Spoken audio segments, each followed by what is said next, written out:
All right, welcome back. We are back again. We've got an open panel. I can have up to 9 people on the show at once. So if you'd like to come on, today we're going to be interviewing Jan and Oddwin, and we're going to start with Jan. Just hear a little bit of your story, your background. How did you come to awareness of what is occurring in this realm? Uh, Feel free to share So, your perspective and experience. hi everyone, and thank you for having me. Mm, yeah, where when it started, long time ago, I guess. When I first read books of Carlos Castaneda, that would be when I was in my 20s, so that would be like 25 years ago. And in those books, there is the mentioning of these parasites, these flyers things,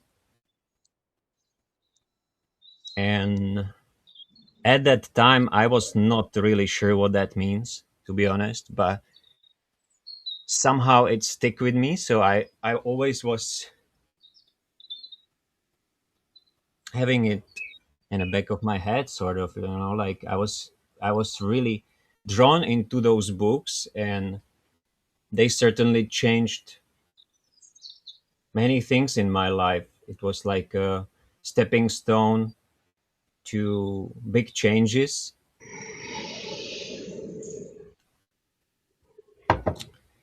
And then I fall in a new age trap. I think we've all been there. Yep. Castaneda, I think he refers to the flyers sometimes as tulpas. Am I correct? Like thought form demons, essentially. Yeah, it's not so well described in those books, like what exactly that is.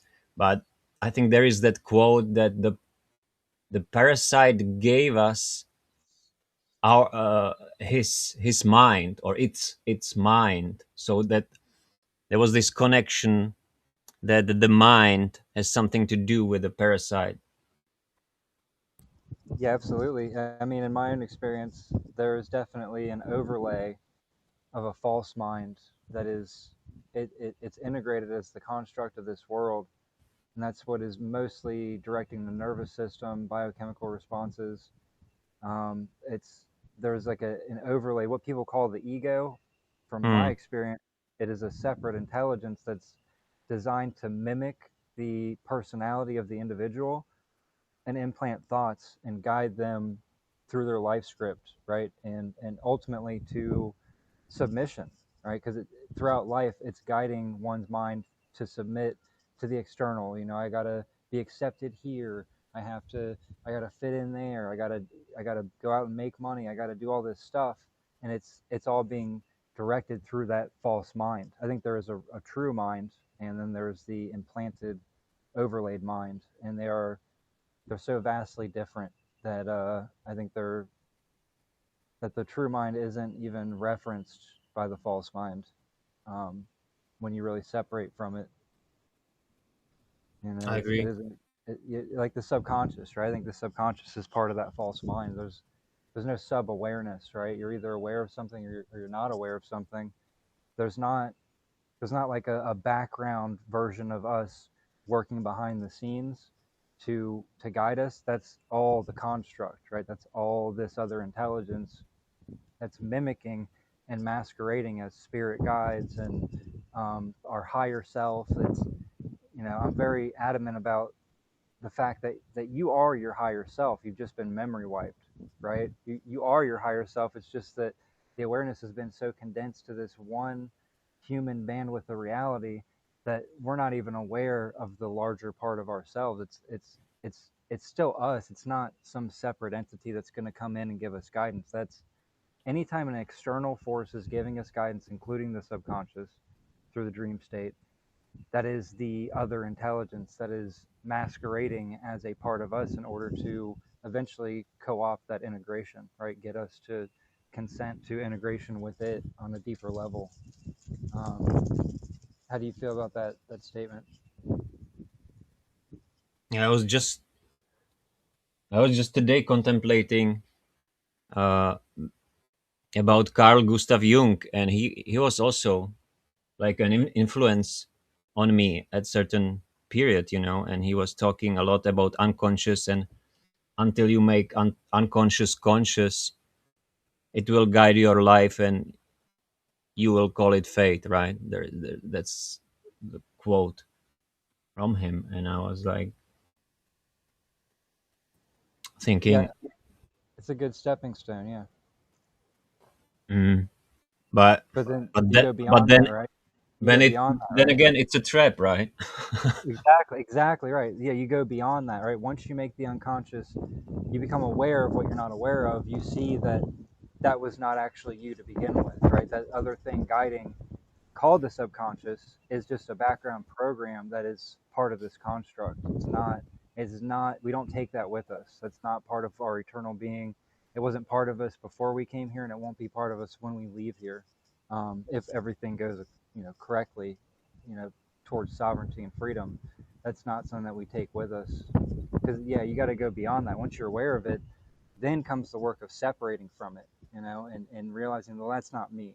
If I didn't intend to think the thought, that's not my thought. That's an implant. That's an insurgency of my own autonomy and free will. That's something guiding me, external to me, but pretending to be internal to me, if that makes sense. Oh yeah, complete sense. See, it's interesting that it gives itself away in so many ways. Like it points in a direction of truth, but then there's a hook. It's got a hook that it uses to. It's like the net that's only there for those that make it past the other net, and then there's another net, and then there's another net with another hook on it that's only there to hopefully loop back into giving away freedom and sovereignty within the system to something external. And in Jung's case, it would be the subconscious, right, or the shadow, right? He talked a lot about integrating the shadow, and I think that's the hook with Jung, is you got to integrate with this thing that is clearly not you, right? Upon observation, you can see that.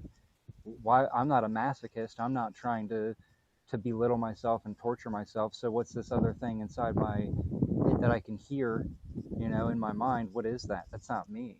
It's a parasitic influence. Yeah, exactly. So yeah, so I fell in the trap of New Age for many years. Then I discovered rainbow gatherings and psytrance festivals, and many strange things were happening to me through like pretty much since forever, since I was born here. I guess like for many of us, right? Like sort of attacks from of all sorts, mainly through other people. And somehow I never fit in any group. I checked the yogis, and I never fit in them, in that group. And then I checked the Buddhists, or like Hermetics groups, and I just never fit in there. I was something was off, so I was always searching, but never finding uh, the my tribe. That was so sort of dream, to find that tribe of mine. And I was kind of naively pursuing it, but not not overdoing it, that I would have to stay somewhere where I obviously didn't fit. So like I was just like, yeah. And then COVID happened, uh, and my last relationship happened, and it was again the disaster. And after I kind of recovered, I had a kind of realization that the sexual urge and that whole sexuality thing is, it's also like it's like a drug, it's like an implant, right? And I realized that I was driven by this drug of drugs for so long, and I decided I'm gonna go celibate and just, you know, quit it and see what's gonna happen. And so that was, I think, in 2021. And since that time I'm out of it, and it feels so liberating, to be honest. um, I realized that that was like one of the biggest traps I was in till then. And and then I found Howdy Mikoski. That was probably in somewhere around 2022, beginning 2023 maybe. And I found this Soul Trap community, and somehow clicked with me, because till that point I haven't found anyone like Howdy. uh, so I spent some time w- with that community. um, I even went to one event, like a real life event. It's quite interesting.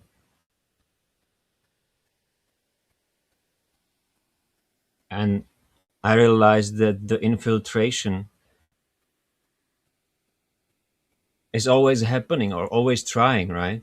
To when there is a group of real ones, um, the forces of adversity, or the parasite, is always trying something.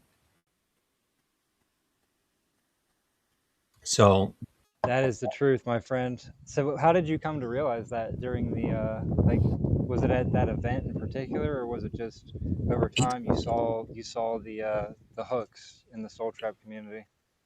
it already started there, but it was not. It was actually quite obvious already there from certain people that seem to be like not really fitting there, like, like, what is this person doing here? and and then eventually afterwards it evolved, and there was some kind of agenda from those people, to either divide, or like kind of seduce part of the group for their uh, agendas. And another interesting thing that happened was that there was about around 15 of us, I think. It was in Denmark. And on the second day, it was Saturday, we were sitting outside, and then this really strange black helicopter moved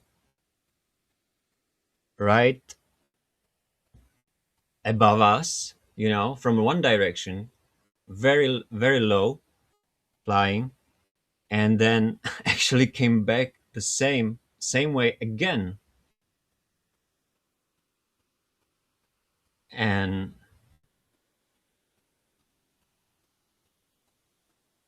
it was very weird. And even weirder is that it was probably a Google helicopter, because someone, I think Howdy himself, he checked the Google, the satellite view, on a Google, and there was like an update in that area, and we could see our cars.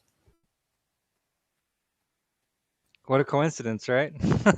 Fucking hell. So many coincidences. Real quick, I don't want to interrupt you, but I want to welcome Casman up real quick. Kaz, we're just gonna do everybody's stories in the order they arrive. So we're going through Jan's story, and then we're gonna talk to Oddwin, and then we're going to talk to you. Everybody's just gonna share their experience, how they came to this awareness, and also real quick, we have another surprise guest. I'm sitting out here in the in this patio, and I was just sitting here in my little fold out chair, and I had a special guest. It's one of the children of Yaldabaoth himself. It's a tick. He was just crawling on my head. So Oh it's yeah. in his image. I'm gonna give Yeah. him a special treatment, but I can't show it on camera. 'Cause some people would say it's They started early this year, these cruelty. bastards. Oh, Yeah. I know. Yeah, I'm gonna give him some special treatment. I have Baptize him them in also. fire. Yeah. Yeah. Fire treatment. That's it. Yep. Decapitation and fire treatment. It's basically what the parasite gets at the end of this script, anyway. So I wanted to ask you real quick, Jan. Well, I think what I'm going to do is I'll let everybody tell their stories, and then I want to go back through. I'm going to write down some questions I have for everybody about what they've experienced, and so Hmm. yeah, I think that'll keep things flowing pretty good. But yeah, so you had the helicopter, and it was a Howdy Mikowski event, right? Yep. And so And were you experiencing like the insertions there? Could you sense the presence of the hive mind even in that arena? well, when I was there at first, not directly, but when I'm like recapitulating and looking back, it was quite obvious.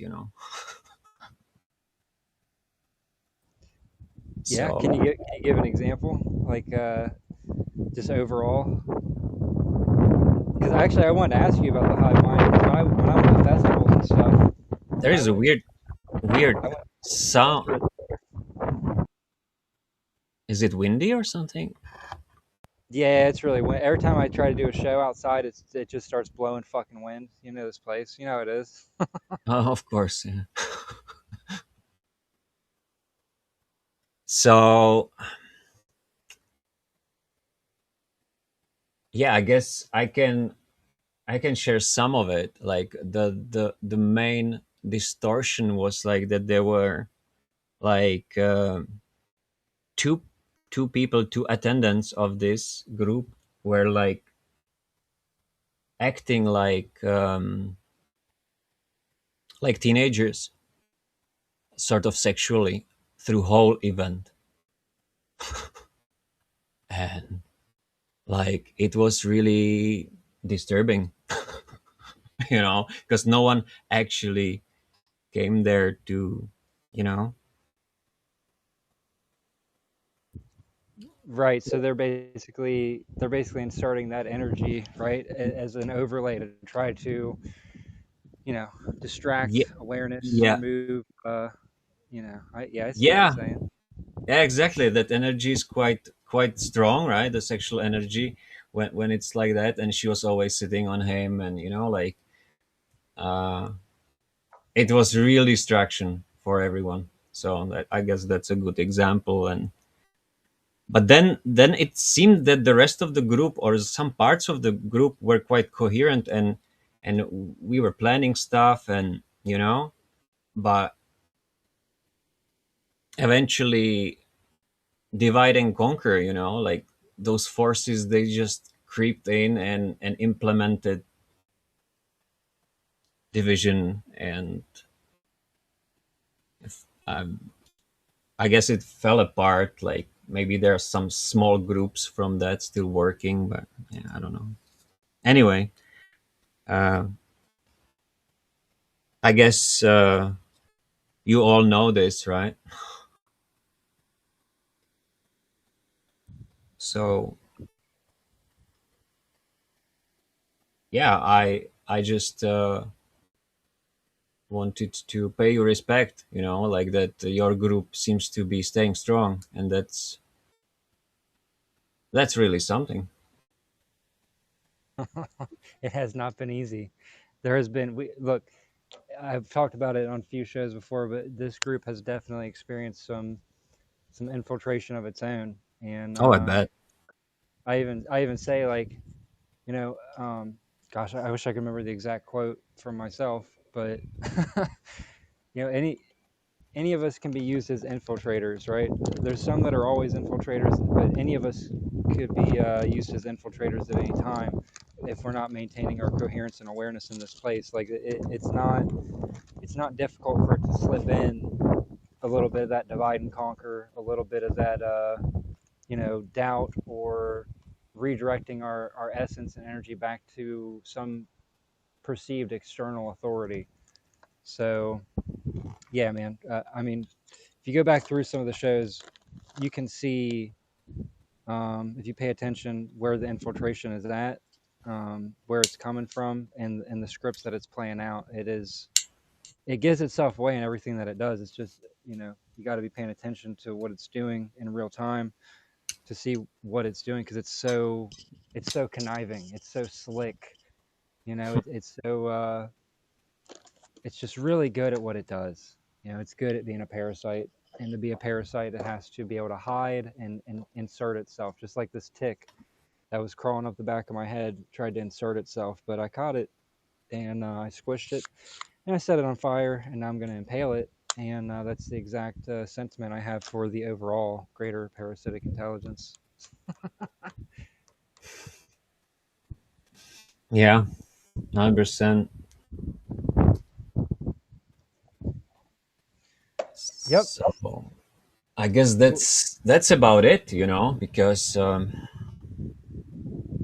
yeah, since I found your group, I'm binge watching backwards, like to kind of, man, it's addictive. Like I really, I I can find. I already found their real gems for me, right? The kind of missing pieces for the whole picture, So thank you again. It's great. John, I appreciate you, man. I really do. I appreciate those kind words, because it's been a labor of love for sure.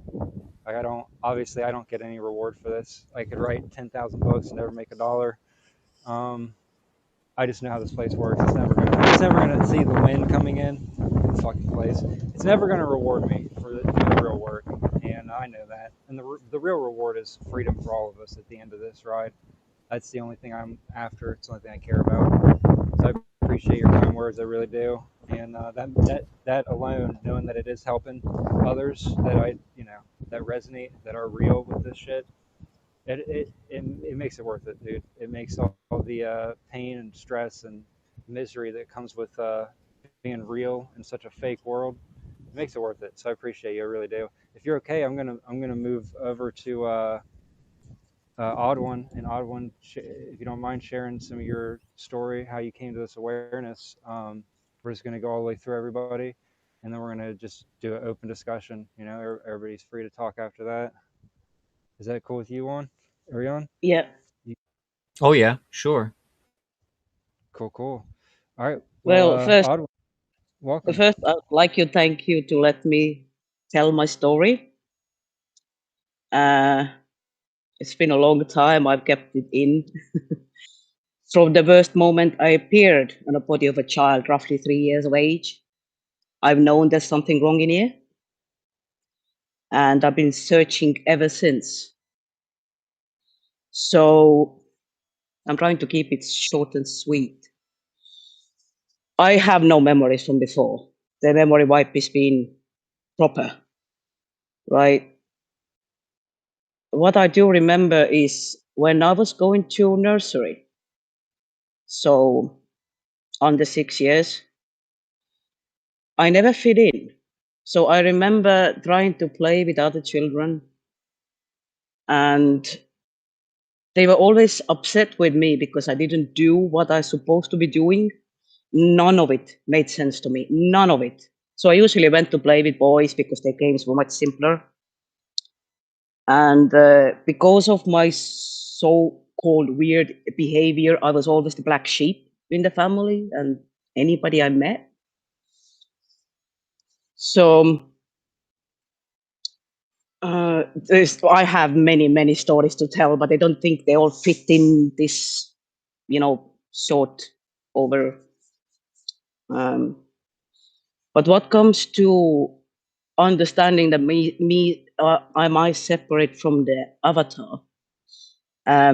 It might seem insignificant. It was a huge thing for me because I realized that's something I've always known. I went to do my weekly shopping, and once I step through the doors, the opening doors, there are the barriers, the security. From that moment, there was nobody there, just me stepping in, middle of the day. It was fairly empty.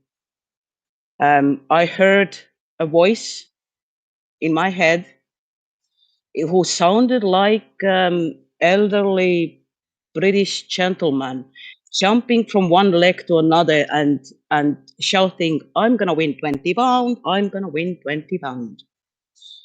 Now, I'll give you a little bit background. This is something I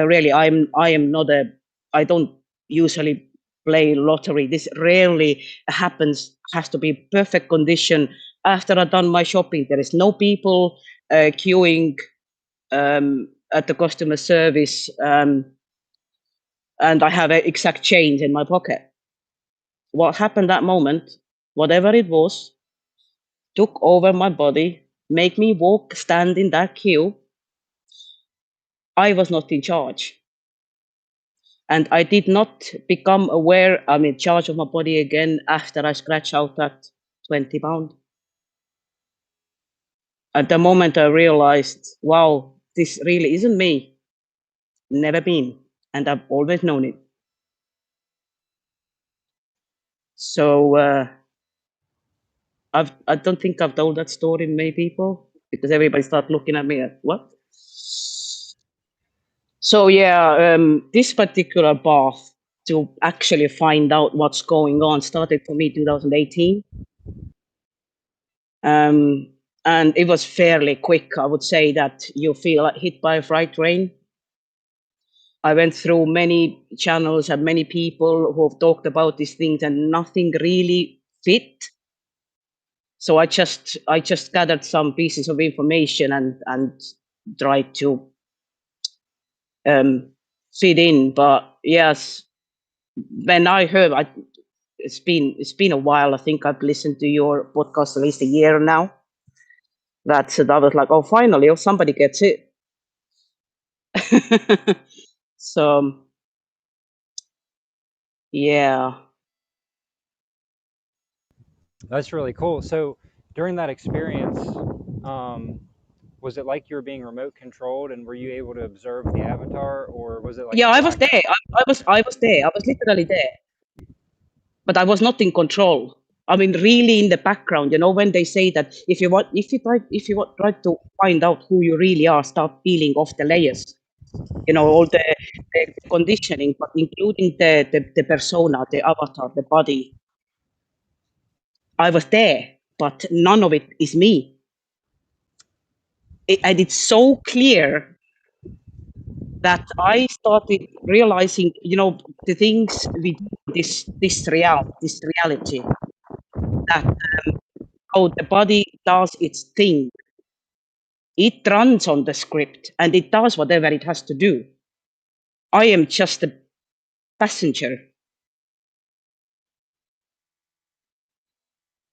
I like to keep things really simple.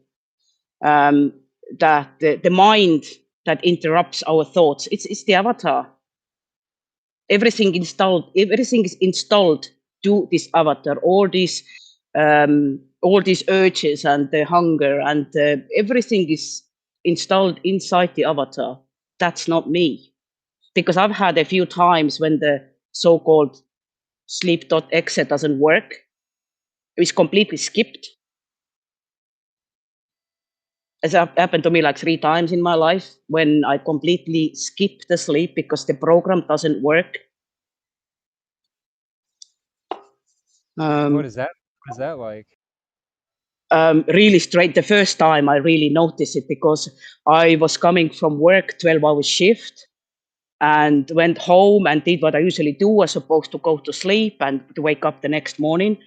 I did all the things. I didn't even notice at first. I went to bed and said, what the hell I'm doing in bed? Because I did not feel like I was supposed to be sleeping. And I sat up all night doing stuff, reading book, cleaning, and then went to work next day like nothing happened. Absolutely nothing happened. I was not tired, nothing. It just didn't work. And I've had a couple of times after that as well. And I can recognize when it happens. But you don't feel tired, nothing whatsoever. You just get bored if you know you don't have anything to do. You're supposed to be sleeping. It's really strange. Everybody else is asleep. Yeah. Did you have more awareness during that? At that time, no, because I was like, this is the point of all this conditioning and all this. You can't really put 2 and 2 together, because the reality wants to tell you that you can't crazy, right? So all those things, in this material world, this is not real, which is actually other way around. But at that moment, you don't know. So I wasn't really aware. I was just trolling with it. It was really weird, and I had nobody to tell to. What is this? Because everybody looking at you. What are you talking about? Are you on something or? Right, and the irony is everybody else is what's on something. Yeah. They're on the Yeah, script. that's it. They're on Yeah, the but prescribed script. like you telling that you have to remind yourself every morning, where you at? What's this? Right? Well, I have exactly the same thing. I wake up every morning and, it tries to tell me that I've lost my mind. And I'm like taking a moment to think about the life, taking really big step back, thinking about life. And no, you know what? No, I'm not. I am not crazy. This is a fucking madhouse buffet and run by the inmates. So, yeah. Yeah, and the more you do that, the more automatic it kind of becomes, where it's not as difficult to Yeah. do that recapitulation every day. Because Yeah. it does, I think, for me anyway, it does wipe a lot of that awareness through the sleep cycle, and then I just wake up and I can feel the implanted scripts and programs, and I just go through and burn through all of them again every day, and it's like I move forward a little bit more every day, but it's like I'm backwards 3 steps and then I move forward 4 steps, Yeah. every day. Exactly. Yeah, and talking about me being a child and being aware there's something wrong. So I did not know how to human. This is the only way I can put it. I did not know how to human. I have learned the ways to deal with things, but I sometimes deliberately let the avatar to take over because I do not know how to human. I could not. I mean, I struggled with the speech. I struggled with reading and writing, and there's actually nothing wrong with me. Also, I'm not how they say diagnosed autist because I have no problem recognizing people's emotions. Even from tiny little things. So that's not it. There is nothing wrong with the avatar either. It's me. This is not. This is. I don't belong here. This is. It's all false. So yeah, I think of anything else. Oh yeah, that when somebody talks that they have coming somebody in to take over the body, I believe it now. There's absolutely no question in my mind. They telling the truth because I've been through it. I know how it is. Yeah, it's like the operating Also, system comes in. yes, and also that if somebody says they've seen something that does not belong into this material, so-called material world, then because I've seen things myself.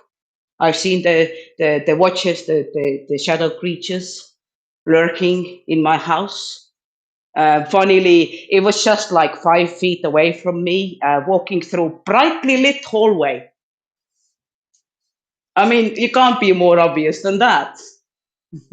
And I know I'm not crazy. I saw what I saw. Anybody says that they've seen something, I believe them because I know there is things that you can see sometimes. What's the reason of it? I don't know. For me, it's like, okay, you give me confirmation. Fine. I already know it. So now you're exposed. Yeah, they're so Yeah. powerful they have to hide in the shadows. Such power. Yeah. Yeah, and I've been like scratched by nothing, and but telling me that you can hurt my avatar. Go ahead, I don't really give a fuck. Go ahead, do whatever, and they Right. usually leave me alone at this point. It's such a hollow threat too, isn't it? It's like, oh, we're gonna take the thing that's filtering your awareness from being able to perceive what's happening. Right. Okay, that makes Yeah, sense. yeah. There's nothing in here I want. There is absolutely nothing, anything or anybody can offer me in this reality that I want. So I've taken the power away from them. So do you want to take? Go ahead. Go take this, take that. It's taken almost everything from me. So go ahead. So yeah, I'm thinking also. I know we talked about scripts and stuff like that.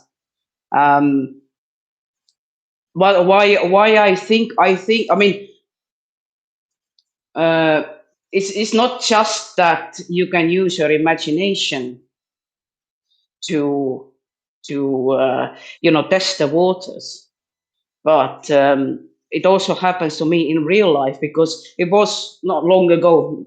I really struggled with a sense of time. I can tell you, let's say 6 months ago, I was really pissed that morning. I probably listened to one of your podcasts.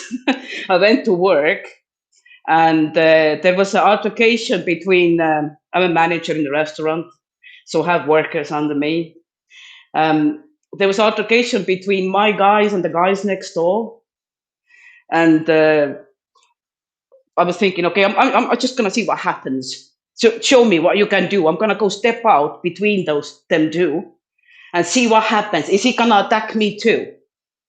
But the moment, I mean, it took me, I don't know, maybe 30 seconds to park the car and step out to go, between fighting men. It was gone. That's it. Nowhere to be seen. In 30 seconds, it was all over. So you can't really do anything to me, can you? Right. Yeah, it's its hit and run tactics, right? It gets in real quick, does what it does, and then kind of gets away quick, and then leaves, and then try Yeah, to gaslight you and says, "Oh, you're crazy. You didn't see that." yeah. I mean, I wanted to go in to see what happens because I was fed up with everything. To see what happens because in the typical real life, really bad things happen when anybody does something like that. You can't go between two people who are angry and fighting. You get hurt. And I was like that moment, I really don't care. Show me. You can hurt me. And yeah, well, nothing happened. It was, yeah, everybody's gone suddenly. Nobody's there. Nobody's fighting. Yeah, a lot of hollow and empty threats. That's what it's got. Yeah, yeah, but What? this is feeds into my theory that scripts are way more important than we realize. But you were talking about it today. I heard you. Oh, on the show How the earlier. Yeah, how the scripts work, and I was just that moment thinking that, oh, you know what? I must tell you one sample. I really must tell you one sample. There is a little fried chicken shop nearby where I live, and in such a spot that you don't think that there would be many customers. There's a passing traffic and there is really nowhere to park. And that shop is always full of people, sometimes to the point you can't see inside because all the windows have steamed up and the people's queuing outside.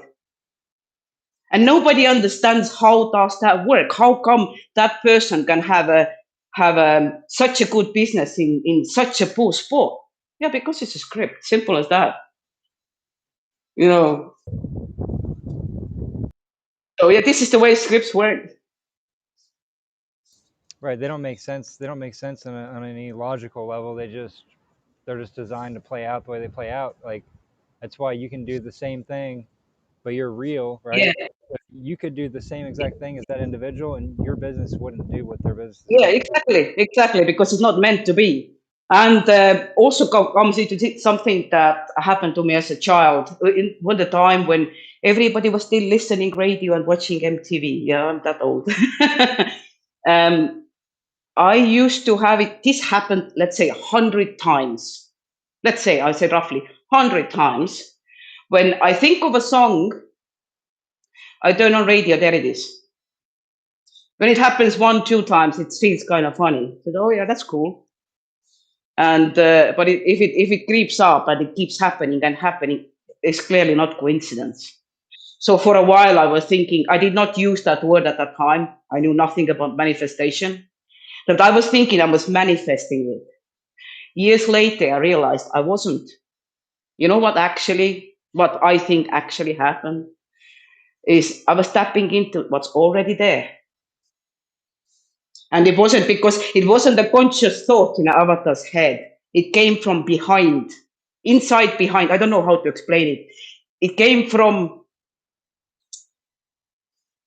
yeah, it was there. I knew it, but it was not something I could voice out. So it's not something I told out loud and somebody can witness. So you just said that and you turn on radio, the song comes. It didn't work like that. It was there, like this tiny voice in the head telling you. So Oh yeah. yeah, I've If gathered information all my life. I have so many stories, so many more stories to tell. I've gathered information all my life, and when I actually start researching it, what the heck is going on? Because none of it makes sense.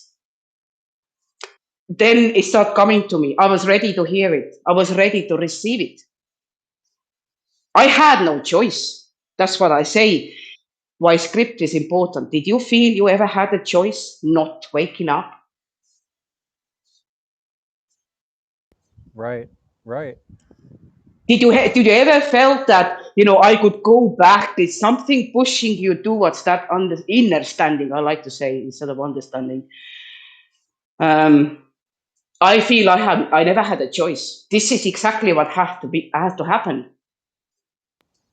Right. And when You I try know, to that, break when you yeah, when you try to break that script and go, towards what you really want, it has all these ways of making sure that that doesn't happen.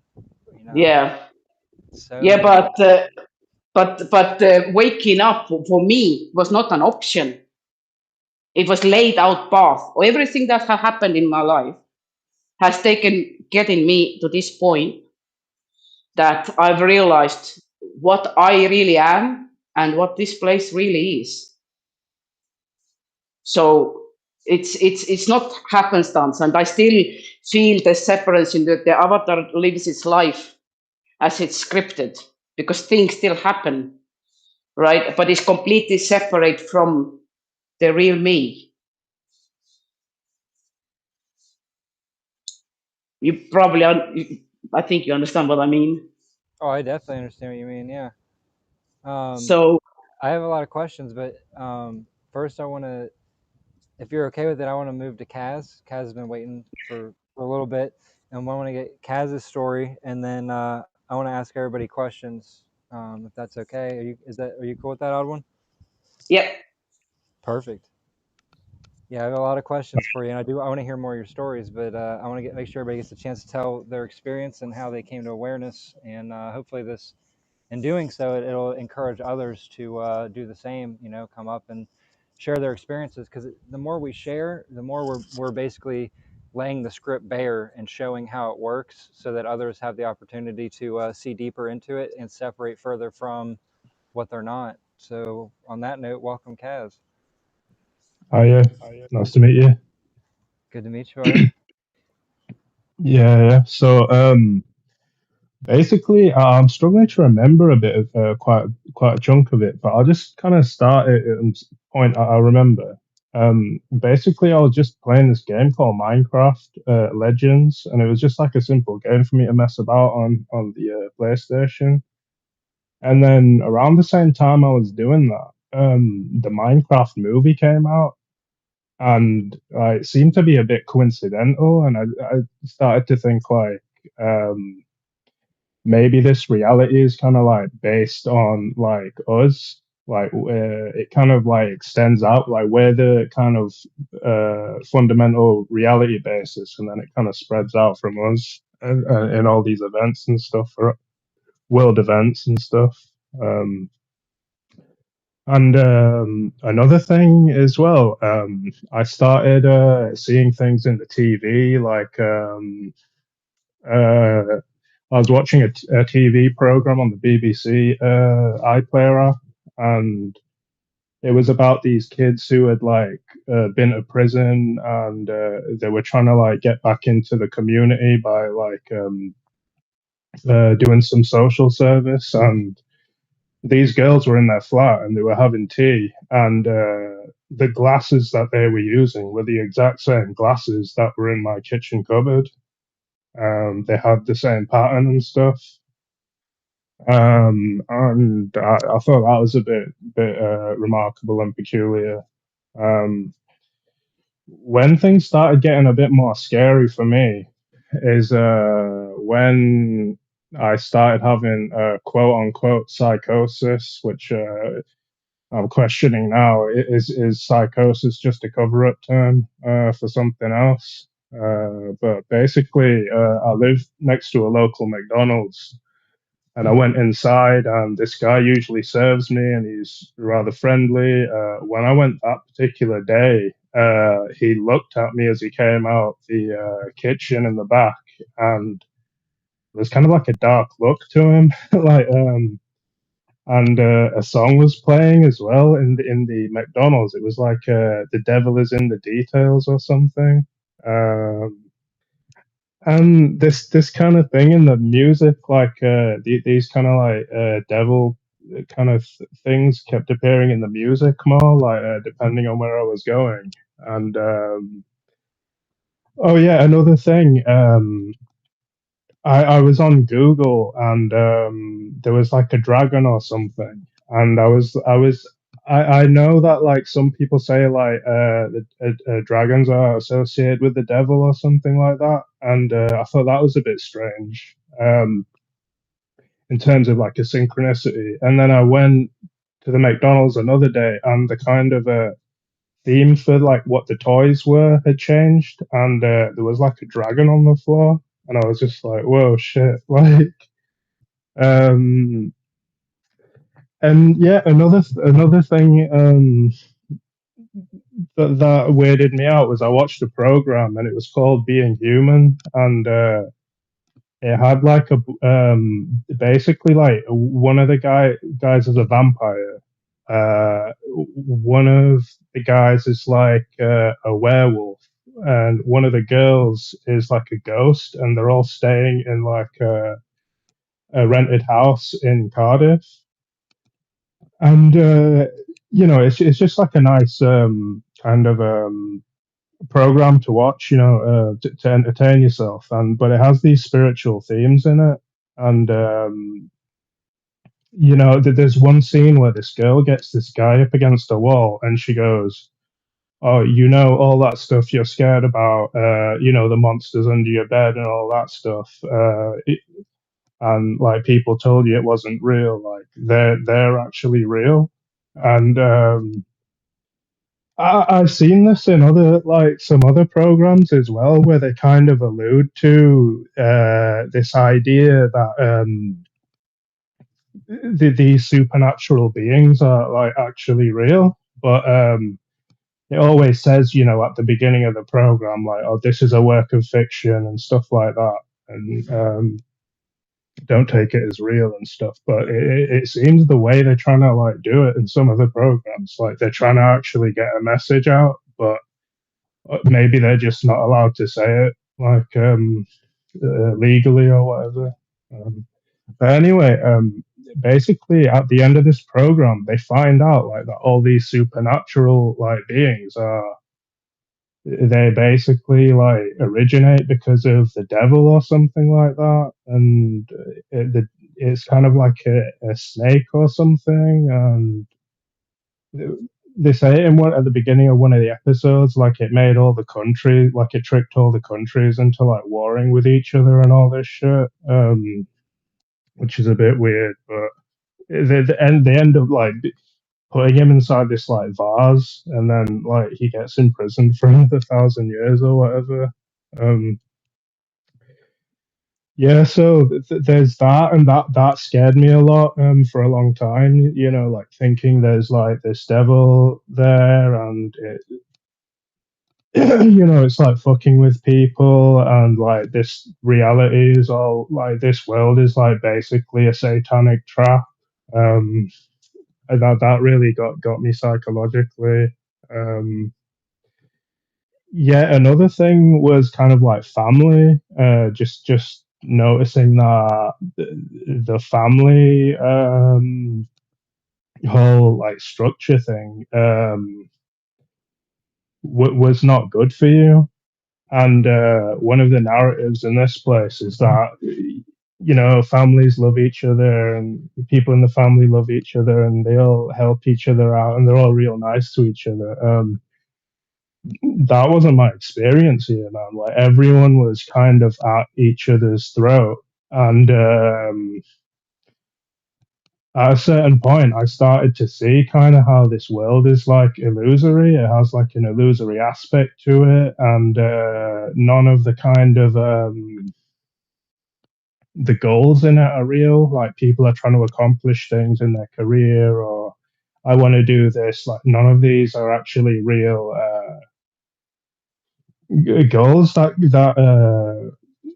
are to be completed. They're illusory, and the bad thing about it is people are taking it really seriously, and they're abusing each other on taking it seriously. But at the end, it's gonna just be like sand, like running through their hands. It's gonna just be nothing, and they might their conscience might bring back to them that they treated people really badly because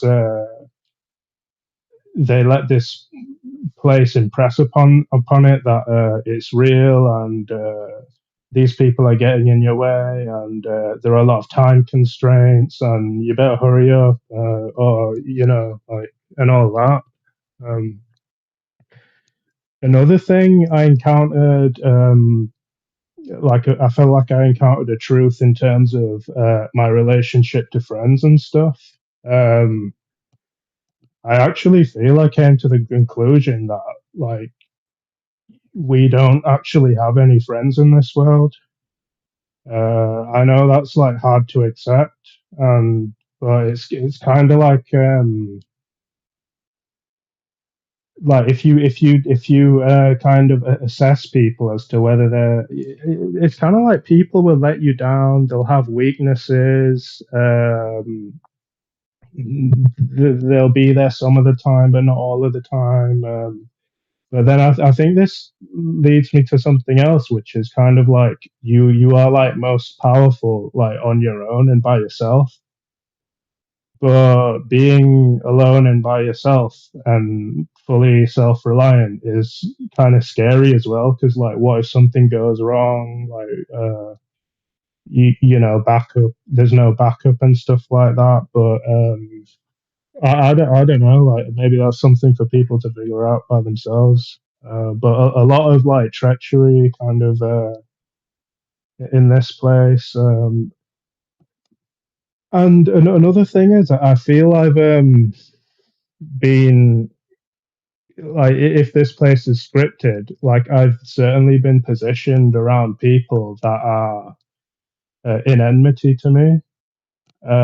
So there's a lot of problem um, getting along with people, little kind of like scraps here and there, and um, I think there was a time where I kind of like I was in my flat and I'm do you know what I mean? I'm like Indian by ethnicity, and some of the people around here they don't like kind of like foreigners or whatever. Um, and I can't. I feel like I heard like some people, through the kind of next door flat, like saying some kind of like racist stuff. And then they were kind of laughing about it. And then I kind of went outside to challenge them about it. And I said, "Hey, it's not right. Like you saying all that stuff." And they were like denying it and saying, "Oh, I don't know what you're talking about." And then one of the women, like in the group, kind of like said something to me and was like, you've got no right to say this and blah blah blah. And I looked in her eye, and there was something weird about her eye, and that's when I think I started realizing like a fucking entity or something was present in this area, and started walking down the street, and another guy went, "Oh, that's him! Look, that's him!" Yeah, look, that's the guy. And they also seem to have something like up with their eyes, and yeah, that's also when I started thinking that maybe the devil's real, and like all this money monetary system is maybe part of the devil, and kind of how we are coerced into interacting with the system through food and other basic necessities. I think I got to a point though where I kind of stopped eating, or I was trying to stop eating, and I was kind of like, I don't know whether this was like right or not, but I was starting to think how things like hunger are just sensations, and kind of we don't challenge them. So that's why we keep eating, and the hunger keeps regenerating, and we just end up doing it compulsively, or or in the system and stuff as well.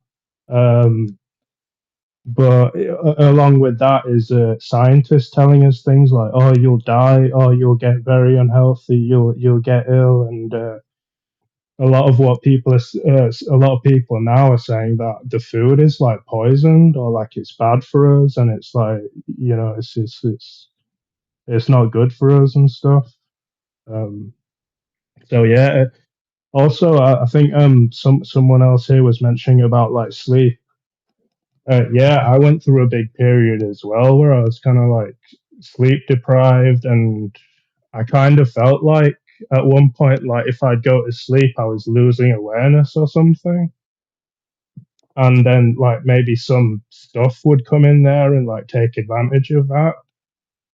Um, but yeah, I did go without eating properly and sleeping for quite a while, and what started happening was I was just like in this heightened anxiety state, and kind of like my knees started giving in, and like my hips, joints in my hips started kind of like digging, like bones started digging into each other and stuff. And I found it difficult to sit in one spot. And then I kind of had these like zaps happen to me.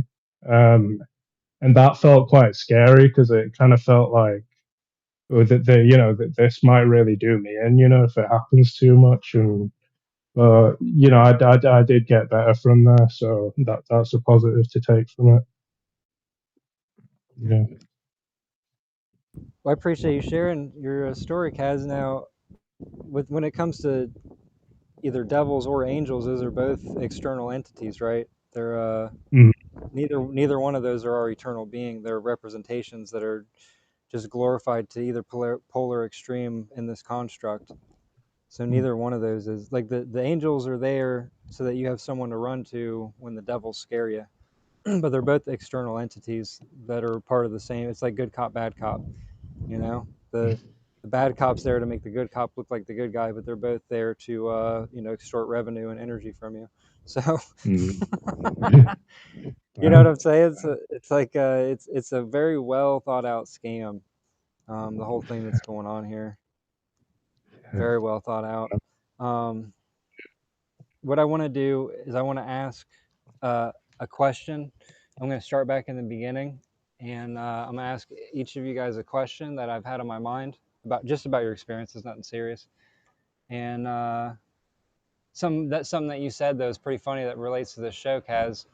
It's like those shows got to tell you it's all for entertainment purposes, and that's what I do on this show, right? It's all made up. Everything that we're talking about here, right? This protects us, right? Because this is all made up. We're all just coming up with a story that we're writing right now for the fake ass script for the fake ass world that we're in, and so if you're cool with that, I want to go back to the first guest, Jan, and I want to ask him a question about his experience, and then I'm gonna go to Oddwin, and then I'll come back to you and ask you a question. And are you still there, Jan?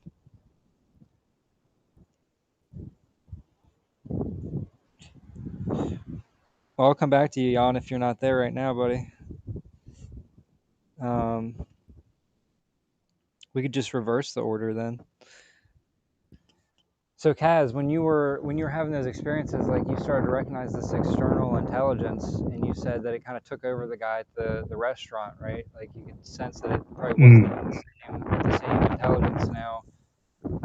From my perspective, what you had an experience of is the hive mind, right? Where it'll speak things through individuals or even groups, and then those individuals don't have any awareness that they're talking about you, but what is speaking through them is talking about you, and it knows that it's talking about you, and it's basically trying to create friction between you and that individual so that it can feed off of that friction. But it's generally not the individual. Now, would you say that kind of lines up with your experience, that whatever was doing that was setting up all these scenarios, that those people probably don't have the time or the resources or reason to set you up in those types of scenarios? Yeah, I mean, the guy. I'd been there a lot before, and the guide served me quite a lot, and he was always like a really nice guy, and he was like, "Oh, let me take your stuff for you, man," and I'm like, "Oh, thanks, dude." Like, and to see kind of like that stare from him, and yeah, I know what you mean. It's kind of like there was something like not human about it, and it was kind of like he would have no reason to just, you know what I mean, stare me out in the middle of a McDonald's, like for no reason. And yeah, it's kind of like what you say about like all these kind of seemingly separate places, events, and people and beings, kind of potentially being like one entity, kind of like works through it all, kind of. And yeah. Yeah, when I first came to recognition of this other intelligence, I started referring to it as a legion, because it moves through many, but it's not any. It's just like a puppet master that, you know what I mean? So like the ones that aren't aware of it, they are part of that legion of this intelligence, until they regain their sovereignty, their autonomy, and resist, because resisting it comes with a cost. The cost would be comfort. Oftentimes it's relationships, friends, people that you hold dear, and that's the cost to awareness in this place. Oftentimes, if it still has them under control, and it's not the individual's fault, right? They don't know that there's even something to resist, so it's not their intention to let that entity use them to harm you. It's all of the credit for what goes on here goes entirely to that intelligence that we've all had interaction with, right? That's interacted through others to get to us. It's yeah. I like to give credit where it's due. The puppet master, not the puppets. I don't blame them. I mean, I hope everybody's real, but I don't see the evidence for it. But even like the NPCs and stuff, it's not their fault. You know, it's not their fault. They didn't design this system. It's what's puppeting them, right, and trying to mirror us and mimic us. That's to blame for a lot of this evil stuff. So You know, with that, the NPC thing, I think it may kind of be kind of like some people are like, say, if it's like an age thing, like some people are younger or don't have as much experience in this or in this place as you do, and maybe they're just not like they haven't woken up to what they will do in the future. It's just you're seeing them in a certain like slice of time or something. So they're behaving like in this kind of like just asleep kind of ignorant way. yeah, I mean, I think that maybe has some contributing factor to it, but I think more than anything, it's just depends on what's animating that vessel, right? If there's not a certain kind of intelligence animating that vessel, and it's just strictly run on the script, they'll never gain that awareness, no matter what they do, because they don't. You know what I mean? So I don't think age has as much to do with it. Because I mean, I've met people that are, you know, basically children. You know, I talk to people that are all age groups, and I personally know people of all age groups, and I haven't seen age have much to do with it. Like I know people in their 80s that will never figure this out, and I know people in their early 20s that, you know, have this, you know, pinned down. Right. They really. I know what you mean. Yeah. Well, I want to ask Jan kind of the same question, or Jan, are you still there? Sorry, I keep mispronouncing your name. It's a brand new name to me. I like it though. If you want to talk, Jan, you got to unmute, just so you know. If you're still there, I want to ask your perspective on that scenario. If you can come off mute, I can ask you. That's kind of the same question I have for you. Is specifically when you were at big events and stuff, did you ever feel yourself being pressed into through all the characters around you, but it was the same presence pressing in? That was my experience. And when you talked about your experiences at festivals and stuff, that was kind of where my path took me early on to try to integrate me through those avenues. And I was wondering if you had any similar experience. But it's all right if you got to stay muted up. And Oddwin, I had a question for you. Kind of just wanted to hear some more of your experiences. Like, do you have any experiences where it was very distinctly this one intelligence moving through many to sort of try to either infiltrate, guide you, gaslight you, berate you? That's been my experience with it, and a lot of others I've spoken with. I was wondering if you had anything relative to that. Yeah, I've had a few. I mean, the avatar really not supposed to be alive. This is how bad it's been for me.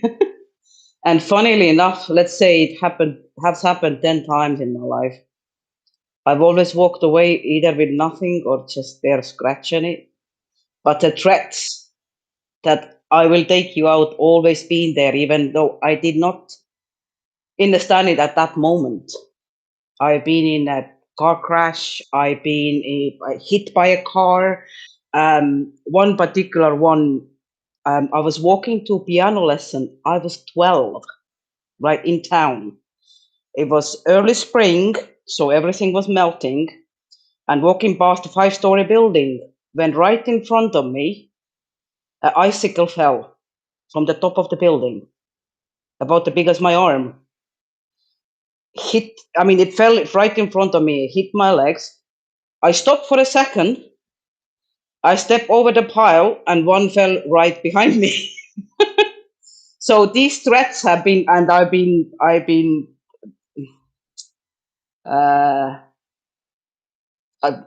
drowning situations twice. And it's been threatening me all this time. I'll take you out, but it can't do anything because it knows I'm here. me. I'm talking about real me. It knows I'm here inside the avatar. I mean, not. I don't think really I'm inside of it. I think it's just a layer. But yeah, and I'm just thinking that the way it's been set up, the script and the thing that operates everything. Talking about the loops, why the loop is being created. Because if something is taken out that does not, that mean it can't take out the loop. Loop will is no longer a loop. It all fall apart, right? It all falls apart. So it can't remove the avatar where I'm in. And I think this is also on purpose. But you know, I understand if people don't agree with me. It's just what I've seen, because I've had a few moments in my life when something has completed itself without me really doing it. Like a simple thing. Let's take one. I had an exam in high school, and I did study, but I was kind of lazy. So when I went to pick the question I had to answer, at that moment I knew I can't answer that because I had not studied it. I knew nothing about it. And I think it was something to do with the Russian literature, Turgenev or something. And I picked a ticket. I knew I know nothing. And from that moment, I remember nothing. The moment I came to when I was stepping out from the classroom, and I passed. Pretty good, by the way. And until this day, I know nothing about it. How did I do that? How did I do that? I wasn't even there, and I know nothing about it. So something else. I mean, that's why I say that the avatar is such an important thing for this to all operate. It has to do the things, whatever it's set it, the way it's set it up. It has to do its thing for the loop to complete. It's And interesting. We've kind of been talking about something similar to that.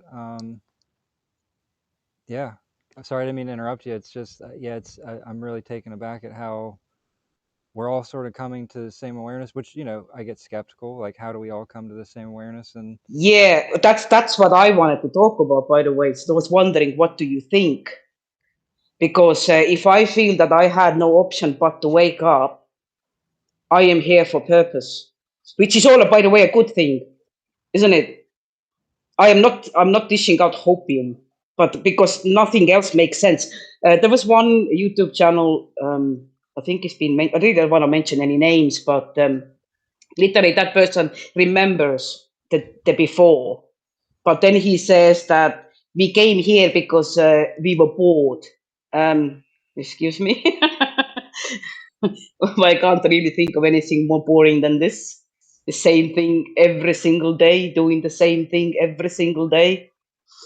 it doesn't really make sense, does it? No, it doesn't make sense. Same with the school or something like that. When you know don't remember anything, what the heck am I learning? And you know that thinking that we came here on purpose, because for me it feels very purposeful. That's I do write sometimes things down, but of course now I can't tell you these because you know it's a conversation, and it doesn't want me to tell you that. It might come a bit later, but it really doesn't want me to talk to you, does it? Oh yeah, most of my shows I get memory wiped right before I start. You know, it's I just got to power through it though. And a lot of times it does come back, especially when I am communicating with others. So now I want to just open it up, open panel. Anybody that wants to chat, we all can chat on. Welcome Christina up real quick. Welcome Christina. It's awesome that you're here. I don't know how much time you have before you have to go and do matrix things, but it's been a very productive past couple hours on the show. The first show, if you didn't get to check out the first one, definitely go back, and it's a good precursor leading into this one. Yeah. Seems to be working now, by the way. Well, good. I'll go back and listen to the last one. You know how it goes. kind of getting the shit beat out of me this last few days, and got to work, but definitely go back and listen when I have some time, for sure.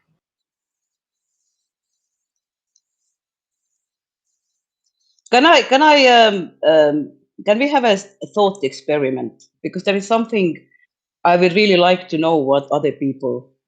I have a couple of questions, and what would you answer to them?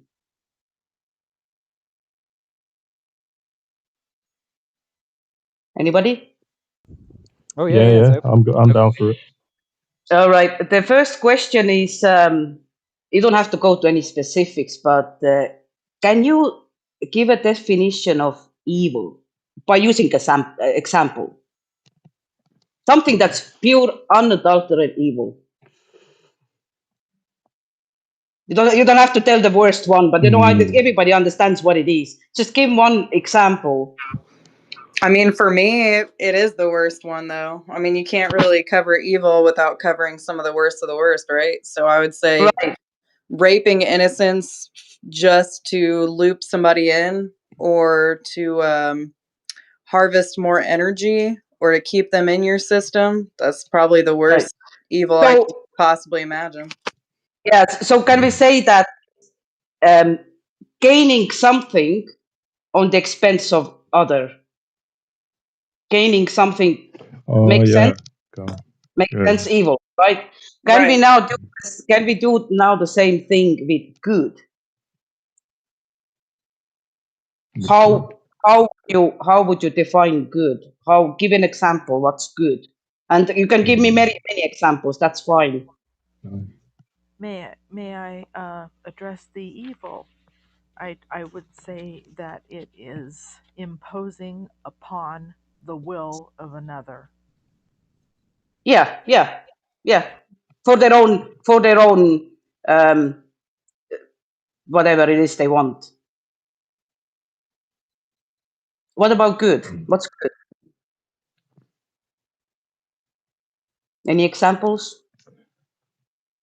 Probably like, when it's been mentioned on this show, the idea of like sovereignty.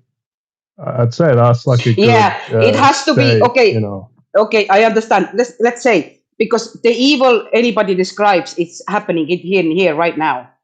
So if we can take the sample of good, not an idea, not something imagined, but actually what exists in this reality. Feeding hungry, does that count? You understand where I'm going with this? Yeah. Feeding hungry, is it? Helping poor? Anything else? But then it's like, with that helping the poor and stuff, it never like fully helps someone. Do you know what I mean? Well, I'm getting to that, because this is important. It's thought experience. So whenever we describe good, what does it do? There's a prerequisite of the good.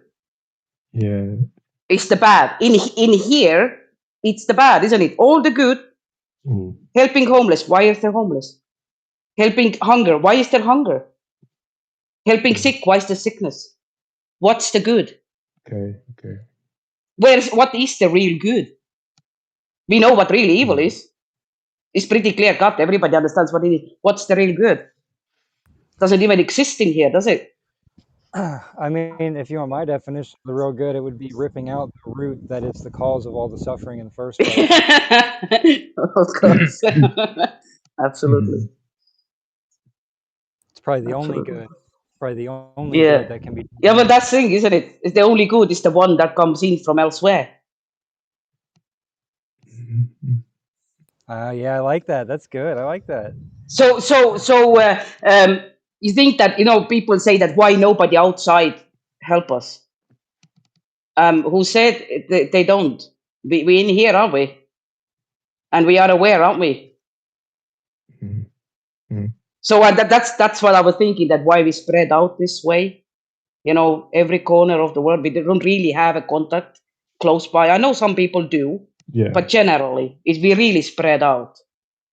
So I think that also might be on purpose, because, well, you need to attack it from every point, wouldn't it? Yeah. It has no chance of escape. I kind of like boggles my mind how it's got some people are kind of just like figured out that it's kind of like intentionally like a trap and stuff, and everything in it being done in it is fake, and then but somehow like most of the people in our contacts and in our immediate lives are like putting a lot of effort into careers and stuff, and they're still Yeah, it's a doing this kind program. It's of just a program that yeah. runs. That's just set up program that runs, and these people are the programs are in all of our lives. There's not really escaping. You know, they all do the same thing. They try to push you in to do the same thing as well. It's all intentional. So they want you to stay in line because they program to do so. The thing is, the avatar might stay in line. I go do daily stuff, you know, what you have to do here because I don't want to die in hunger and so on. I do this daily stuff, but it's completely separate from the real me. I am observing and collecting information, same as way as it does. It has no place to hide because I can see all the time, everywhere, in everything that happens. I really like what you're saying here. No escape goes both ways.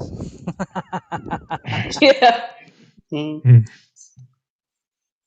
So yeah, to me, it feels intentional, all of it.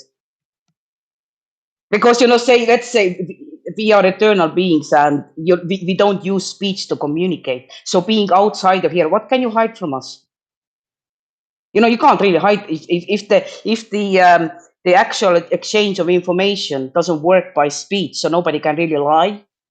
We must have known before when we came in what this is. And every script we've chosen is the one that when you wake up and you realize what you are and what you're going to do, what your purpose is here. So I'm sorry if somebody thinks I'm dishing out hopium, because I don't. I don't think it's an easy task. You know, it's hard enough to live with it every day. I find it really, really hard. And plus, it's hard to know the things you know. It also keeps you giving stuff you have to deal with, extra stuff on top of that. You know, you have most of us have a handler in their lives, and then there is little things that happen. You know, somebody tried to cut you off, or you know, somebody tried to cheat you, etc. So yeah, the idea of a thought experiment was that there is really no real good in here, only the one that tries to undo the effects of the bad, because it can't exist in a reality like this.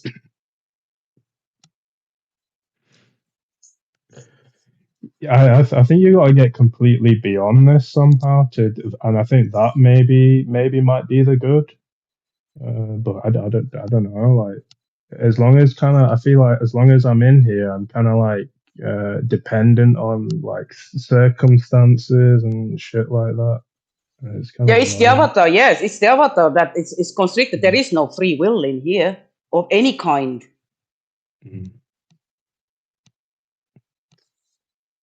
I was walking around one day, like near to where I live, and I just saw in front of me like a guy walking just like me, and I was kind of doing this thing with this light, and he was doing the exact same thing, and he had the exact same light thing that I had, and I was like, what the hell's going on?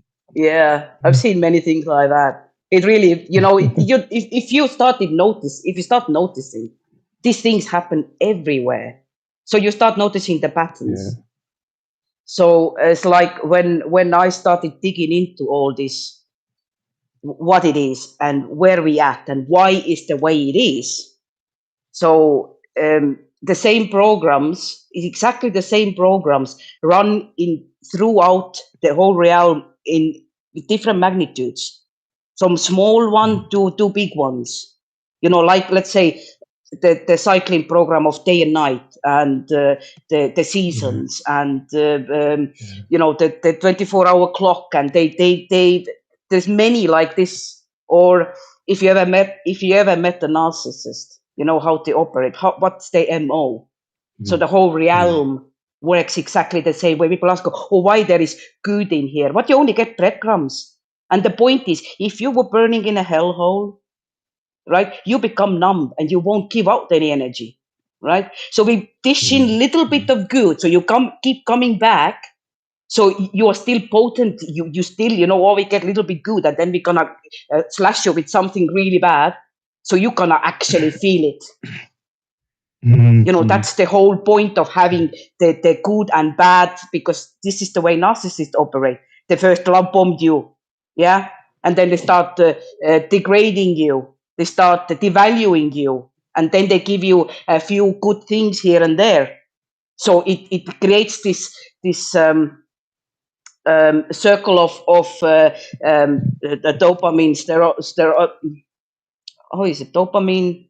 What's the one that's bad one? That's stress hormone. Cortisol. Yeah, cortisol. So it gives this circle, and you become addicted to it. But it's exactly the same thing that this reality does. So sprinkles little bit good things in here and there. It usually does. They give you something really nice and then takes it away, isn't it? Hurts like a hell. Yeah, well, this is what it does. It keeps you hooked on, also blind to it. Because many people who are the victims of a narcissist, they don't even realize what's going on. I've been through this one. I didn't realize what was going on until I start looking into it. Oh, heck, honestly, I thought I was smarter than that, but this is the point. You might be the best educated person ever. You don't realize how evil the system is. You don't see it, because most people running on Stockholm syndrome, they try to explain it away so they don't have to face it. But I think this is also a program. I don't think the thing is, you see how it's all layered out.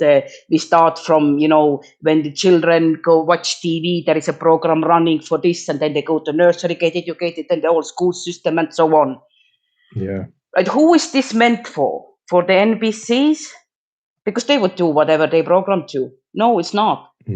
Because every NPC is a potential real being. Just when the system itself doesn't know where the real one coming in, it brainwashes everyone the same level. Now, when you come in, they realize where you at. I have a friend who's kind of a bit kind of at that level. Like what we're talking about, he won't like, he'll say, I don't believe that. Do you know what I mean?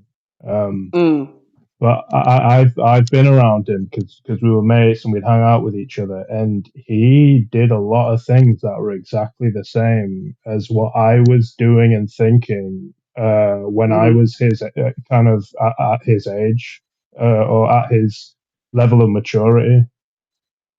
I literally word for word things the same, like choices. He'd pick something to get, and it'd be the same thing. Another friend said to me, I was in his car, and he said, "Oh, yo, Kaz, yeah, do you listen to much music? Oh, yo, do you know what the first album I got was?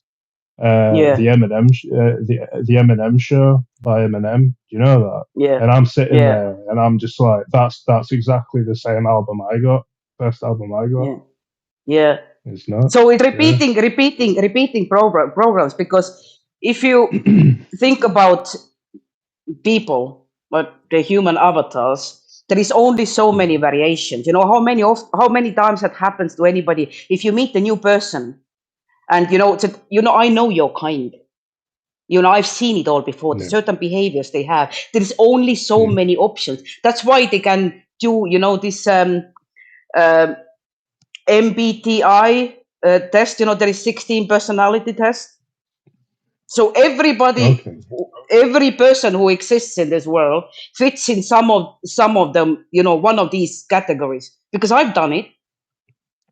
Yeah. So and it's so spot on, because I go from my avatar perspective. It's so spot on. So there is only so many variations, and interestingly, even the life that person has been living doesn't change that personality. Because I work with children. I work with many children in my younger years, and from 10 months, I think, was the youngest, till 12 years. And I can tell that the child is born with pre-installed personality. And there is not much, there is nothing that changing that. Only thing that can change is behavior, but the personality stays the same. It's pre-installed program. Same as speech. I studied linguistics for a while, and very first lecture I went to, they basically are paraphrasing here, that the very first lecture I went to, they told us it's a pre-installed program. I was like, yeah, no shit, Sherlock. Yeah, but it's obvious because it's such a complex way that every baby in the world learns to starts speaking exactly the same way. So how come people in completely different parts of the world or the babies do exactly the same thing? It's a pre-installed program. And for example, they do this find your stranger twin. Was it stranger twin or something like that? That there is somebody in the world who looks exactly like you and completely not related, because there is only so many variations. It really can't come up with much more than that, because I've met two people who told me that there is somebody out there who looks like exactly like me, talks like me, walks like me, and even dresses like me. I never met that person who looks like me, but people have been telling me there is somebody exactly like me out there. So yeah, well, to think of how many so-called cells in the body and so many people that looks exactly the same, they live in completely different parts of the world. Very interesting. It gives itself away. It gives itself away.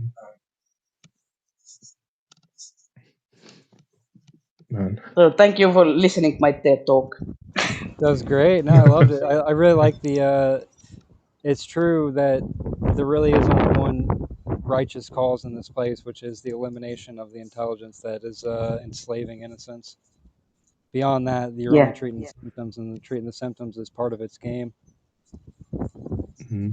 Well, you can think of it as like it's the same entity, kind of causing the injury and then putting a bandage around it and kind of making a display like, oh yeah, we're putting a bandage around, the initial injury, and it's just like it's a show. Right? Yeah, you also keep coming back for more. That's the idea, isn't it? So you keep coming back for more.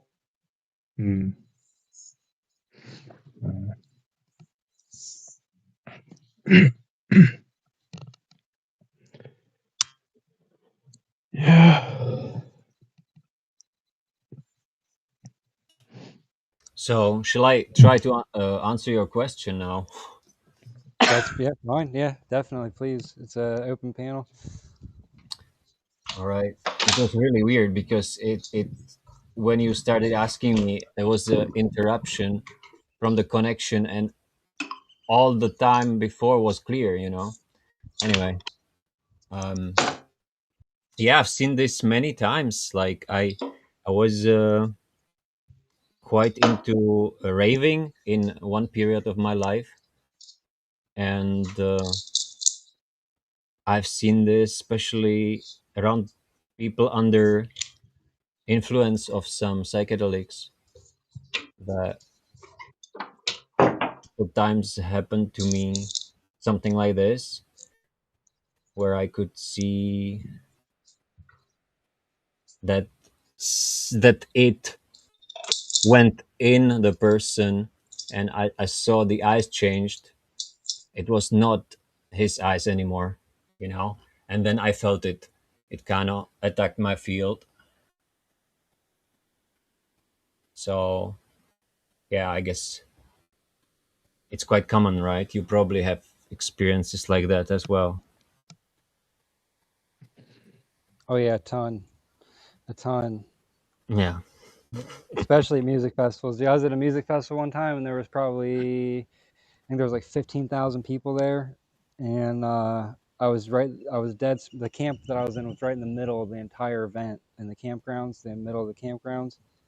I was laying there, and I could feel this presence getting closer and closer, and it was the same presence, but it was in all these different bodies, all these different people, and it was a hive mind. There's no other way to explain it. It was a hive mind, and it was basically trying to get me to let it in. And when I didn't agree to become a part of that, they really just let me know in a very visceral, energetic way that they didn't like that. They were pretty rude about me not, you know, not wanting to be a part of that collective. Oh yeah, and I figured actually that especially at the dance floor, you know, right, like right below stage, below the DJ, usually there is that like people dancing, right? Like the most energetic dance is there, and a couple times happened that I was there with some friends, and we had some really nice vibe going on, and the energy was like spiraling upwards, let's say. And usually after a while it started, you know, and it started, as you said, like kind of from all sides, or there was like this person appeared, you know, from that angle, and that person appeared from that angle, and they suddenly started to kind of suck it or attacking us, you know. And yeah, like I always figured, I always found it almost like a battle there. So I was like battling also inside, like should I even go there? And then eventually I stopped going because these big music events are really fucking dangerous. Mm. Anyway, Yeah, it's a breeding ground. It's a place of infiltration, you yes. know, by design.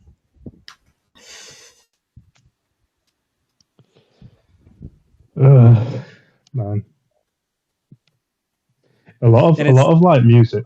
Sorry. Go ahead. yeah, I just want to say this on it real quick. It's really a really well formulated trap because it's set up to create this idea that, you know, you're becoming part of something greater than yourself, and it's this beautiful experience of like losing your ego, and in reality it is absorption into a larger ego structure, ego being a separate intelligence that is a mimicking device. It's not an authentic presence. It is just a hive mind collective. It has nothing to do with sovereignty. It is the opposite of freedom. It is the opposite of anything good. It is the removal of free will and a direct link to being harvested. That's all I'm saying. 100%. And also those substances are actually opening the field even more, so it's much easier for them or for it, right? Yeah. Yeah, I mean, if you simplify what's going on there, all that's really happening is you're once again giving your authority to something external, right? Mm. It's, oh, I can't have the experience without the use of something external to me, which is, I mean, that's all it wants, is for us to give our authority to the external. And what is everything external? Everything is it. Everything that's not the authentic being is it. There's nothing else here besides eternal, authentic, true essence beings, and then the hive mind parasite intelligence. That's, if it's not an eternal individual being, it is part of the collective parasite. That's my Yeah. experience, you know. So it's even water we drink, right? I mean, to me, it's all of it. You know, why Once I eternal being need to drink anything? once I went to a Subway's and I asked the guy, can you like give me some water, please? Like, you know, and I was asking like, can you just give me like some water in a cup for free? And he goes to me like, we don't do that here. And I'm like, what the fuck? And it's like, it's kind of like they want you to, you know, buy into the system, basically, the money system, the kind of the whole thing, right? The whole slavery system. Absolutely, yeah. You don't get anything in this place unless you're willing to give your essence to it first. Yeah, it's horrible.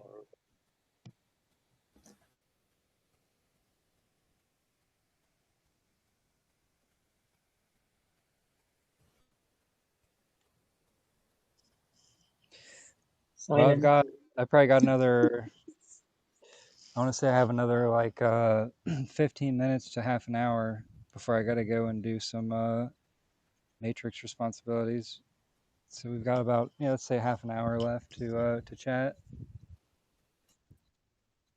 Cool. Yeah.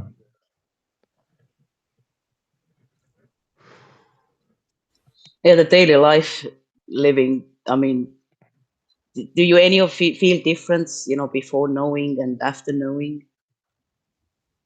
It was hard before, but I can't think of anything else. That's all I do. I let the avatar do the stuff it needs to do, but the only thing I can think about is that bloody thing. I mean, I get The that. way I it's the feel kind last of like thought I'm going to bed. Yeah, it's the last thought when I'm going to bed. The first thing I wake up is that thing.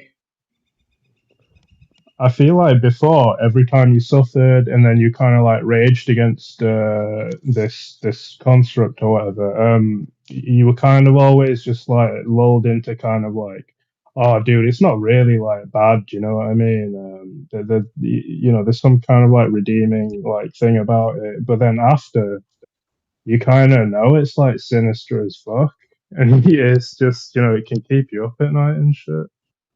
Oh, blaming people doing things and some bad so-called consequences. Yeah.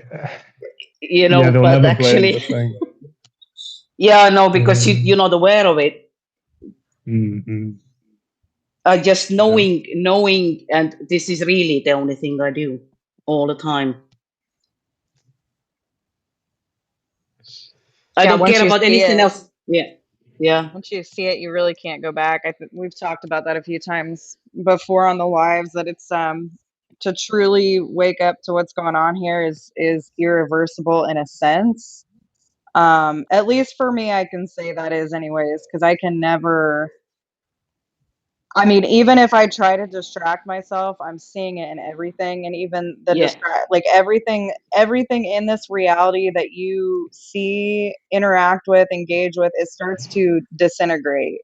Like over time, there's an eroding of like what the very fact that you see it in everything erodes your desire to want anything here.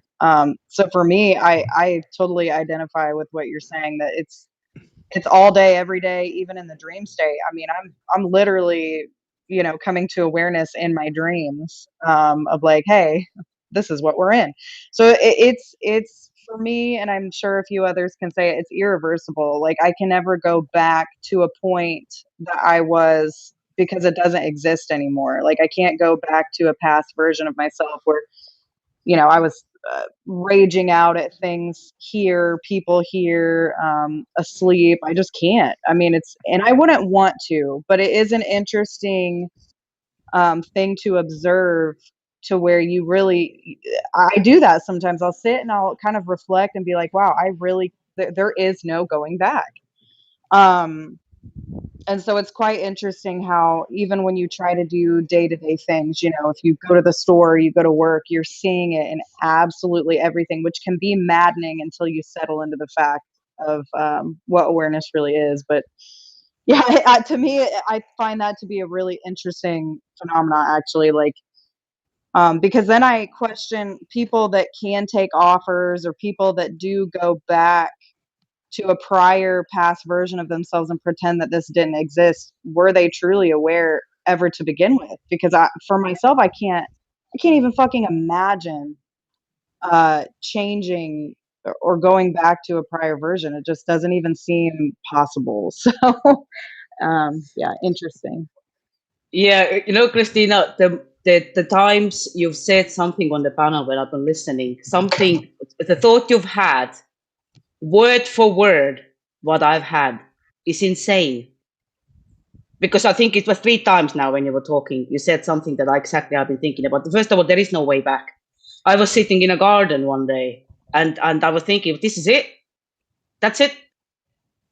There is this is it. And I noted that moment down. I actually keep a diary. I write down my thoughts to just keep it.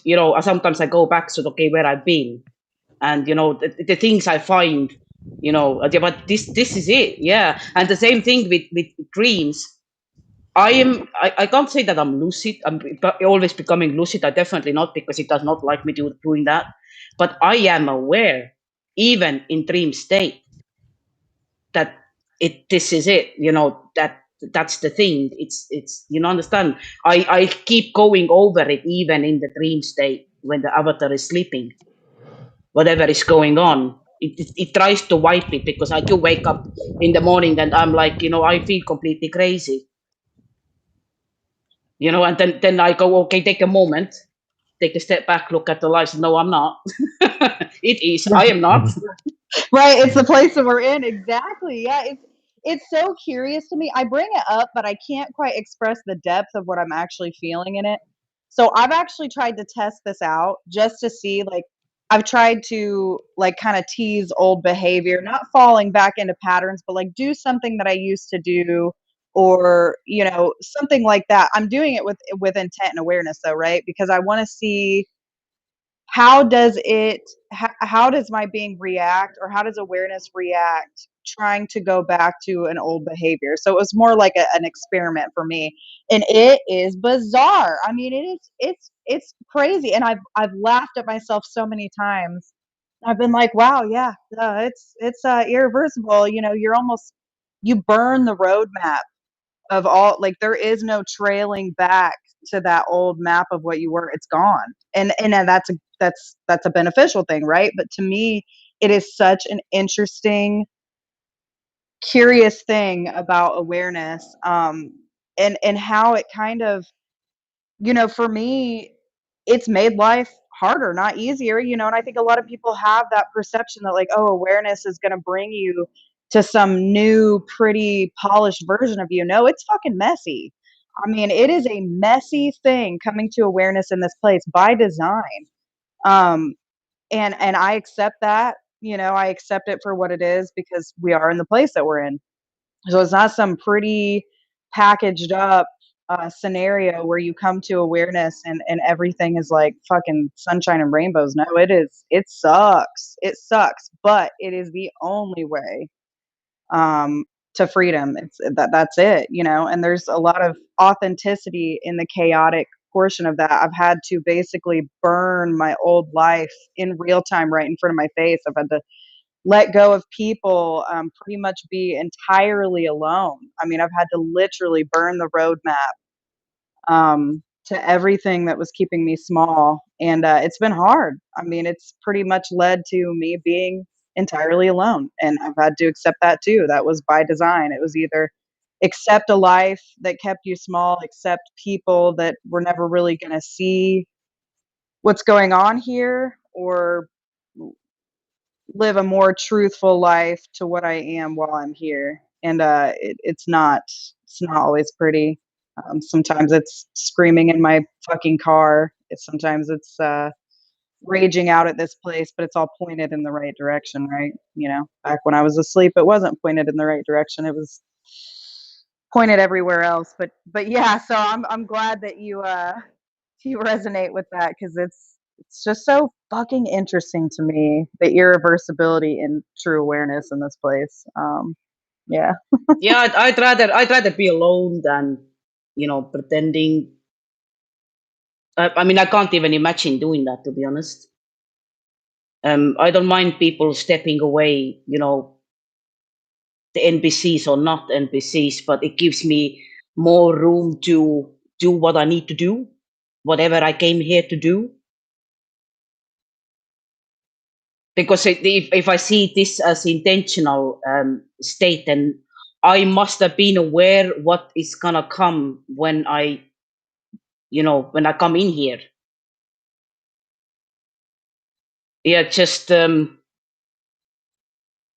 it's nice to talk to somebody that also understands what I'm going through. Yeah. Yeah, it's difficult, but there's a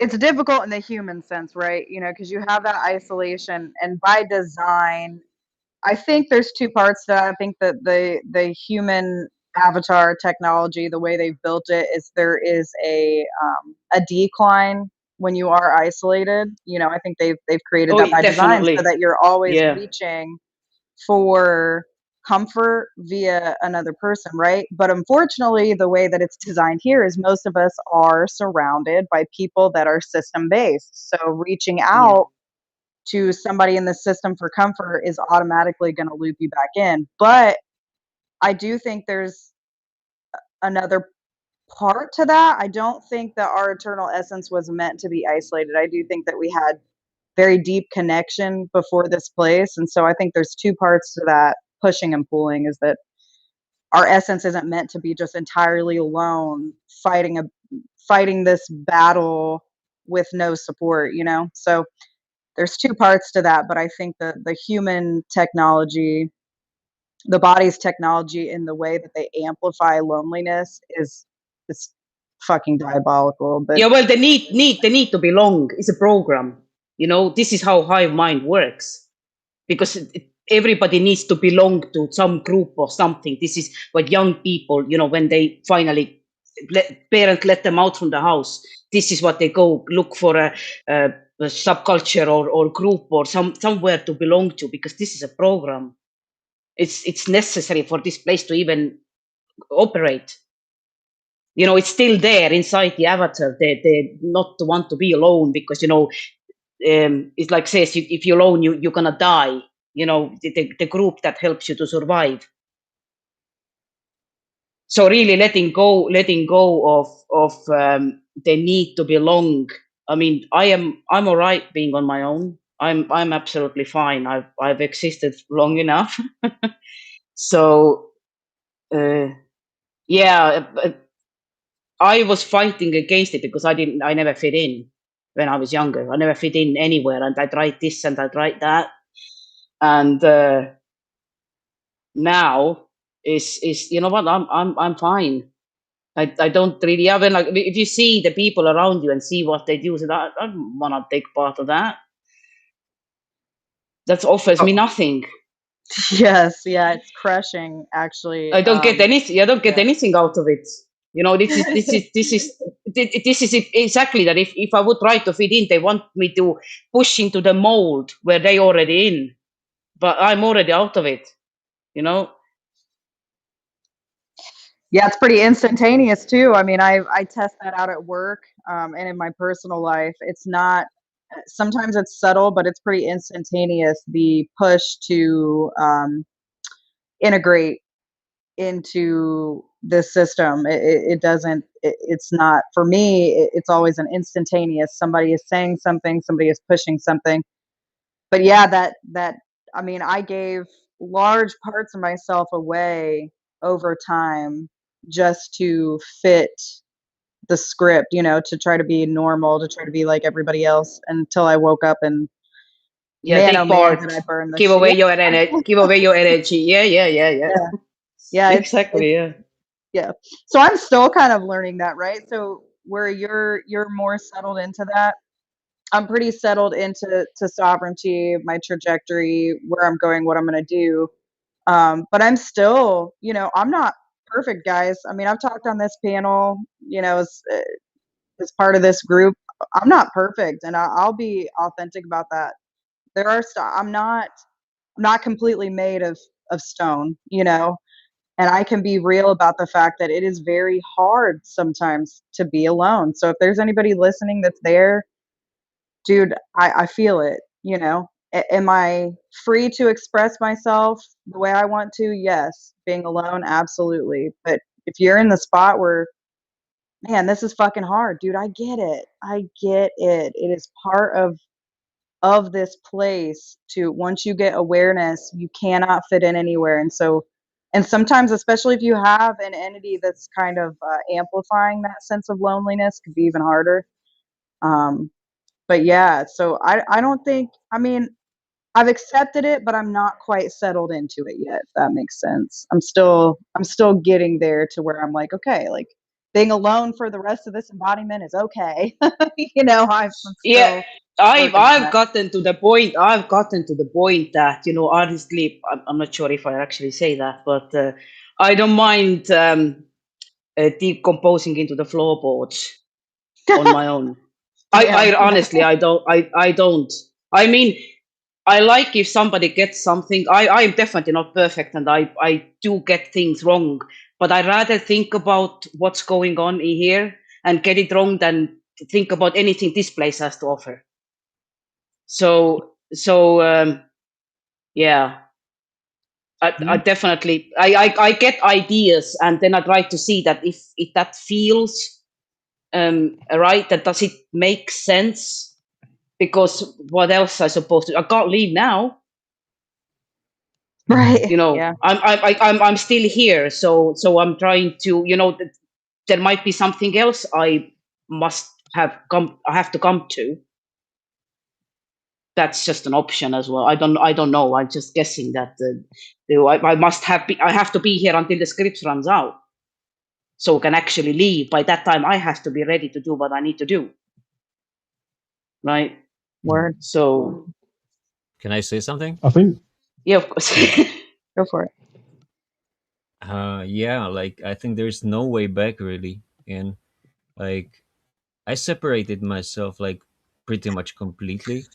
Like I live in a cottage sort of hut in a forest, you know, on the edge of small village.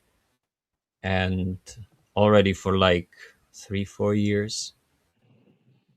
And I used to like few things still here in this matrix, you know. I used to be a sun gazer. I enjoyed the sun all the time, you know. And then really crazy thing happened. Like I think it was like 2 years ago in a spring, the sun changed. Mandela effect, you know, from day to day. And the the color of it and the energy of it is so different now that I don't like it anymore. And it was kind of big thing for me um, at that time. Now I'm kind of using it for, I guess, for my advantage to get that righteous rage, which you guys like uh, Nick and Christine, you are kind of teaching this righteous rage, right? And I found that that's that missing piece I needed, you know, to get angry. and and that they took away from me even this last thing I liked here, like the sun. I was like, this is it, you know, there's like really nothing here to like anymore. And and on the top of it there was always really nice darkness, you know. After dark I could see the stars, and there was no street lights, no neighbors lights, nothing. And pretty much at the same time when the sun changed for me, um my good neighbor, he's a good guy, probably NPC, but no problems with him. But he installed the freaking LED lights all over around his property. So when I sit on my terrace in the night, I'm just blinded by his fucking circus LED lights. Like, what the fuck, you know? So yeah, it sucks, and it sucks gradually more and more. Anyway, Yeah, isn't it Yeah. funny? Isn't it funny how Yeah. it takes away it, you know, the little things you like, it uses those things to hurt you, and then it's like, well, you've used every fucking thing in here against me. I don't care about any of it now. It really just, it betrays itself. 100%, like every little thing, yes. Ridiculous. Didn't mean to cut you off, Christina. I wanted to hear what you had to say. No, I think I was just gonna say I think the other, what's his name? starts with a K, started to talk maybe, or I didn't want to interrupt him if he had Kaz? something to say. Yeah. I literally forgot what I was going to say. I'm sorry. Oh gosh darn it. Go for No, it. that's okay. I just want to make sure you had space to say something if you wanted to, but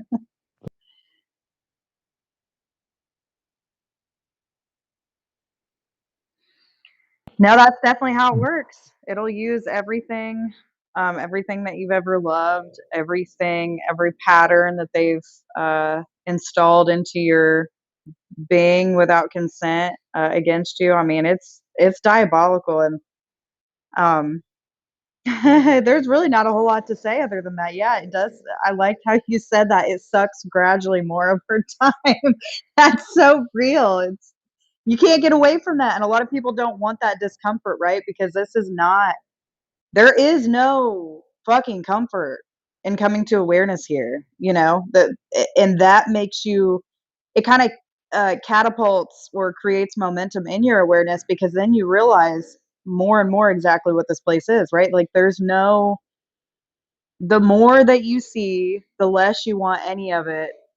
And to the vast majority of the population, that's going to look like depression or psychosis, and really it's just awareness in a place that is acid to our being. It is, to me, that's the best way I can describe my being in this place, is like someone pouring acid onto me every single day. It is really, it's fucking terrible, but it is the only way to freedom, is to feel that discomfort. There's no way around that. And let's be real, most people don't want that level of discomfort, because it's pretty crushing at times. Yeah, if you think it sucks now, just hang in there. It'll get worse. Yeah. That's for sure. Right? Because Oh yeah. it's always the good old days, right? Oh man, back then, I wish I would have appreciated how much less it's, because if they're being really honest, it's not that it was actually good. It didn't suck as bad as it does now, right? Looking back, if you're really fucking honest about looking back in our lives, like, it just didn't suck as bad as it does now. So relatively, you could say it's better than this, but it still doesn't mean it was not a loose harvesting parasitic experience. Like, yeah. No, they just didn't have to try as hard to pull us in, right? I mean, that's what it is. Like, I mean, think about, we've talked about this on the lives, so I'm sure you guys can probably identify with it. But, once you come to awareness, they have to try a lot harder. I mean, there's a lot of energy spent to put you down once you start coming to awareness, which also, again, creates momentum in the awareness. You're like, whoa, something really didn't want me to come to this awareness. And they try it for me pretty much all day, every day. It's like a fucking full-time effort, man. They're putting in the work to I don't know. I guess at this point it feels more like stalling out than because I don't think there's any going back. So for me, it's just desperate stall tactics, but doesn't mean they stop trying. They try. And do they try?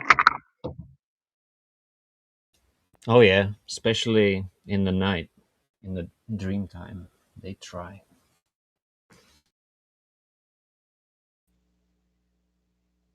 Then they bring on the bright lights for the circus clown show. I'm so sorry. I'm so sorry. Because, yeah, that's a whole different level. And if I may speak to the, excuse me, the feeling like one is thrust to the outside of the group, um, I'm remembering long, long time ago when this avatar was probably in preschool. So that's been a little while ago. That the first day came uh, for going to school to, meet the new friends and whatever, new experience. And the mother had carefully sewed a new dress that was a navy blue background with little red flowers on it. And I had the choice of a little red pair of rubber-toed ked tennis shoes or a blue pair of rubber-toed ked tennis shoes to choose that day to go with the dress that had red and blue in it. And the trouble with making the decision, which is its whole other story, but the trouble with making the decision led to the natural conclusion that one of each would serve the purpose. And not only was she an instant pariah in the classroom, because who does that? But little one got into trouble. And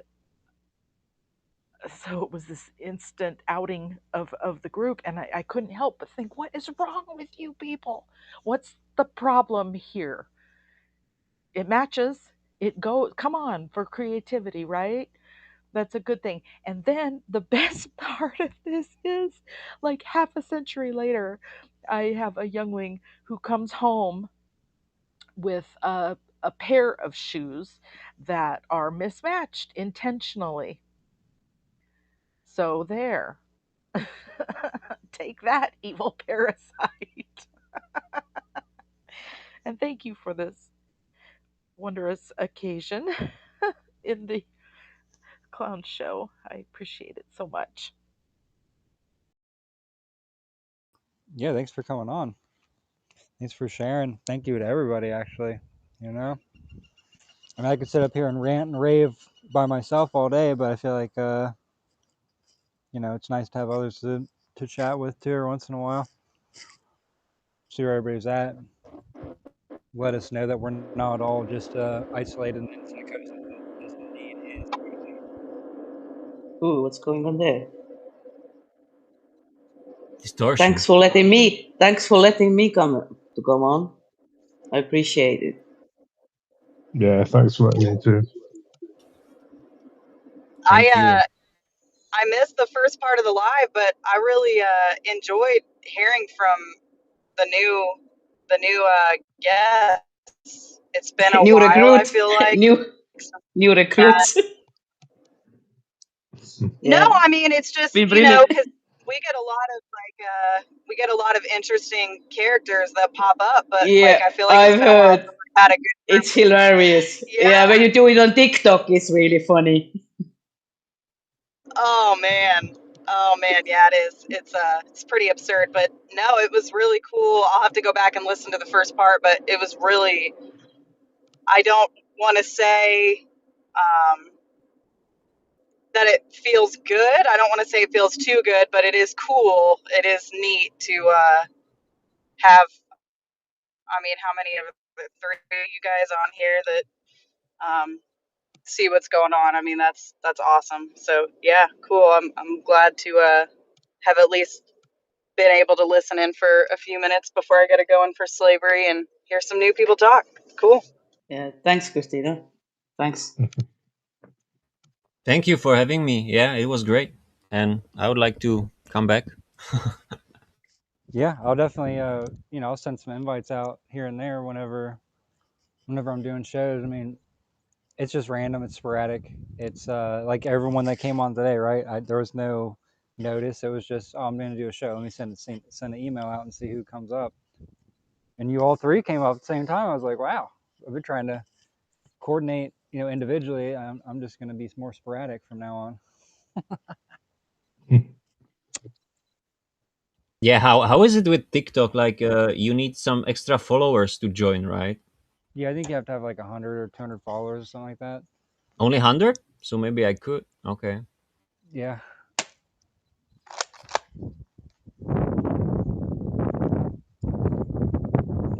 Yeah, I'm not gonna do TikTok. That's Hey, I don't not blame for you, buddy. me. It's a battleground. It's a battlefield for sure. There's so much more, like what we were talking about earlier. It was yeah, it was Jan that was talking about the you know, when you're in those spaces where there's that hive mind and different bodies all pressing on you, it's very similar energetically to that.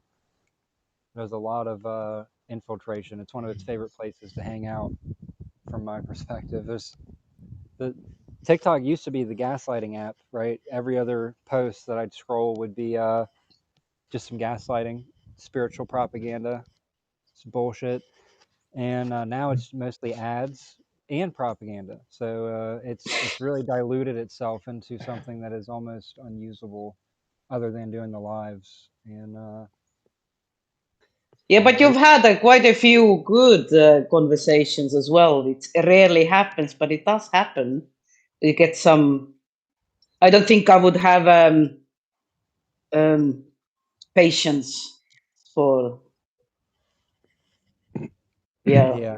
yeah, it's good outreach. You know, I got to sift through a lot of programs to find a few real ones, but it's worth it. It's worth it. I mean, I met James on there, so that alone made it worth it. And then Yeah, so many definitely. Yeah. other. Seems like a good battlefield kind of practice, right? That is exactly, yes. Yes. And boy, the ticks really are out all of a sudden. They Yeah, I really already are. got one on me like a couple days ago. Yeah, fuckers. The talk ticks. Yeah, no, just the little I like heard the that. parasite. They Parasites pick you. coming. Yeah. Yeah. How dare you to talk about things How dare live? you? Let me send my I'm gonna suck you dry. I'm gonna suck you let me dry. send my first let me send my firstborn to come and suck you dry. In his image, no fucking doubt.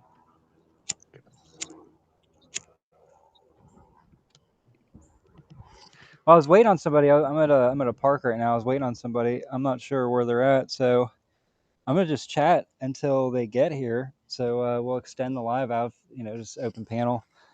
I've already sent the invite to the group, so I think we have another attendant. Is that Amel? Hello. Welcome, Amel. What? Yeah, I'm gonna be on What's for a going little on? bit longer. What How's time is it where everybody you're at, doing? Amel? I always forget. What time is it where you're at? It's if I use your clock, it's 11:30 almost. Okay. Yeah. What is it? What time is it for you? Are you like 9 hours back? It's about 5:30 here.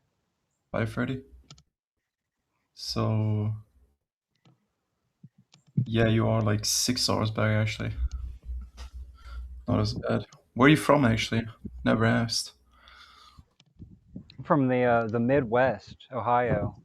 Oh yeah, that's right. You're from Ohio. I forgot. Interesting. I have a friend there as well.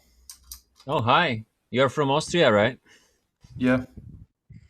Where you from? Jan Gurkovic. Czech Republic. I'm your neighbor. Czech? Oh, nice. Yeah. What's up? I went to Czech once. Bro, I hated it. Like driving there is, like you guys have the tram. Oh yeah. Yeah, it's freaking stressful driving there. Driving on what? Like car? Yeah, the roads. I remember like when I was in Czech, it was like 2021. Oh yeah. Yeah, bro, like you gotta look for the tram for all the cars. The show was crazy. Especially the trams, yeah. Yeah. You know what really surprised me there? Like the people are so tall in Czech. Like even the girls, bro, they were like my height almost, which is crazy. Tall. Well, They're really tall. maybe.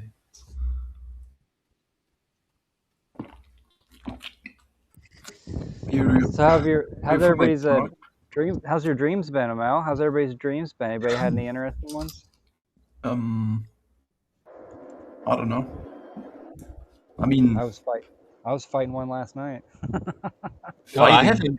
I have interesting thing because I was after binge watching your shows, like Yeah. going backwards. Uh, this happened like a couple nights ago, and first time for me, I somehow when something attacked me, I somehow remembered what you said. and I kind of I touched it back, and it was completely different sensation, and kicked me out of the dream straight away. Anyway, Yes. Common pattern, right? Oh, it's awesome. so Yeah. thanks, because it somehow got in there, right? Because I'm not a good, or I used to be not a good dreamer, really, not such a good awareness there.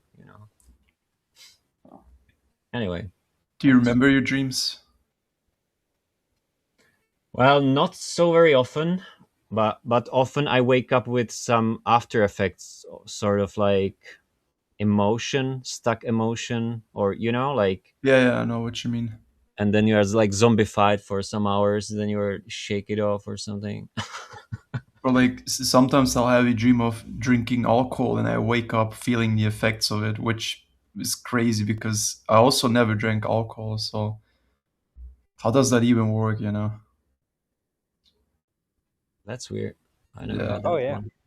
It's kind of like having a dream where you die and then you actually go through the death experience. It's like, well, how do I know what that feels like? This is not coming from my brain. You know what I Yeah. mean? Like this is Yeah. something that is being And inserted. and it just makes you wake up because I guess there's nothing else, right? Because you're immortal, so it doesn't make sense anyways. Oh no, I've gone through the death experience in a dream state. I didn't wake up. I went through death. Really. It was Usually yeah. I just wake up, you know. I think you're supposed to just wake up, but I was so aware in the dream that when I died, I actually got to experience death, How and did it it was feel? orgasmic. Orgasmic? Yeah. It felt like remembering and then simultaneously forgetting what you're remembering and going Oh, through a tube, going through like a tube or a tunnel where you're remembering everything about yourself that you'd experienced, even other experiences. And then as you're remembering it, it's getting memory erased. It was indescribable. It felt death is not the worst feeling. It's what you feel before death. yeah, that's the thing. Like no one wants to suffer when dying, or no one knows. You could be driving a car right now and crash somewhere and, you know, suffer. Yeah, I get the sense that the the love bomb is built into the death process. Yeah. That was my experience. Yeah, because it felt so good that it felt better than anything here, and I could see how that would lead someone into a state of compliance. Yeah. Yeah. I mean, especially if your life was traumatic and bad, you'll fall for it right away if you're unaware.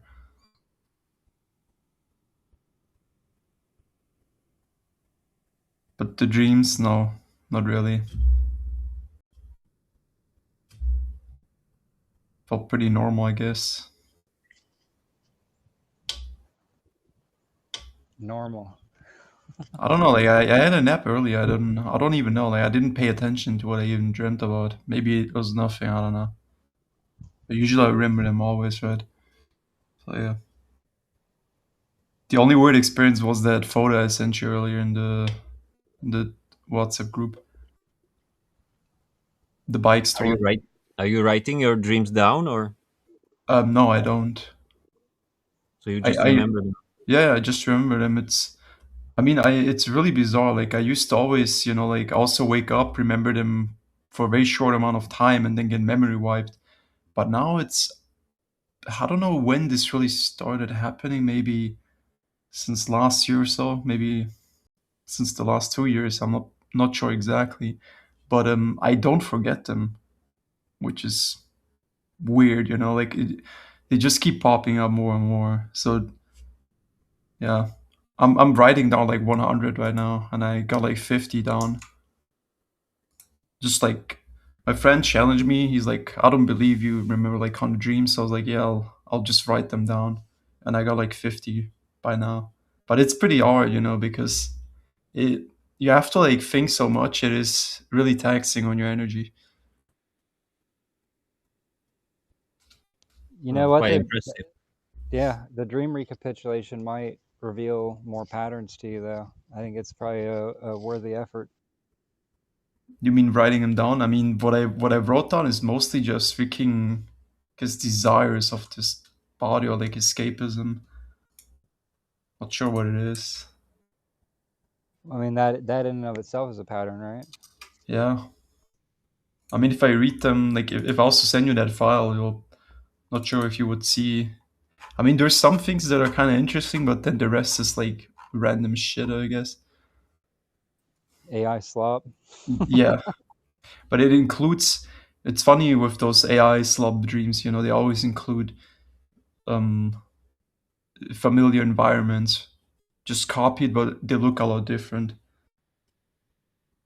and also Right. includes people that you know in this, in this life here.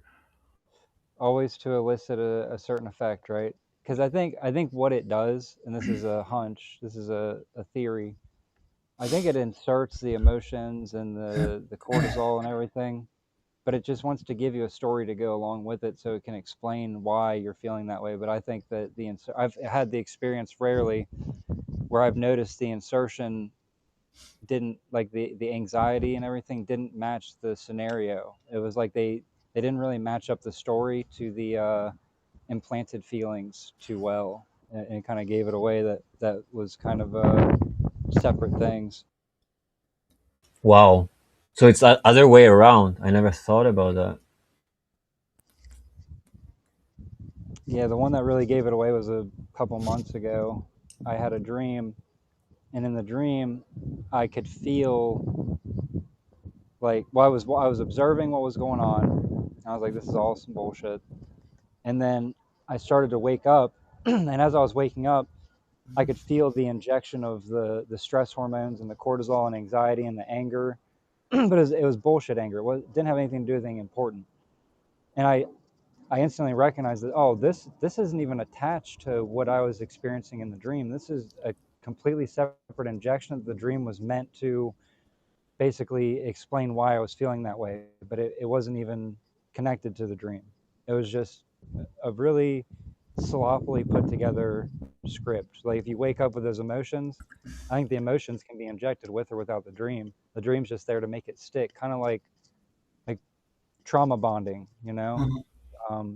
There is a science to bonding somebody through trauma, and this place seems to, that's like the MO, right? Traumatize us, which bonds us to the script, which gets us more attached to these characters, to this place as being real. It's just, it's evil genius, the whole thing.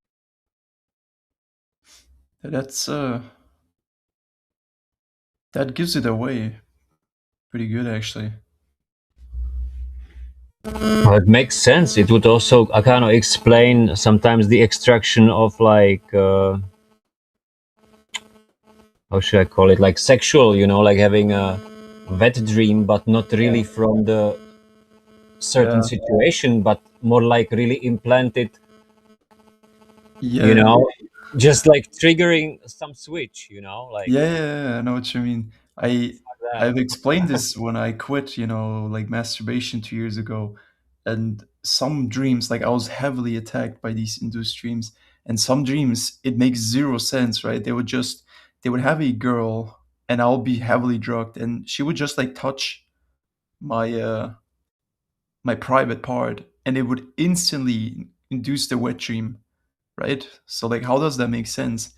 And if that was to happen here, like in this waking state, if you get the hottest girl to touch your private part, you would not immediately freaking come. I'll just say it how it is. I know exactly what you're talking about. Yeah, it's like just like flipping a switch.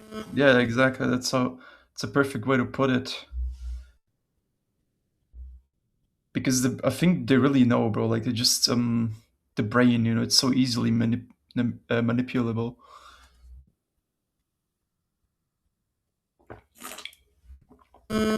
Yeah, but And the it's dream this is better. Like Nick said, to just make it make sense somehow.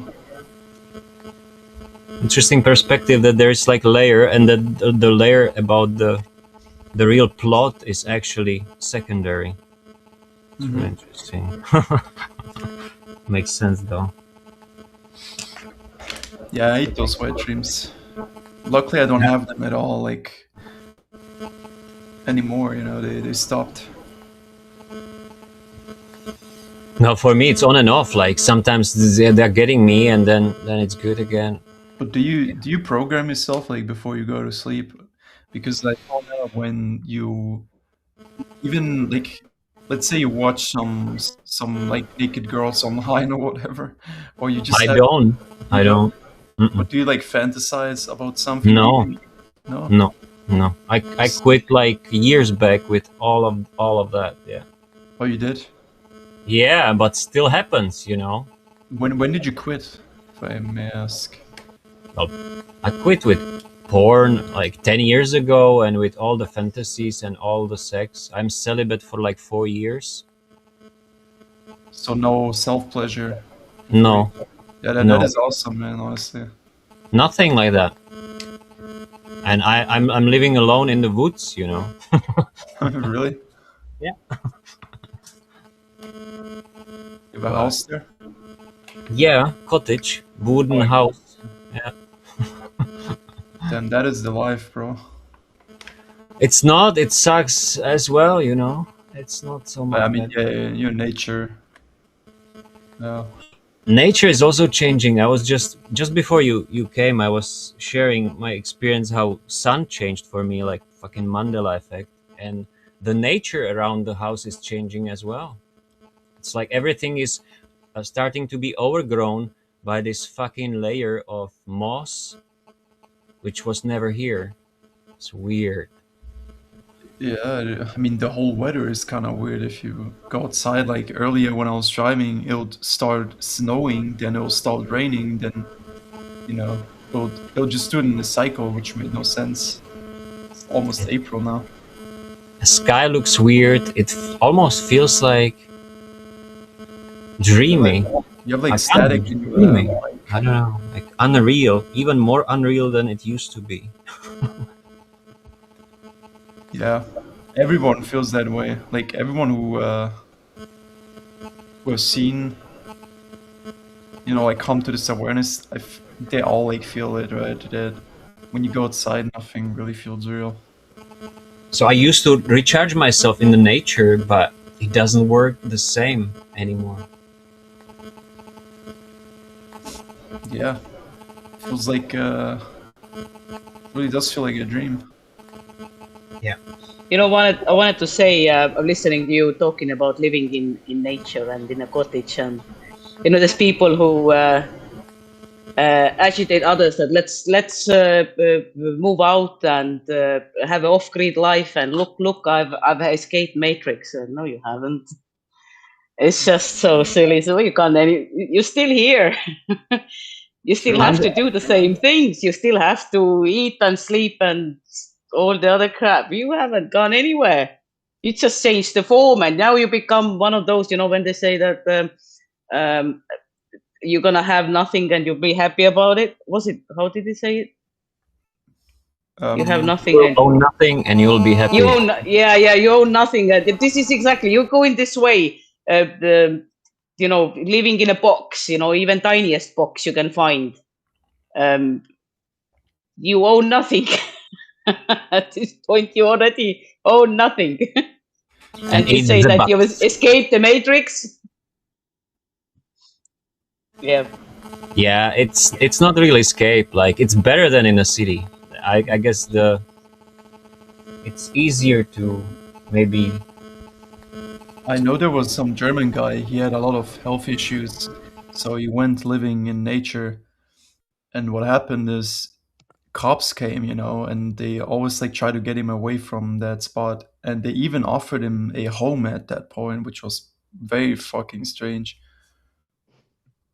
The government, you know, like he got into nature, he fixed some of his health issues just by just being there, and suddenly they come and offer me a home, right? And he was with a spark, you say? Yeah, he was.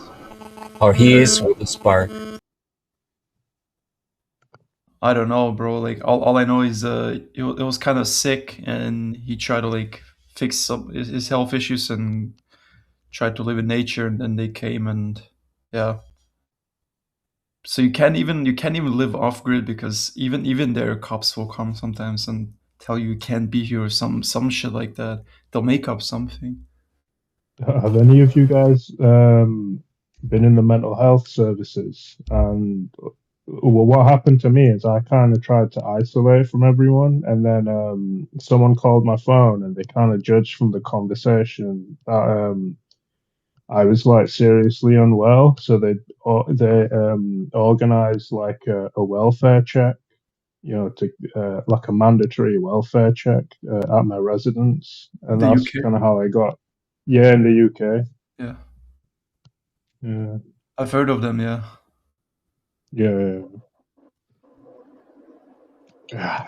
I had this a similar situation. It would take too much explaining, but basically, told that I was unstable, and that I needed therapy, things like that. So I've been down that road. They definitely try to corral you in with that, but and I Yeah. did it for a little bit only because at the time that was the only way that I could see my kids. But that's kind of been stripped of me as of late. So I mean, I don't do it anymore, but I was very clearly told I was unstable and needed help. So feeling that I there's a lot of lag from your Yeah. mic, Christina. yeah, I'm driving to work, so I may be in signal spot. Mhm. Yeah, it makes sense when you're in the car. Did you order something suspicious, Kazman, so that they got a No, check? no, it's just the way I was talking, and I was kind of like, it's very weird because it's like, it, it's kind of like you can't, the conversation won't end until it's like prompted to end. And at that time, I was having trouble like speaking and like vocalizing things, and it kind of be obvious though, because it's like they won't end the call. Do you know what I mean? They'll just keep like saying, "Are you there?" Like when you go quiet, and um, you can say, "I'm going to put the phone down now," and I think I did do that eventually. But then they just said, "Oh yeah, judging from the call, we're going to do a welfare whatever it is, and if you don't respond, like." I don't know, we're gonna like force ourselves into your house or something crazy. Bro, that So is insane. yeah, I don't know. Yeah, I've only heard about like UK welfare checks and also in like Australia when these young teens they like ordered some chemical, to take their own lives, and then they would have those welfare checks. Yeah, yeah. There's this guy called like Joshua S or something, some S Joshua S. Joshua. Yeah, he made a funny video, and it's very like satirical, and yeah, it's this guy basically does a welfare check, and he goes, "Hey, are you okay? You don't happen to have like the last piece of the puzzle to end the Matrix in there with you, do you?" It's fucking pretty funny, Yeah, but yeah, I the know what same you thing mean, happened to bro. me. I haven't watched it Yeah, though. Have you watched his video yeah. of like his Matrix experience, like someone writing "This is a simulation" on the wall? I don't know if I've seen that particular one. I'll have to go back and watch a few more, but they're pretty funny, man. It's like cartoonish and stuff. I think I know Yeah, what. Yeah, I think I know the ones you're on about. yeah, but I don't Yeah. watch those of his cartoon videos. I like his more serious videos. Oh, okay, yeah, I think I've seen a few of them. I think that what's he called? Philosophy vids. I don't know if you know Yeah, yeah, about him. He went yeah. on the show one time. Yeah, that was cool. Was he really on this show once? Yeah, yeah. Yeah, but his channel is offline, unfortunately, because I think he's writing a book now, he said. Yeah, do you know this thing? Like, basically, he went through a similar thing to what I went through. His body took a hit from like being in a constant stress mode kind of situation, and I think he had to like take some time off to write his book and also just try and relax and like repair his body, man. I know how that is, 'cause I think it happened to me as well. No, I haven't heard about him talk about that. I just know like he keeps talking about his experience, you know, like being in contact with this, you know, this entity through the emails, Yeah. the technology Oh, received and all that. yeah, he was saying like basically that this whole reality is like designed or made by some like devil race or something.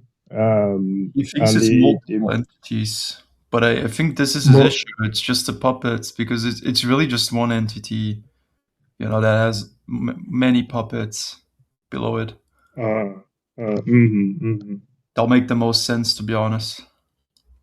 If it's one false yeah, god, you know, it's not gonna be multiple from my perspective. It's just gonna be one, and he's gonna clone himself. You know, then you have like the archons, okay, demons, the angels. You know, like yeah, all this shit. It's all the yeah, same. It's like yeah. I tentacles. heard, They're like tentacles. Yeah. I don't Exactly. think these creatures are actually self-aware. They don't really have such thing, but they do what they've been designed to do. It's all the same thing. They can just show you, I don't know, is it a shadow creature or is it a 20-foot Jesus, whatever. It doesn't matter. It's all the same thing. You know, it's especially like, you know, when you listen to NDEs that they've been designed purposefully for that person. So whatever they go through, this is what they see. Exactly. It's just project a hologram. Yeah, whatever works. It dishes out whatever works. It tries anything. It doesn't work on everybody because there is rarely is NDE that somebody comes out, you know, this is all crap. This is all simulation. It's not real. It happens because I've heard a couple. It happens, but it's rare, really rare. Well, what happens then? They become aggressive, and I think if none of that love bombing works, they'll be more aggressive, and then you have to really fight back. Yeah, there's few that they show it back on by force. Show it back, go back. Yeah, I've heard of people being stuffed back into their body. Yeah, I will stuff it back. I don't know where. Yeah. If I come across this whatever it is, spaghetti monster. Man. I hope we don't I even kind have of, to deal with that. And just get out. I was gonna say, I kind of know what philosophy vids is on about though, because it's almost like this reality. You at first you can see it as a land, you know, a world of lots of opportunities and all these adventures and all this like crap, right? And then I think when you get to a certain maturity, you see it as a trap and a designed trap, like people have designed not even maybe people, but something has designed it to doom you, you know, intentionally. Be bad Like, on purpose. it's fucking yeah. Yeah, all the good things are just for a select few. It's we just looking at them, enjoying it themselves. Basically, this is what my life has been. Yeah. So look how nice you can't have it. It's mockery. Yeah, it is. But none of those people are real, to be honest. And even if they are, they're so asleep. Yeah, I don't think they are real. I think this is all programs. It's just to mock us, exactly the ones who are awake. A lot of the good things are like illusions as well. Fundamentally, yeah. They use Like your energy even to this create this shit show. Illusion of love. Illusion of love, one of the biggest yeah. illusions ever. It's not even real. It's not even Yeah. real. It's just a chemical process in your brain. And all of it's Mm. conditional. There is no such thing as unconditional love in here. It's always conditional. It's a transaction. Yeah, Yeah. biochemical Why? reaction. That's what love is. I don't like how people take these things as the good, but these things are like a taint on actual good. Yeah, I don't think there is real good in here except the Mm. aware ones. Yeah. Yeah.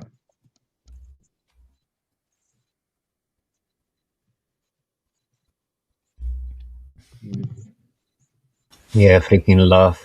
It's a trap, right? One of the biggest ones. Why they use it after? Why they use it after as a love bomb? I mean, it's a drug. It really is. Yeah. Trapped in And the people are 5G. willing to do anything for it. Yeah. True. They will all get it. Because that's like, imagine your whole life is traumatic, so of course that's, you know, the setup so they can love bomb you. And you feel And one of the something biggest pains you can feel in here is a Yeah. heartbreak. Yeah. That's why it's called heartbreak. It's kind of funny as well. Mm. I was once at a voluntary place that I went to, and someone asked someone like, so someone said to someone, the doctor wants to take blood sample again, and then the other person replied, "Oh, bloody vampires."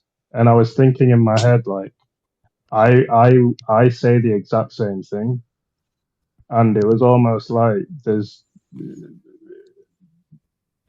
the idea that there's this personality and you can say all these like, you know, it just kind of like it seemed like just a dead mechanism or something. It's just being pressured to talk, and it's gonna say what it's gonna say, and I don't even think it's a living thing really. The whole speech thing, you can see it at one point, I think. Right. It's, you know, and it's like referring to like an illusory experience as well. It's just like, oh yeah, hi, yeah, I've been here, yeah, I'm going there, like, oh, there's time and stuff like this, and it just kind of like just ends up reflecting like a fake world. Right? Yeah, time is definitely illusion because it doesn't actually Yeah. exist if you think about it. Only thing you have is now.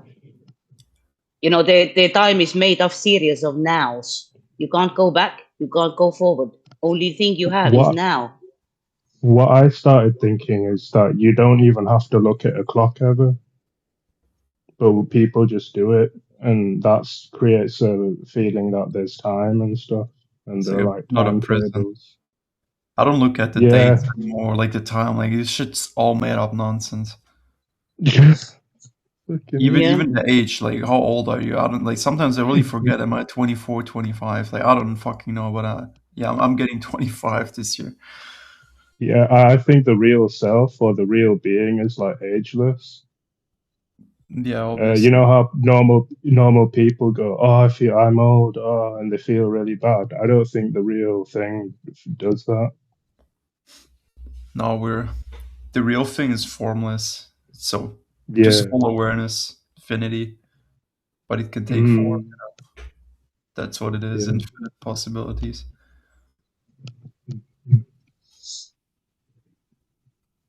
Yeah, degrading. It's really being stuffed in this human body. It's so degrading. I can't even put it to words how sometimes it's so disgusting. Yeah. And I've always felt this way. I lived with this with all my whole life in here. Of course, it's Thinking how unnatural. disgusting it is. Yeah, because I woke up very early. I mean, I think this is when I came in. It's my very first memory ever. But people have different ideas. How you enter the body where the child is born. But I'm not sure I agree with that. because I have no memories before, nothing, except that one dramatic one, the first one, when I sort of woke up. Do you know, I feel I kind of had an experience where I like died or something, but I can't remember the instant when it happened. I just remember like waking up, and it's like I never went to sleep in the first place. Kind of, it's really weird. Like, Have you I have think you heard maybe about the self-exit stories of Yeah, I some got one to tell. yeah? But have oh, you heard about the quantum mortality ones where people like blow their hats off and they just like yeah. wake up the It was a morning? guy oh in the man, stream who talked about it. I was yeah, listening to that stream. Yeah, I Crazy, know what you mean. crazy. Yeah, that, I was in my early 20s. I collected um, medicines in a jar, all kind, whatever I got my hands on, and I took them in one go. Should have something happened because there was all sorts. Something should have happened. No, I just fell asleep and woke up and nothing happened. Do you know what Nothing. man, yeah. I get you. Nothing I get happened. you. Okay. Yeah, yeah. but what That's it. was the medicine?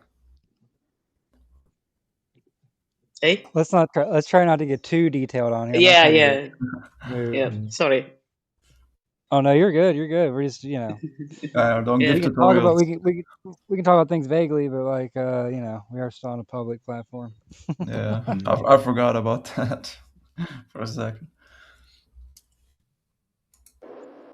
I think it is important to bring those things up, though. To be honest, I do think it's important to talk about that because I know for a fact that there are people newly coming into awareness that struggle with self exit. And for me personally, I've shared it on the lives. I have tried and absolutely nothing happened, or I was completely hijacked. So, but I understand, right? I have the empathy for somebody that realizes that they don't belong here and they want to try to get out. Now, it is important to make sure that it's a sovereign decision, but I think it is important to touch on that aspect because I am sure if you're coming in here as a true essence being, you have probably considered it and or tried it. So I appreciate you sharing that about your experience with the medicine because I've had a similar experience as well. It's very bizarre. Oh, really? The Wow. I've tried a few times actually, and nothing. So it is an odd phenomenon. It is very real, and if you let it, it can make you feel that helpless feeling, like and that's what they want, right? That's the whole goal with that is to make you feel like you can't even have a choice, even if you try to make it. So yeah, I Yeah, appreciate you sharing that. that's the reason I was thinking that the script doesn't let it happen. So if it's not the time for the character to end, it will not end. Because it was so surreal to go through this and absolutely nothing. Nothing. I was healthy as a horse. How is that even possible, knowing what I actually put down my mouth? How is that even? It's impossible, Yeah, Yeah, there unless are there is certain something else mechanisms. in works. Yeah. I don't that's know how. gonna. I mean, I have a few theories, but there are a few mechanisms at play that I don't know if it's entirely like a lot of people with the quantum immortality, they think it's like a timeline jump. I don't know if that's it. For me personally, it feels more like they have mechanisms to basically prop up the body, even after you've taken extreme measures that should technically take you out. I think it's more technology than it is anything about timelines, but that's my theory on it because I've tried a few different methods. And the helpless feeling when I first tried, a year and a half ago was, I mean, it was amplified, right? Like what was told to me telepathically was you're not going to be able to leave unless you absolutely annihilate your body, which wasn't true. But at the time, because I was so in despair, I believed that. So I know there's people that go through that, and it's a process, right? And you come out the other side of that and you realize, like, I'm not urgently trying to leave anymore. I'm not urgently trying to leave the body. Do I want to? Oh, yeah. I mean, I don't want to be in this body, but I don't need to be urgent about it because I can, my essence is going to survive whatever you do to this body or in my environment. So, but I have a lot of empathy for people that maybe listen and are going through that stage, because that was probably one of the worst stages for myself anyways.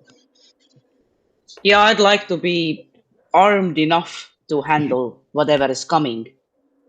I was desperate. I wasn't thinking straight, and so on and so on. But now I would never endorse something like that.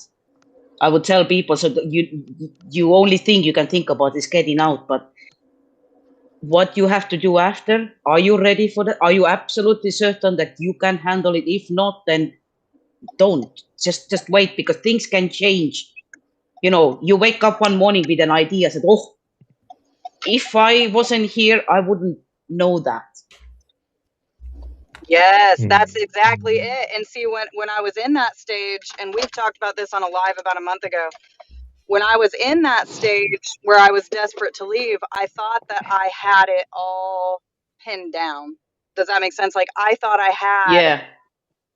my trajectory was set. I thought that I did, until I came out the other side of that and I realized, oh, I don't know if I would have actually had freedom, if I would have been successful in leaving in that moment.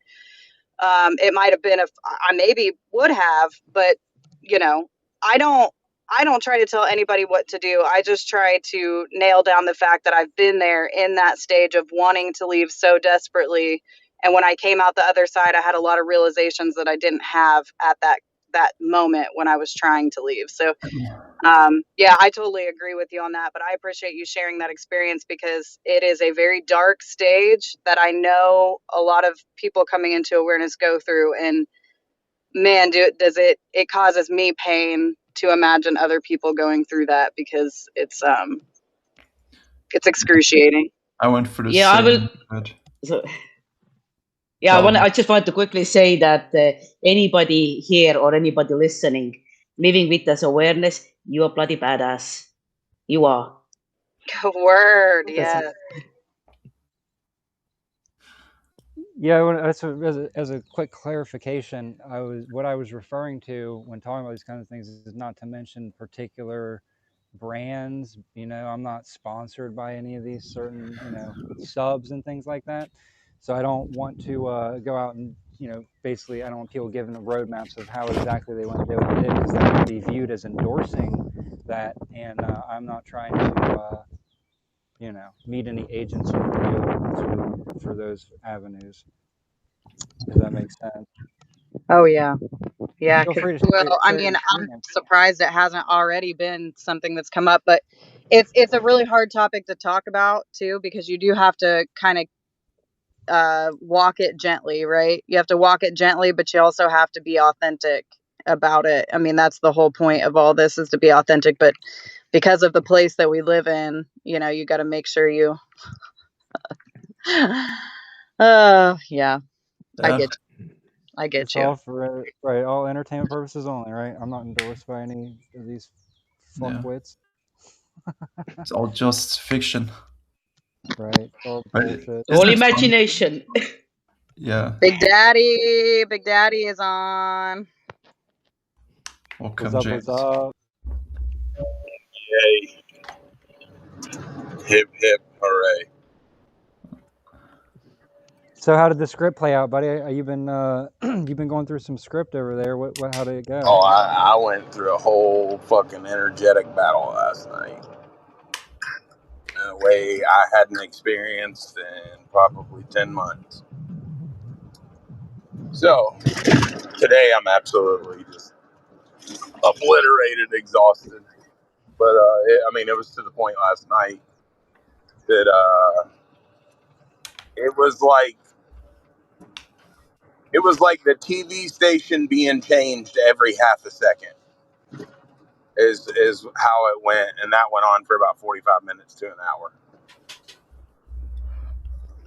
Just scene after scene, scenario after scenario, entity after entity. Weird fucking ones too, real weird ones. So, Yeah, I paid for gloating yesterday.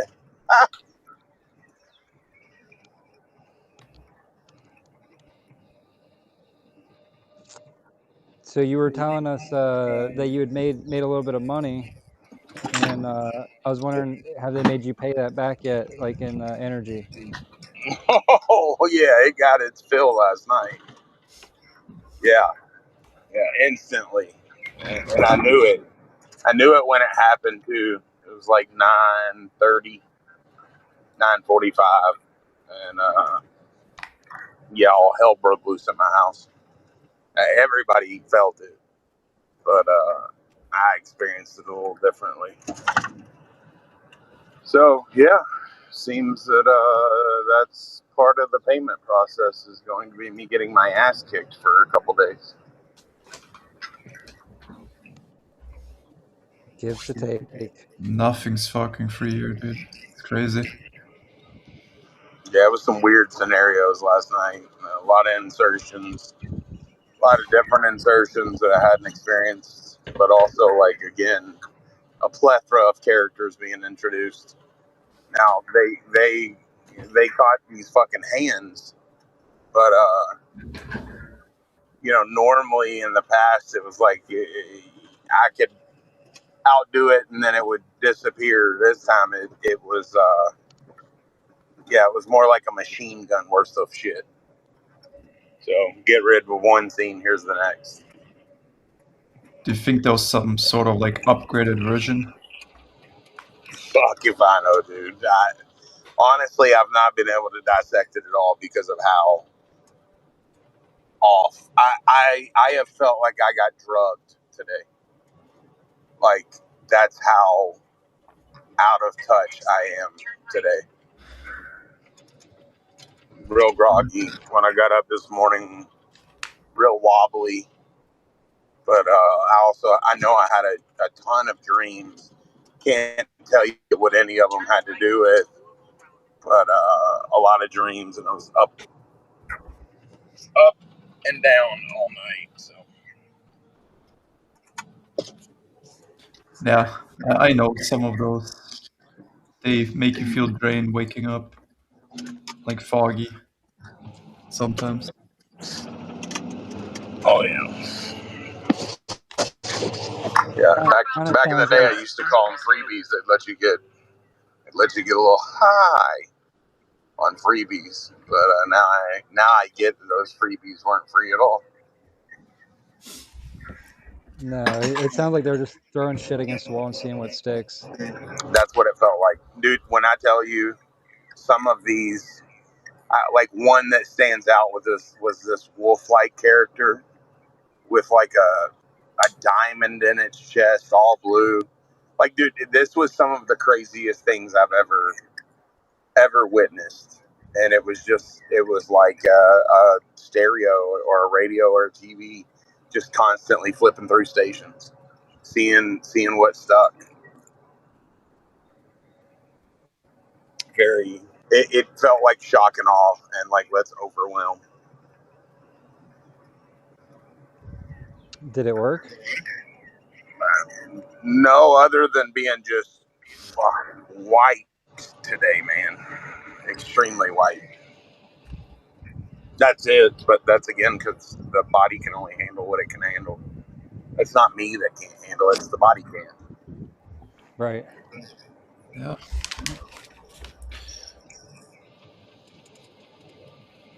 The wolf you talked about, remember seeing something similar? It was like a wolf with red eyes in the forest, like a dark forest. Those type of dreams. Because it wasn't even given time to like render out a background to it. It's just characters, like characters with. There's a lot of geometric patterns. I'll say that. Anything that I tell outside of the character itself was a lot of geometric shapes, real interesting colors. Your base colors were very vibrant. Yeah, almost like I was being pulled to the astral. Like it wanted me on a different plane.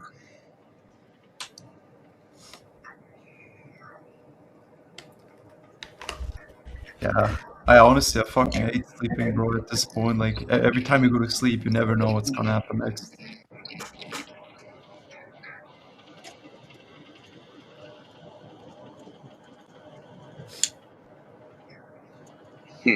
Seeing some desperation in it, but also I was definitely very much punished for speaking out against what I had performed, and got up a little bit and smacked my ass right back down.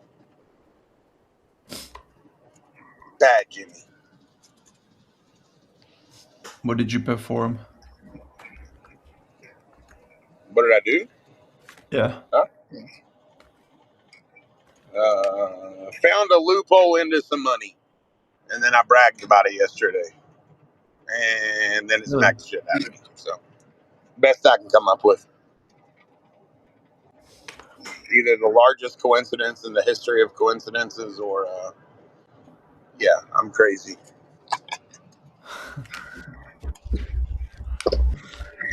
Aren't we all crazy?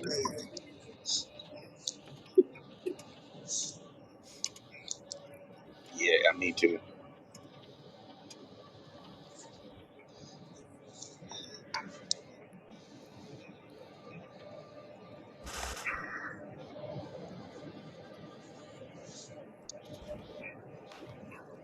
I don't feel crazy, you know. I think it's just we maybe we've seen into like a higher level of awareness or something, and it just is very insane, like to have done that, and there will be like stuff just amongst normal people like who haven't.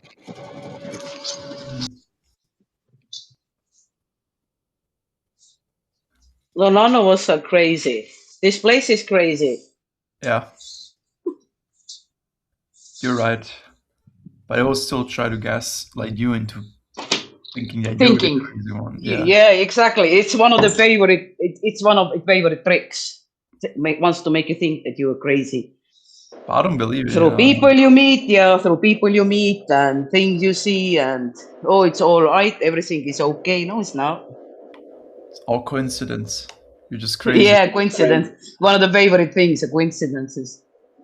Yeah. I actually think Big Daddy said something really important though when he said it's not that the real him can't handle it, it's the body has limits.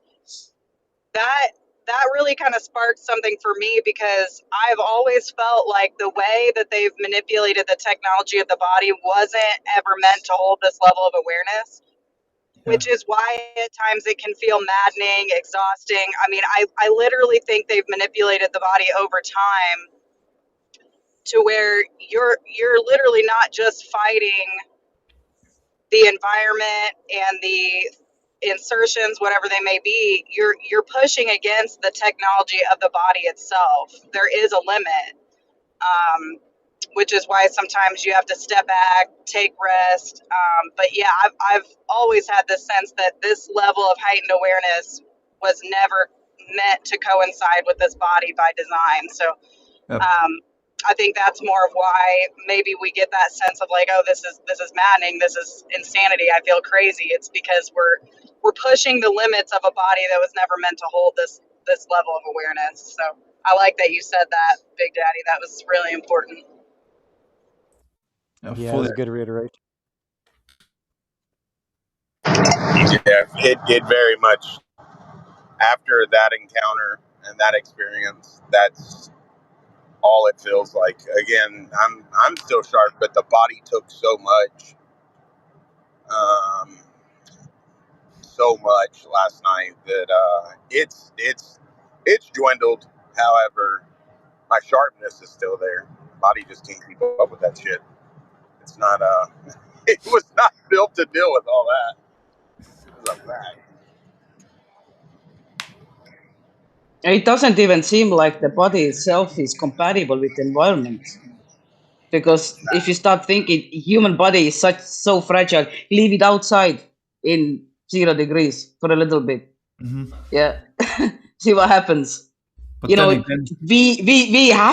have to find ways to, this is where all the monetary system comes in. But you have to have a dwelling to be in, and you can't just go outside and find the cheese hanging in a tree. Yeah, you have to do something to get it. You really have to work hard. You can't just go pick and survive.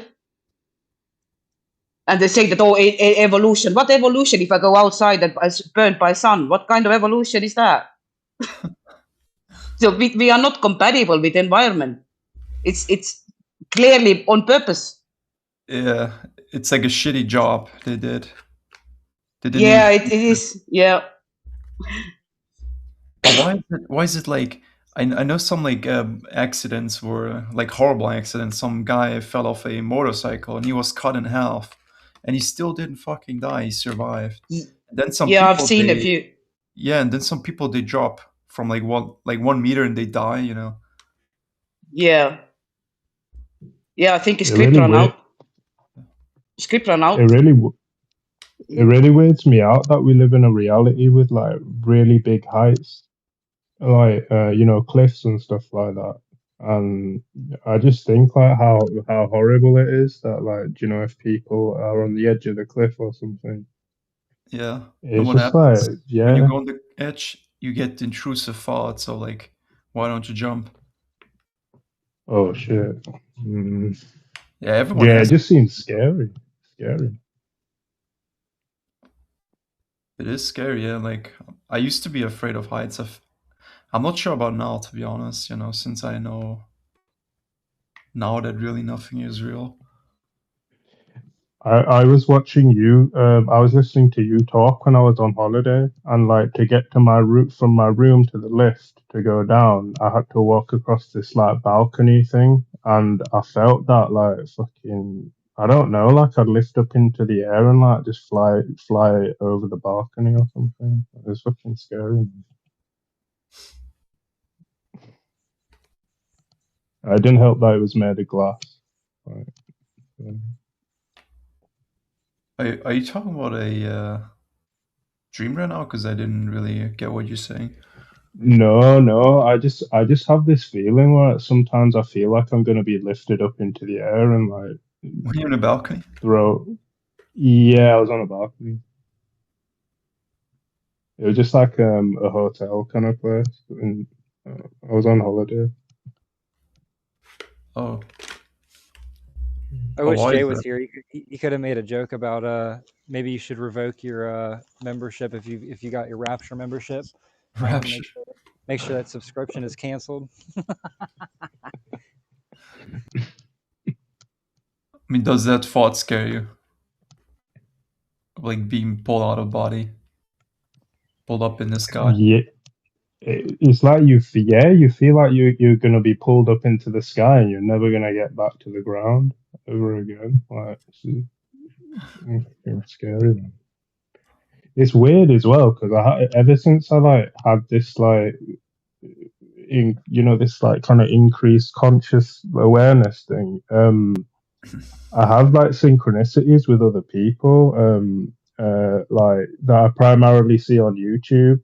And another person, like when I had this scary feeling, they post, what happens to them in their life. I don't post that much, but they were like, oh yeah, I had this feeling of like really horrible like doom and dread and like I'm never coming back from this and stuff. And I'm like, yeah, it's fucking horrible. It's like horrible. Sounds kind of exciting to me. That's right. Man. I would like to be pulled out of body when outside or somewhere. Sounds like I'm gonna meet the faker. Yeah. Yeah. That's another thing I noticed as well. I was made like homeless just because like kind of like a disagreement erupted in the house, like and that same thing happened to a bunch of other people at the same time. And they were like that's why I think a lot of this stuff is like predetermined, like determined or something. Scripted. Kind of. Yeah, scripted. Yeah, I mean the life here we have is really scripted. that's the reason why when sometimes, you know, like sometimes I'll be able to see things happen in the future, like 6 months prior. And this is really just because I think this whole thing is really scripted. Like the whole body is, you know, like everything you do is scripted, but the awareness cannot be scripted because that's unscriptable. You're just observing the body, like doing the script, and that's why most people say, "Why does it feel like a movie?" You know, nowadays, because I feel like some veils have been lifted, and even the normies feel something being off. You ever had deja vu? Yeah, Yeah. Deja vu is I have. an interesting thing. Like remembering a millisecond into the future because you're just seeing the script. It's like there's some kind of skip on the CD and it skips a little bit ahead. I don't know how to describe it. It's I can imagine. There's something about that phenomenon, right? Like it's happened before or something.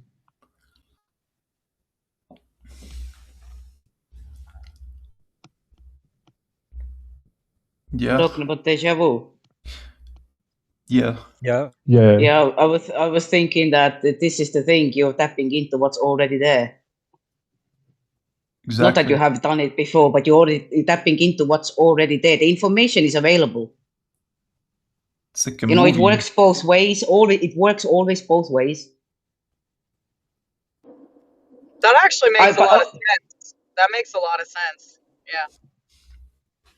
Only thing I don't know when it happens, because for me it happened completely random place. You know, something not important. You know, I felt that okay, I've done this before. You know, I know exactly how this little short moment's gonna play out. But just because the script's been written, sort of, you know, everything is written already. It already exists. I just haven't played out yet. But you tap into that information. So this is how people can predict things, because they've at that moment they have tapped into that information. It's not like, or they manifest something. No, because it's already there. You can't get something that's not there. You know, you understand, this is a closed system. Everything that's in here is already in here. Nothing's coming in, nothing's going out. This is all in here. Well, going out is probably except us. But if you take from somewhere, something else has to give. You know, it's rearranging the things. It's not getting something.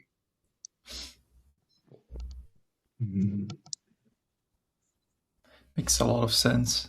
Today I've seen this exact script play out again when I, you know, randomly in quotes decided to open some like streamers like game, and I saw that he had like 2 items in like his inventory which wasn't even possible like to do, but I guess they did like an update so now it's possible. But I had like a dream it was like yesterday or so, and I saw like this guy. I didn't see the guy, but I saw like this same exact gameplay that I would see the next day, and I saw like the 2 items which you wouldn't be able to have like both in your inventory. So I was like, what the hell was that about, right? And then today I just, you know, like in quotes randomly decide to open this guy's stream, and I see that he has like two items in his inventory, which back then wasn't possible. So yeah, you see like this whole thing is scripted. I know what you mean. Yeah.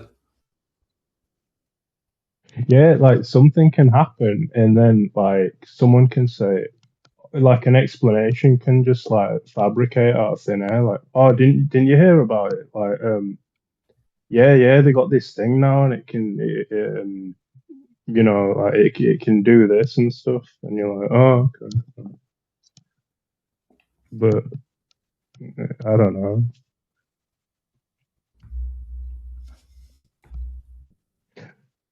Yeah, I think that's when it happened.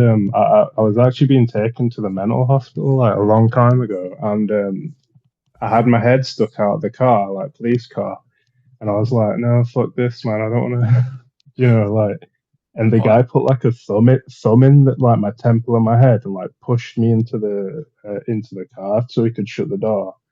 And I said to my mate, like, you fucking did that to me, and like that you can't do that. That's like not legal. And he goes, oh no, apparently it is legal. That don't you know there's this law that you're allowed to do that and stuff. And I'm like, what the fuck, man?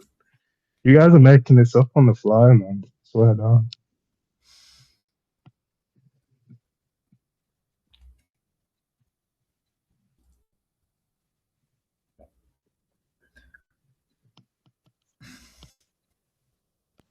I was looking at some of the comments.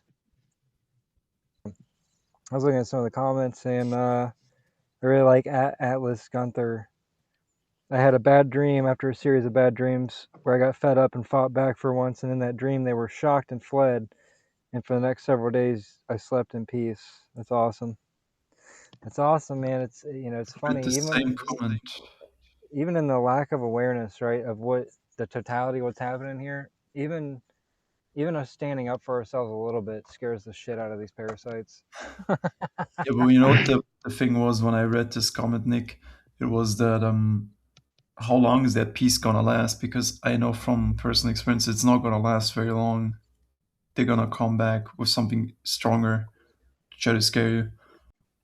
Right. And that, it's kind of the whole point of the show is what do we do in the end to make sure that that doesn't keep playing out, that script is done once and for all.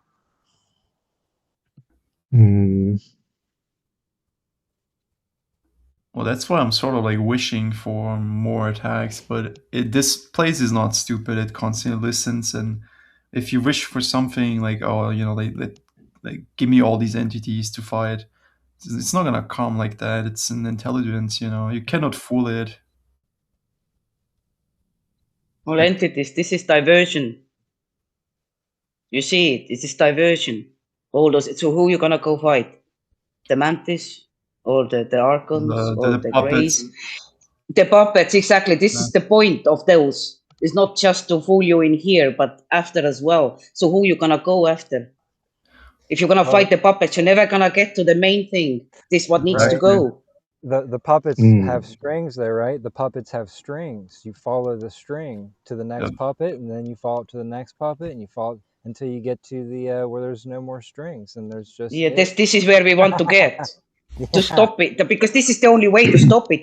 There's no point to keep fighting with those little puppets because you can dish out more and more and more. And odd one out, like I'm not sure if you have seen or like I'm pretty sure you've seen The Matrix, right? Have you seen the scene of like where they enter Zion and there's like all these sentinels? So it's like millions and millions, it seems like, right? Like all these little robots flying at like high speed. Yeah, and these are like the puppets. You never exactly. It's never gonna end, isn't it? It's gonna give more and more and keep building more and more. Right. That's kind of like what the news is, man. People just watch the news and they're like, "Oh, we're doing this," and they're like, "Yeah." But it's like whack-a-mole. It's like you're whacking them up. The guy down there, he's gonna pop up somewhere else. Whack-a-mole, exactly. But for a beginner, it's good practice, right? If you can't stand up to the mantid, how are you going to stand up to the thing that actually feels like it could be God? Yeah, that's true as well. That's true as well. Yeah. It's good practice. It is mainly practice, correct? But you need to have no fear. No fear. And also, you got to recognize that each of these projections takes energy for it to project. Each of these puppets takes it has a finite source of energy, being what it can steal from us. So any damage you're doing to any part of its structure is beneficial because it has to replace it. It's going to cost it energy to do that. And you'll notice that if it didn't cost it energy to do it, it would just keep sending the same shit. But once you really destroy something, you actually pull the energy out of it, it doesn't send that anymore. Because why would it? It would cost it more energy to build something that's already failed. So it's going to try something else, and then it'll try something else. And if you exhaust all of its options, right? And through the exhaustion of its options, you're building your will, you're building your awareness, you're building your intention, and you're getting real comfortable in doing something that's only going to be the exact same thing, but scaled up, amplified. It's the same thing, right? The puppets that you're dealing with here are just a replica of the puppet master. So if you can deal with the little one, it's the exact same process for the big one, but just a little bit more intense. And by a little bit, probably a lot. But it's you know what I mean? It's the same thing. It's just going to be amplified, right? Now, oh, I don't just feel anxiety, I feel dread. And then you amplify that. And, you know, it can amplify pretty far. But once you get used to the pattern and see how it does what it doesn't matter how big it does that pattern, right? There's nothing left that it can do once you've exhausted all of its options for you personally, individually.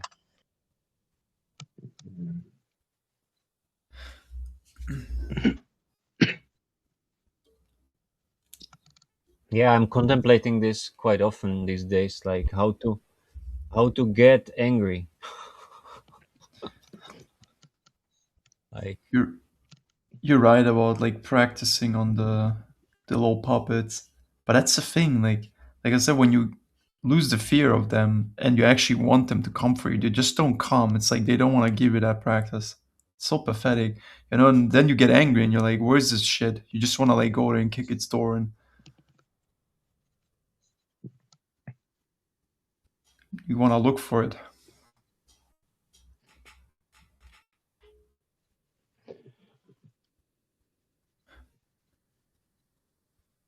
I feel like there was some kind of entities or whatever on the street I was living at my family's house. Because I'd hear was like there was some non-human like fucking monster things like living in on the street um opposite. And then also there were these like builder people who were fixing one of the neighbors' houses. And one of the guys, when he'd laugh like fucking really maniacally, like like, and I could tell that his like throat was like fucked up as well, like, and he didn't sound like a normal person. But then I don't know, like some time passed and they seemed a bit more normal after that. But I fully remember when they seemed like fucking you know, like some fucking yeah, like possessed, bro. Seriously. Yeah, I think it happens a lot more than people think. I know some story about some old guy.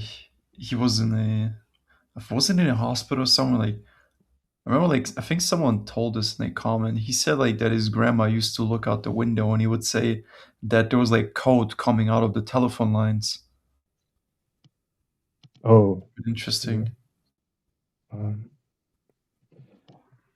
I think this technology is helping to project an illusion of like this reality being real. And I don't probably think it's real. You know, like it doesn't even feel yeah, real. I mean, you go outside now. It's really the only reason why people may think it's so. It's just because of the memory wipe. yeah, man. I think it's locking in the bandwidth. It's locking it into a very tight area so that you know, awareness can't get outside of it easily. And they got all the wardens there just in case, all the entities, you know, just the wardens of the hive mind. Yeah, Yeah, and you also that's get the kind of. rain wiped every day on top.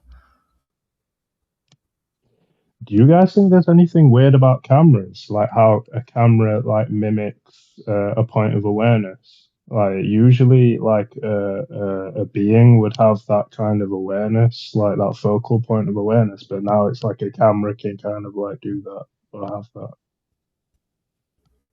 I kind of know what you're talking about. Some Yeah, dreams they feel like you're a camera just observing. yeah, yeah. Or like those FPS games where you just like floating around camera. Yeah. What's it Yeah. called when you do that? It's called no clipping. Oh, fair, fair. Yeah. Where are you from, by the way, Casman, in the UK? Which part? I'm from West Yorkshire, a city called Leeds. Oh, It's kind of like north part of England. yeah, I know where Yorkshire is. I used to know a guy there. Like I was playing games, so he's actually a police officer. It's pretty funny. Oh, cool, cool, awesome, man. Yeah, but I know like in the UK, I've seen like they actually use since there's like a lot of drug selling, they use like helicopters that can like they'll fly above these apartments and actually what was like use infrared or something to pick out like heat from the apartment, so like Oh yeah, that's with like grow ops, isn't it? Like grow operations. Yeah, They give off heat. Yeah. exactly. The UK is weird, you know. Like, I went to university in Wales, and the flag for Wales is like a dragon and like basically a red dragon on a flag. Yeah, And I searched it up. Yeah, and apparently there's this story of this knight called St. George, and he went to fight the dragon, and the dragon was like demanding like sacrifices and shit. So he went and like to take this dragon out. And St. George's Day is like meant to represent like the triumph over evil. yeah. So yeah, The yeah. UK is pretty interesting. Like, I'm pretty sure you've listened to a lot of like David Icke as well, right? He exposes a lot of the symbolism in the UK. I think it's like one of their main spots of these entities, you know, the royal house and all. Yeah. Do you think so, man? Like I started Yeah. fucking feeling like that. Yeah, man.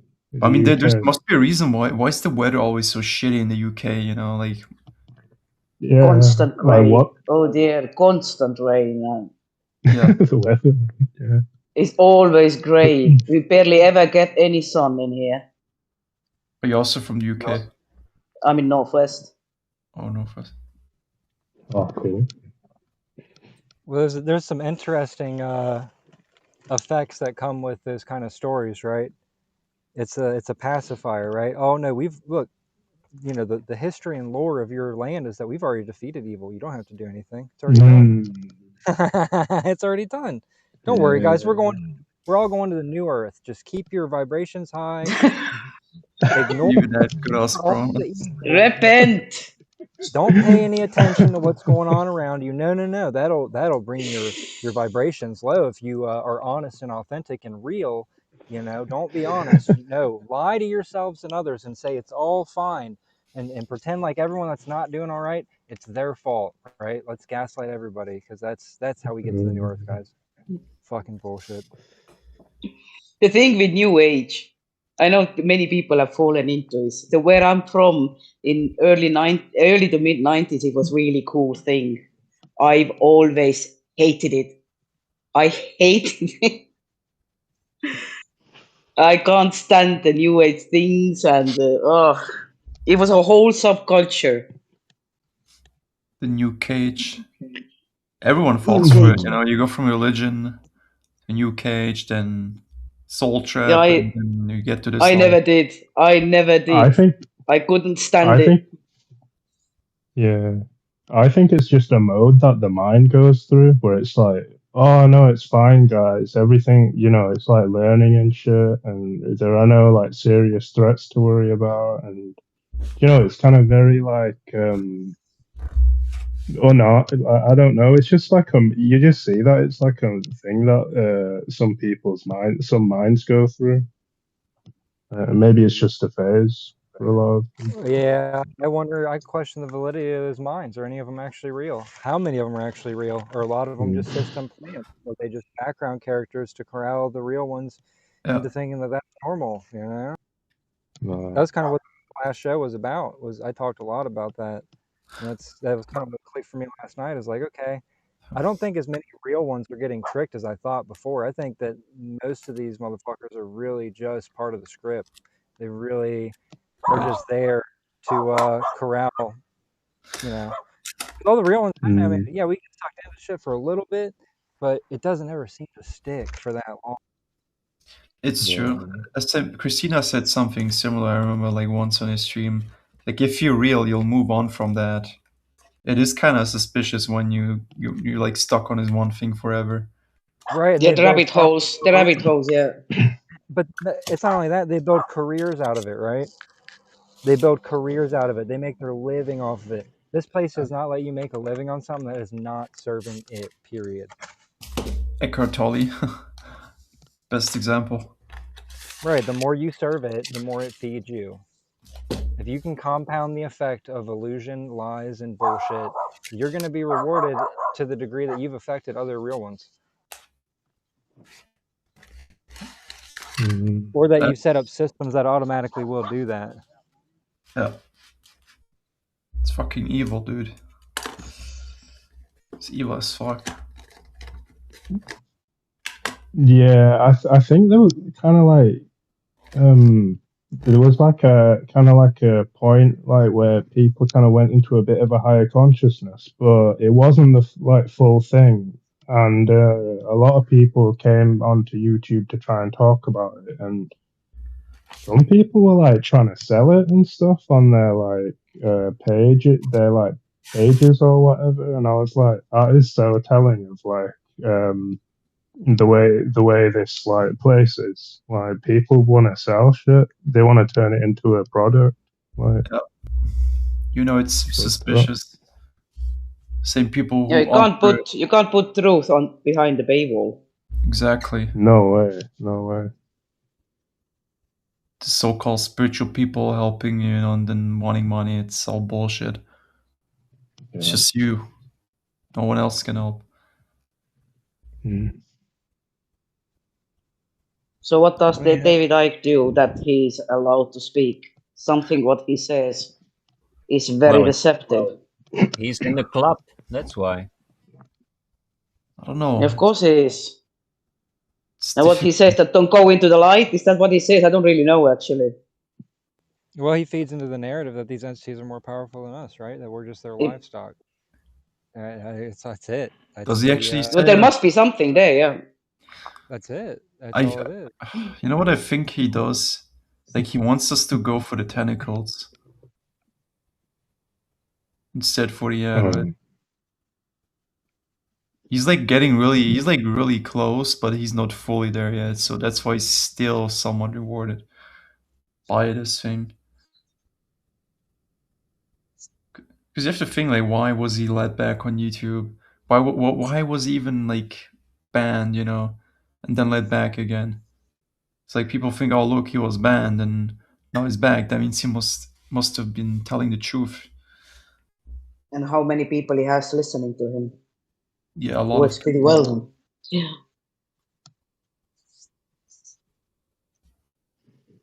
He does. Honestly, I like him, but something is still suspicious a little, even if it's just a tiny bit. Like, there's something suspicious about it, because you cannot. I don't think you can be like on this sort of like level of awareness. You know all of this shit, like what's really going on, and you would still be rewarded. It just doesn't work that way. You know what I mean? Now you keep saying that. Look at I'm not rich. Look at me. You're selling books and you're giving interviews and you're selling out. You know. He's millionaire. He's definitely millionaire. Yeah. And why does he have kids as well? Like, does he offer the solution? I haven't heard really. I haven't listened to him. Don't know. He does. What does he say? You know what he says? Like, his solution is to say no. That's his solution. Fight the reptiles. He never said something about fighting. You know, that is the thing. He just said, like, say no. But I think you have to fight. You have to be aggressive. Wait, I don't care if someone offers a solution. I asked, do they offer the solution? Right? Cut the root. The root, right? You see, the root of it. Yeah, that's the difference. If they're going for the tendrils, they're not going for the root. Yeah. I think he's saying non-compliance is a solution, no? Something like that. But that's a step. That's a step for sure, right? Yeah. Protecting energy step. You know? But there's a point where we do have to go on the offensive, 100%. Yeah. Does he talk about fixing this place? Because that's a big red flag. Yeah, actually he does. He talks about... Yeah, that's a big red flag. He does talk about why would anybody want to come back to this shit show? But then at the same time, he's like... to me, it sounds like he wants to get rid of these entities and make like a new Earth type of thing, right? And that in itself is suspicious to me because, like, fuck this whole... Here you go. Here we go. Now we know why he can sell books and give interviews and.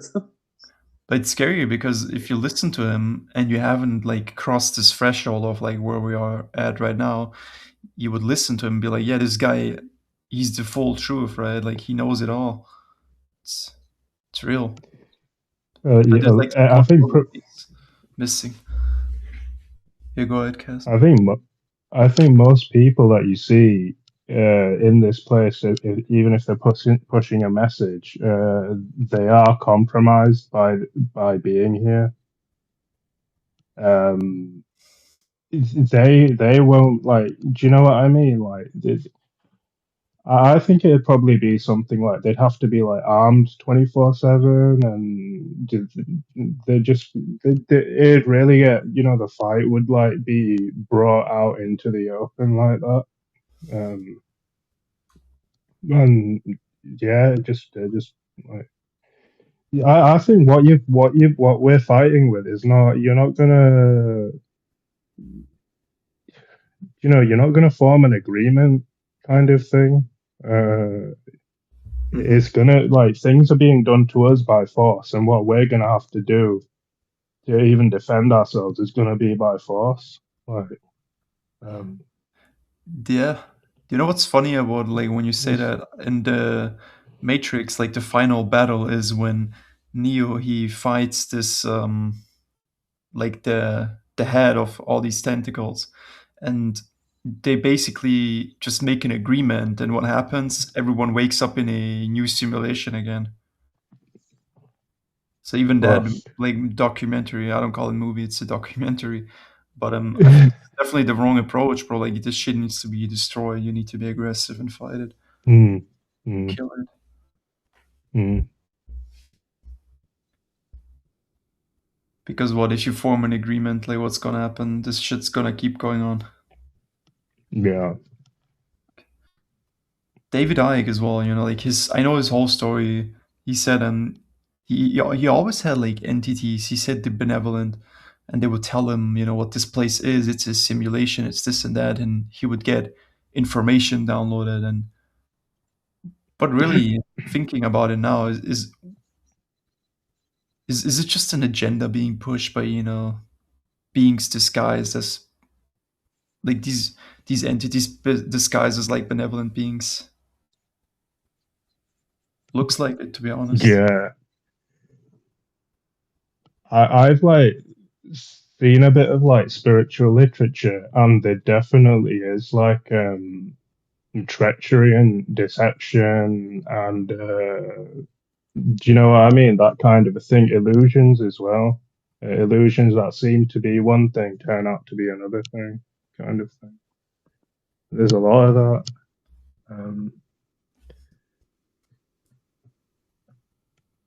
Yeah. Yeah. And it definitely is done by like that by design, so we get lost into the space, right? Yeah. Yeah. So many things to like people keep jumping back. Is it a soul trip? Is it all love and light? Is it Gnosticism? Is it this and that, right? But it doesn't really help anything going through all these tentacles because they're like pretty much infinite. It will keep creating, those fictional stories down here. Yeah, one thing I was thinking of just before is that they are all stories, and it might be like a series we watch, and it's like, oh, the new series is out. Oh, look how the story continues and shit, and it'll keep going. Do you know what I mean? We kind of want to like a definitive conclusion to this shit. Do you know what I mean? To the nastiness and shit. No more new Like that's seasons. what. Yeah, yeah. No, I was just thinking, like in Gnosticism, it's kind of like there are all these characters, and he did this, and he feels like this, and so he made it like this, and Yeah, and I the don't know, whole bro. library got like burnt down or something, and then of course like some papers they still be found, and then you get these stories. It doesn't really add up. Mm.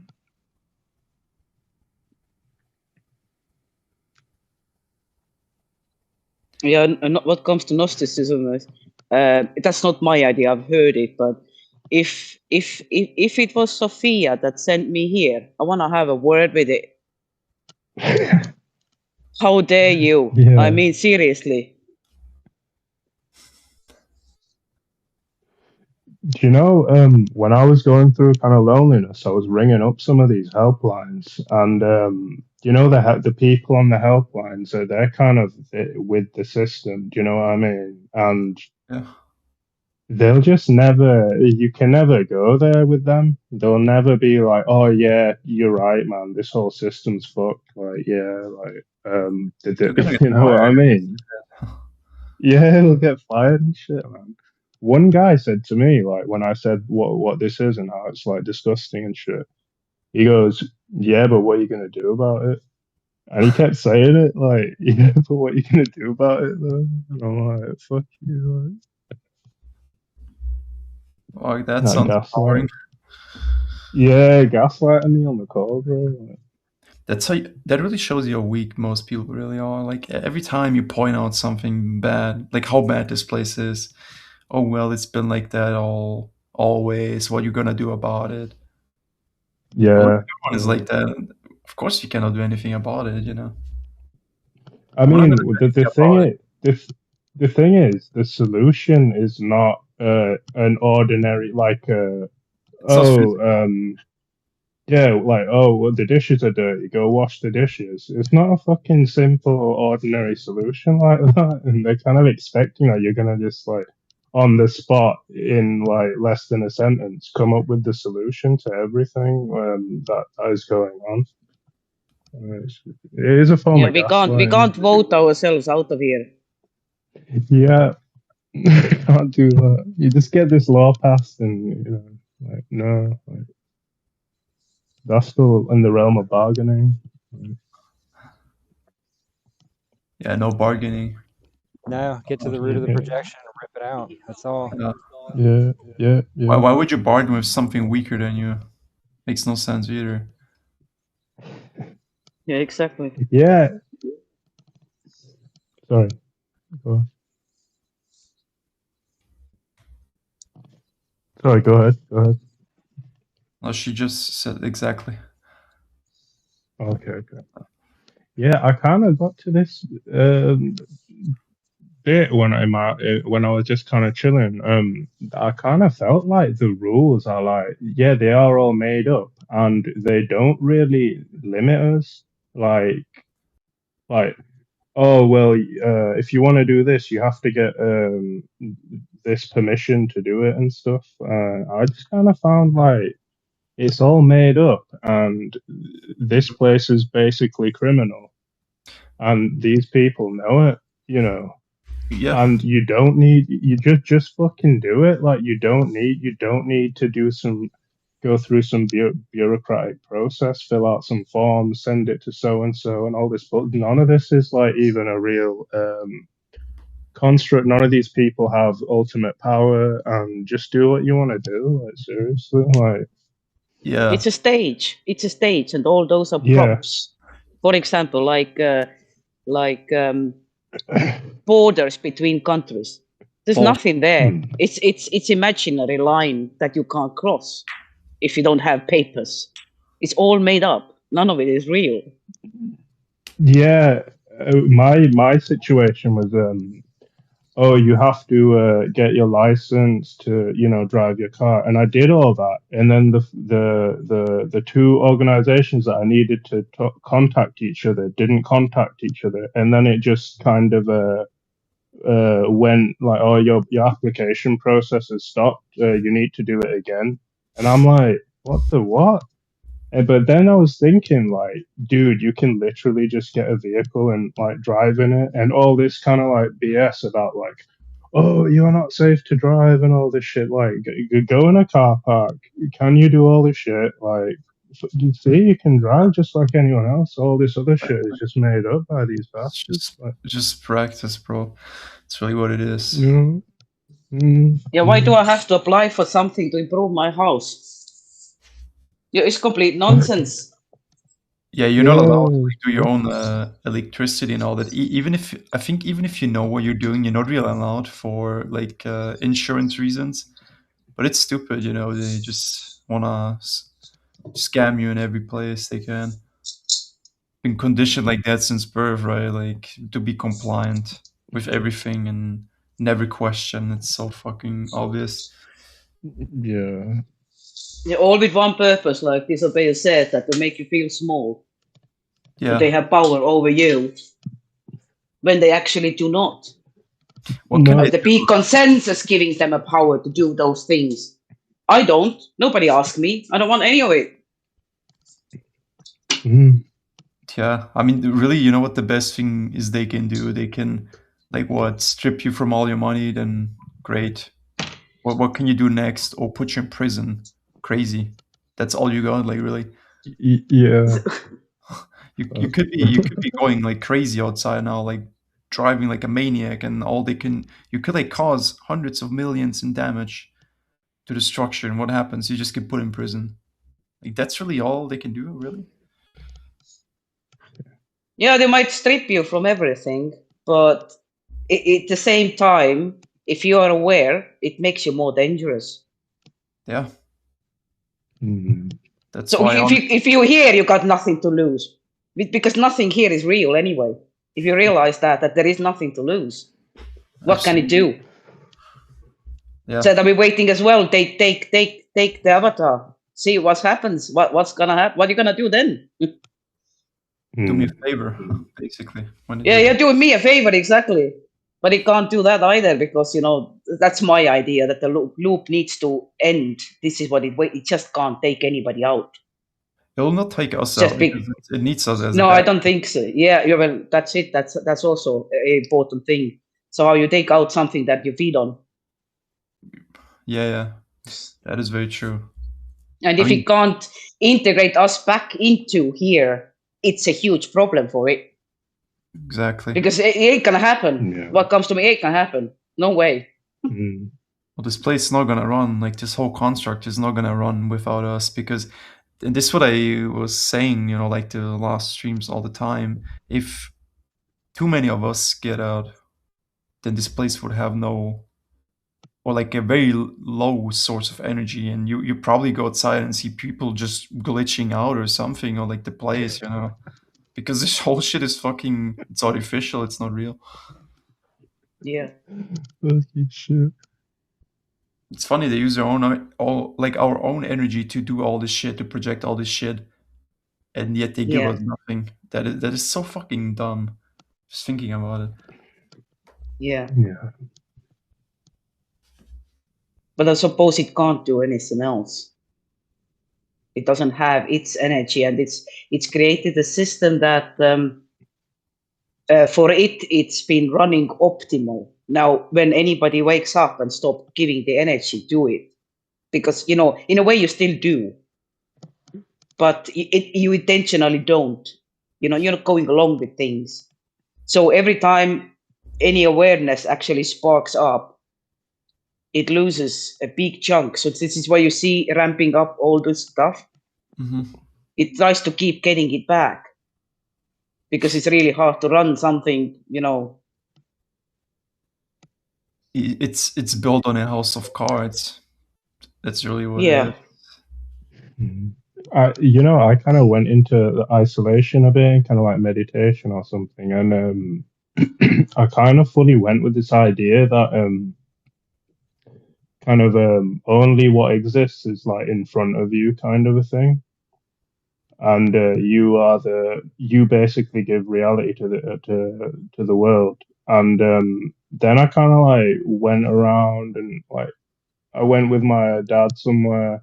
And he fucking drove. He ended up driving the place I had walked, and it kept happening like that. These people would only go where you'd already been, kind of a thing, Are and you like they talking about? couldn't.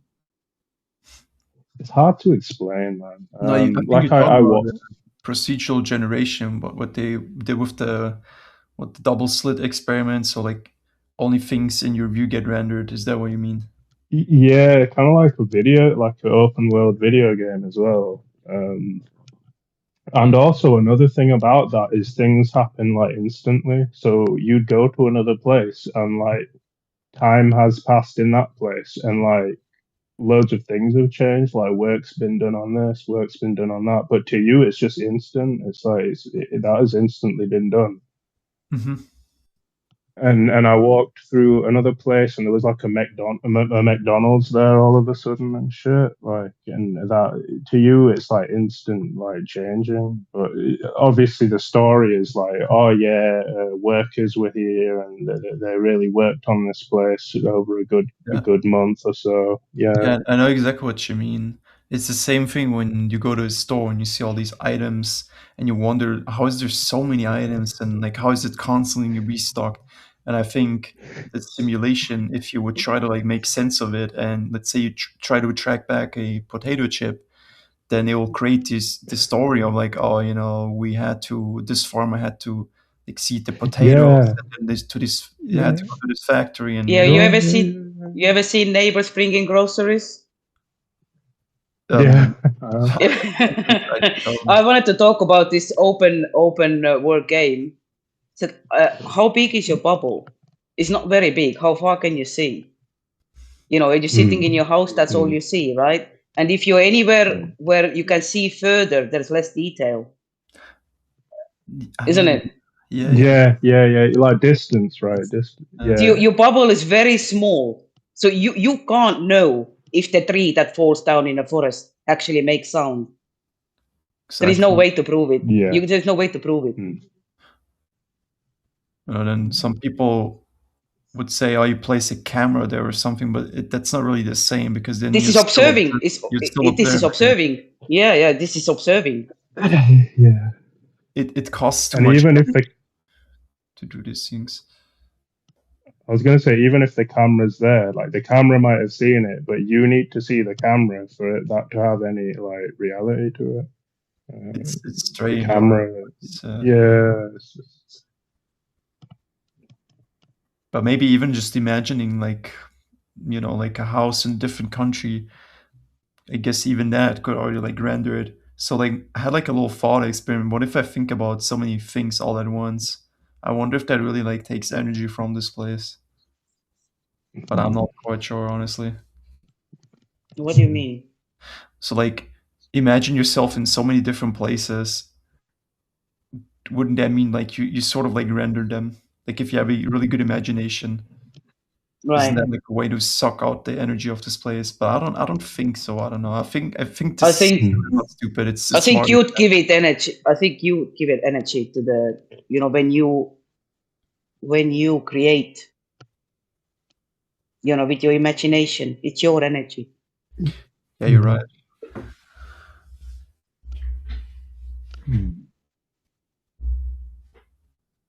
But we like all people are stuck in a loop, right? Every day you get mind wiped, you do the same shit. And it's pretty predictable what we do. So there's like a predictable of amount and of energy it needs to invest in order to like get a positive ROI, right? Return on invest. Because that thing, it obviously doesn't want to lose energy. It needs energy. It needs more than it gives. Yeah. Have you noticed like kind of when you're walking, maybe like you walk to the left because you see someone coming, that might kind of be like, I don't know, like determined or kind of, or like if you've already been a certain like route, like trajectory, you're more likely to like fit into that like pathway that you previously went. I don't know. Could be. I don't know. I do sort of notice a hive mind sometimes when you drive and you know like there's a car, let's say, to your left and you're on the right side and you both look at each other and no one wants to drive and then suddenly you both drive at the same time. Yeah. You know what I'm talking It's like about? that. Yeah, it's like you move to the left, but then the person in front of you who's going the opposite way also moves in that direction, and then you kind of like bump into each other, and then it's awkward. You kind of keep. Yeah, I know. So it's like they mimic you or something. I don't know. I heard that if you want to make Matrix glitch, that you should do something, uh, you know, completely out of your line. Like in the Groundhog Day, you know, you suddenly, but you have to do it immediately, do something completely Yeah. outside of it. Like, for example, I don't know, you are in a supermarket and you just like do a headstand suddenly. You know what's funny, bro? I've actually wrote a text about the same exact thing, you know, like going off script, which you could go in a supermarket and instead of buying the same items, you suddenly decide to do something random or like buy completely different items. Yeah, and I heard that many people are saying that it really starts glitching. I never really tried it yet. I was already contemplating it a couple times. It is hard to do it, like, It's not easy. no. But you have to like sort of do it like what, like, because Split if you second. You go, really have to do it, like, you know? yeah, Yeah, yeah, in the spur of the moment, there and Yeah. then, when you exactly. get an idea. Yeah, Because you very cannot good. think about it that you plan it Yeah, because the system will adjust to it. exactly. No planning. Yeah. I was watching Mission Impossible 3, I think it was, and they were all in this like plot, all these characters, and they were like, "Oh no, he's gonna be there. I've got to be here," and "Oh no, like got to do all this and shit." Like I was thinking, can any of the characters in that movie just like completely drop the script and be like, "Fuck this! It's a script, and I don't have to do this shit, and I'm gonna go to the beach or something." Like, can they do that? It's really made me think, you know. I don't think these people are real to begin with, to be honest. Like when they're Yeah. celebrities, Hollywood Mm, puppets, you know, they're rich, all that. I yeah. I was thinking as well though, like I was made to go to uni, and like knowing kind of what I know at this point, I know that that is completely pointless and futile and don't do it. Like that was kind of a script for me, and it's like, can the person just shake off the script and be like, it is complete bullshit? And but I think there's too much running in the person's mind, like, oh, I have to do this. If I don't do this, I'll be homeless. Or if I do this, I'll have a good standing in society. There's a lot to potentially gain from doing this. There's too much of that kind of yeah, ideas going on in the person's head. If they have a certain amount of knowledge that they would gain a few years down the line post that event, then yeah, they can throw off the script. More, there's it's more hard. likelihood of that happening. It's Yeah, very difficult. I mean, for example, when you, let's say, grocery shop, you're not gonna suddenly go buy items that you won't even eat or like drink because it wouldn't just make sense. yeah, mm, With some things, I feel like you're kind of forced to run a script. yeah. And there's that anxiety as well in it that goes with it. It's kind of like steering you to like accomplish it, and this sense of urgency and all this crap. Like, Yeah, it's nuts. that anxiety is interesting when you go off the out when you step out of line, basically. You know, Yeah. you're not going with the script that you I were think it given. could be good practice, though. You know. Yeah, Mm, mm. absolutely. I was always late to the lectures, but everyone else seemed to be on time and like punctual, but I was always late, and like they'd always like laugh when I came in late. It's fucking weird.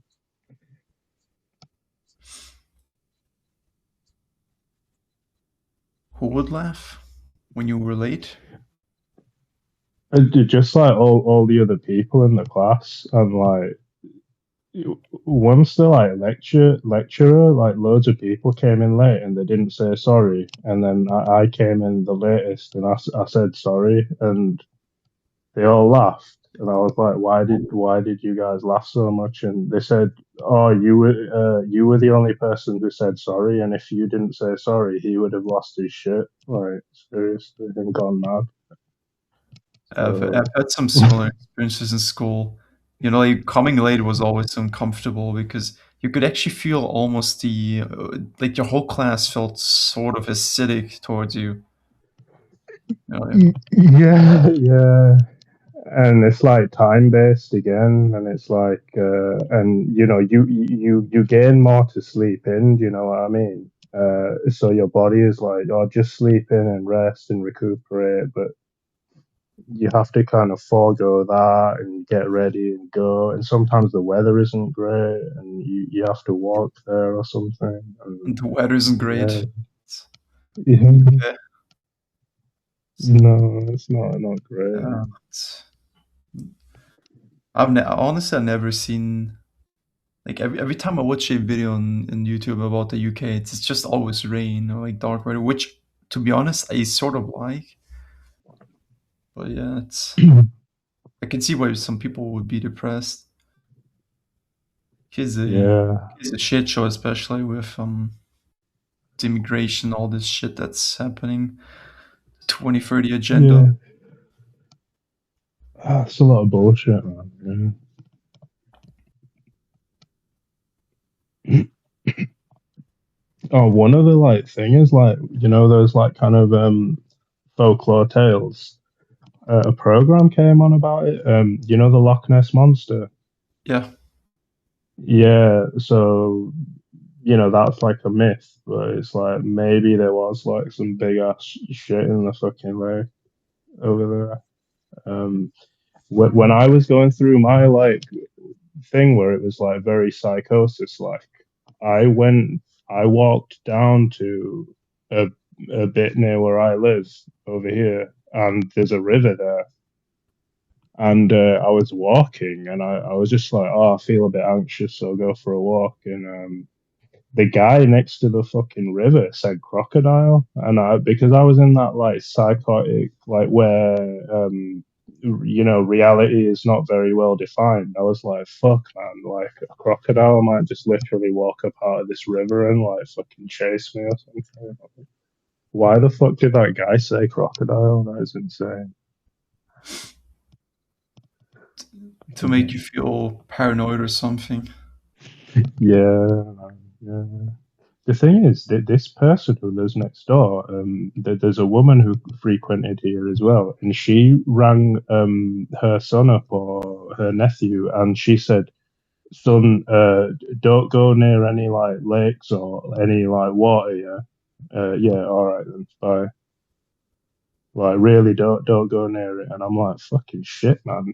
And so like everyone was like collectively losing their shit. Like, seriously, fucking weird, bro. I wanted to say something you mentioned before about immigration and stuff like that. So I'm paraphrasing Christina. I really don't care what's going on.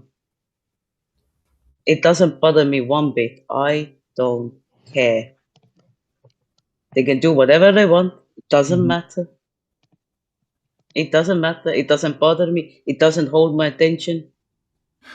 I agree. Yeah. I feel the same. And some things are so funny. What they come up with, I just laugh because seriously, I'm supposed to react to that because I don't care. What is today the BBC supporting banning dogs? I mean, are you for real? What? What? Yeah, banning dog. They want to. I mean, this is the news. We are fed. Banning the dogs. You can't have a companion. I don't care. I mean, whatever they try to, they do anything to get the emotion out of you. Exactly. I don't care. Microlution. I don't care about it either. You know, the last 2 weeks, I really haven't really looked at any videos about Trump, this, Iran, this war, that, you know, like gas price, this and that. Like, who cares? I'm not gonna react to any of this shit. Yeah, I got TV attached to my wall. I think it's more than 10 years old. And the only thing I do is I wipe dust from it. It's not connected to anything. I haven't watched any TV since 2020. Because why? Yeah. What is the? I mean, what's the point? What's the point of dishing out those news? Because the That's right, point it's a is you're not gonna cycle. go out and do something about it. No, the point is what is you get stressed out, you get anxious. That's the point of it, isn't it? Well, the TV really seems like it wants to pick up those emotions of, you know, like anger and whatever, and that TV like sends it to these entities, or like the entity. Really feels like that. Yes.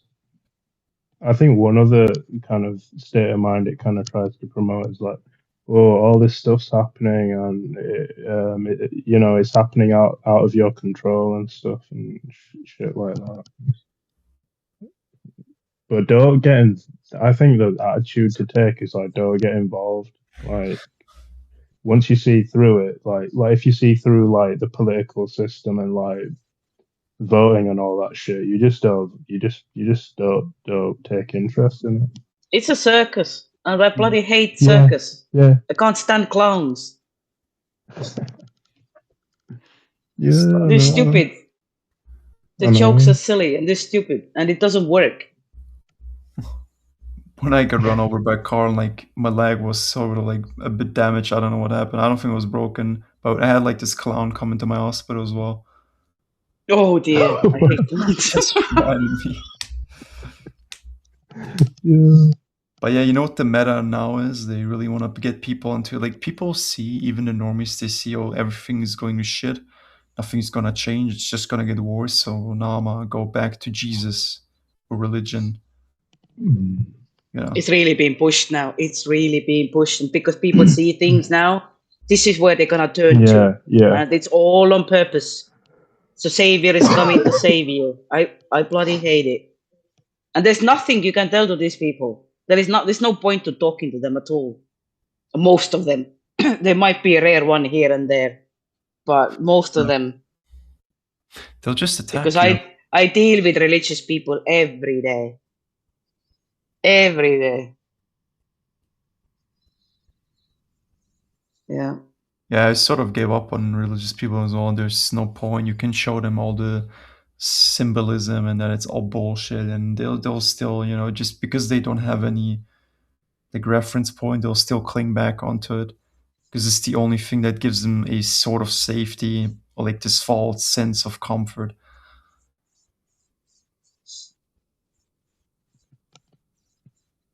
Yeah, and when they do leave, because there is a few like that, they just step into another bucket and become atheist and believe in scientism. Oh yeah. It's all you know, it's all planned out this way. Mm-hmm. So the chance that you realize it's not a chance. It must be, the spark must be there. Because only way you can see it is if you have reference from the outside. You just can't see it otherwise. It is weird how it gives you like paths to follow, like Buddhism, like, oh, there is this path. Oh, so many, yes. And it's like, you know, dude, it's like a supermarket. You the supermarket, you have all this selection. You see, choose our God, choose that saint. Yeah. So many options. Anything And but these that. guys, Anything but waking up. there are those guys as well who are like the Orthodox monks or whatever, and they'll give you a talk, right, and they'll tell you like a lot of stuff that they are supposedly teaching you and all this. It's fucking crazy, bro. I went through that, like, and yeah, it doesn't help. Guess what? If this place still runs another 100 years, you'll find probably even more religions, even more mazes you can go to, right? Yeah. You'll never get to the answer that way. Yeah, you AI God coming. Yeah, I will probably create a bunch of religions. I mean, some people freaking see Trump as a god. It's just pathetic. Oh wow. No. Yeah. Oh man. But it's just that this place, like the experience of it is like the real religion almost. It's like you being in it is kind of that's the truth, your experience and shit, and you finding out that it's like an artificial reality and stuff, and you uncovering like truths in it and shit. Well, yeah, everything is artificial here. I mean, even if you go to the higher bandwidths, the astral and all that's, even that shit is artificial. But just for some reason, we can instantly manifest there. But even that, they don't allow. They'll instantly have the police come there, the astral police, and they'll say stop. Yeah, man, dude.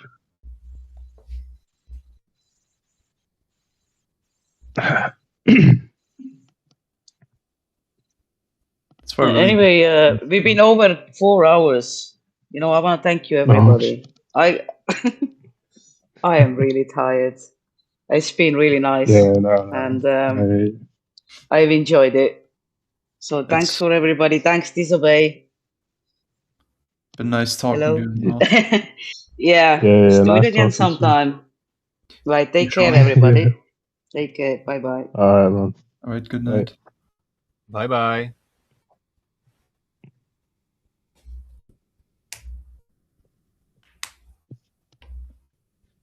Everyone is on mute. Except us two.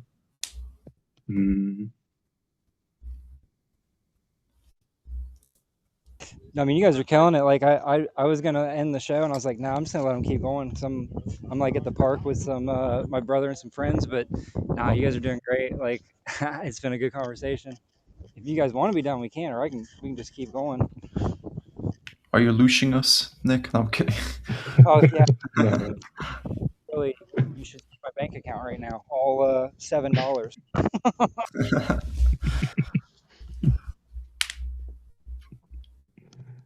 It's another thing in this fucking place for the money. Just keep your Yeah, that is like so suspect to me. And the way like an ordinary person thinks about it, it's like, yeah, like, you know, the more is better, right? And then the way I'm thinking about it, like, that shit is like, this is a bit weird, but I think it's like a fucking like snake or some sort of an illusion, or like think of it like if there was a higher entity, or not a higher entity, but an entity that was beyond ordinary human perception, and one of the ways it manifested in ordinary human reality was the money. And now money can make people fight with each other, money can make people compete, money can make people, I don't know, like think they have something of worth and shit. And then it can just turn out to be this like dickhead kind of like making people like, it's there to divide. Yeah. Yeah, exactly. I mean, have you seen the dollar like symbol, like the dollar sign? It's also symbolic. Weird, it's like bro. the snake is wrapping around those two like two poles, or two spears. I think it was. I don't know. Mm-hmm. Yeah. Yo, what's up, Jay or Joe? Yeah. Forgot how to call you. Hello, guys. Giuseppe. Oh, yo, bro. Yo. On the topic of money, right? If you've gone down the sovereign rabbit hole, money isn't like the dollars isn't actually real, as in like it's actually fiat currency, like debt. Yeah. So Why did I RNA know you were gonna say that? That is so bizarre. Like every time you say something, it's like I already knew you were gonna say it. Yeah. So sorry for interrupting. When they give you money, they actually haven't given you anything. It's debt. It's really messed up. I went through you stress about dollars and it isn't actually real. It's debt. They've given you something that is worthless. And yeah, that's all I got to say. Dude, I went through a phase where I literally just went into the shop, took what I needed, and just walked out, and nothing happened. Legend. Isn't it funny how people still hoard money? Like it's gonna protect them. You know, when hyperinflation comes, what are you gonna do? You're not gonna outsave the inflation, or like did you just keep printing infinite money while you like save their a laughable amount of money? That's not gonna do anything. Yeah, all these like ideas, man. Like, It's fucking weird. it's such a scam, bro. They keep printing money over and over, but when you do it, it's illegal. Suddenly. Yeah. Yeah, the government can print fake currency, but when you do it, all of a sudden it's an issue. Yeah. And you know it's also an issue collecting rainwater, and I don't know why. What? Yeah, they don't allow collecting rainwater. That's what I heard somewhere. Apparently that's Wow. illegal. Where? What? Bro, Why? I don't know exactly, but I don't know. They say it's illegal for some reason. Yeah. All right. I'll look it up. One thing I think about bills as well, like I swear down, like you don't have to pay bills on some level. It's just kind of like I don't know, man. Like, do you know, like my water bill? I haven't paid it, and a lot of what people talk about is I've got to pay bills, I've got to pay bills, but I just don't, and nothing happens. Like, it's Say fine. bill slowly. Yeah, but Be ill. yeah, I think it's just part of this like fake. You know what I mean? Like water. Like you're putting money on like the movement of like water and shit. Like it's fucking. It Yeah, doesn't that's why make they take your sense. money. Support wars. It's also funny how they like poison all the water and then force you to buy bottled water. Yeah, yeah. Yeah, it's because they love you. That's why they're poisoning the water. Yeah. They care about your dental health, and like the US at least, where they fluoride the water. Yeah, even though fluoride gets stuck into your bones and it's hard to detox, but they love you. And it makes you foggy as well. How can you even, these people have such Stockholm like syndrome, even on the level of the government, right? Like, how can you think that these fucking evil fuckers want anything good for you? One thing I'll say that maybe is kind of like something in their like favor is These people some have a reason.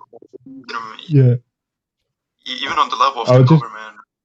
How can you think that these fucking evil fuckers want anything good for you? Who's playing the stream? one thing I would say though, I will say is that to actually see like how it is, it's like really scary. Like it's scary for anyone, and for like an ordinary person to like see that it's really gonna like do something to them. And, like, I don't think many people can take it. You mean the Like you're not in good hands, basically. oh yeah, that is Yeah. that's the thing. Like many people have this daddy complex. Big daddy government's gonna do it, but actually they're not. They're your predator, and you're the prey. Yeah, yeah. They will, get on the lifeboat, and you'll be. I don't know, some kind of like weird scenario like that. They would leave you. Do you know what I mean? Like they put you at risk faster than anything. Man. You see in UK, they put all these immigrants in the like 4-star, 5-star hotel. I think it was a 4-star hotel, and what happened with the UK people? They didn't help them at all. They just fucking let them be miserable, starve, and they gave all the luxury to those immigrants with their tax money, and it really is to lose everyone. That is the whole thing. Like that's what it's about. It creates a lot of anger in people. and that's Yeah, personal, which makes people Mm. react. They go Yeah, protest. It's not gonna do shit. yeah. There were some like big movements that sprouted because of that. There were like people like, oh, like, it's just all this supposed like stuff is being projected to them like purposefully, Mhm. and to even say that it's fully real is like questionable because they're like they're watching it and they're giving it reality by watching it. Yeah, they generate it. Yeah, if you don't watch it, if people stopped watching it, it would like lose like reality and shit. And that's the problem when they react. They collectively create that outcome they wanted, right? Mm, mm. Yeah, one thing I think about this, like, all this stuff going on is like people. One thing I don't like is I think a lot of people watch it because they find it interesting and shit, and they find it's like entertainment to them. And if they get told like don't watch it, they're just like, I don't know, like they can't help themselves and shit. But maybe like loads of people watching it is kind of like perpetuating like on a global level and like serious like shit taking place.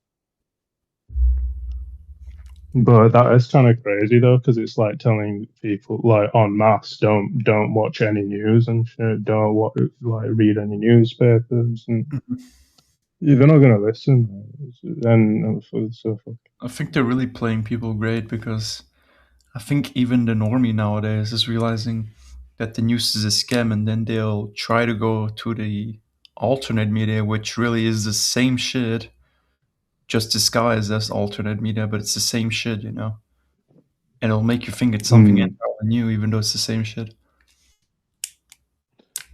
Is it like a different broadcasting or something, or I mean, yeah, is it on like a you can, non-news channel?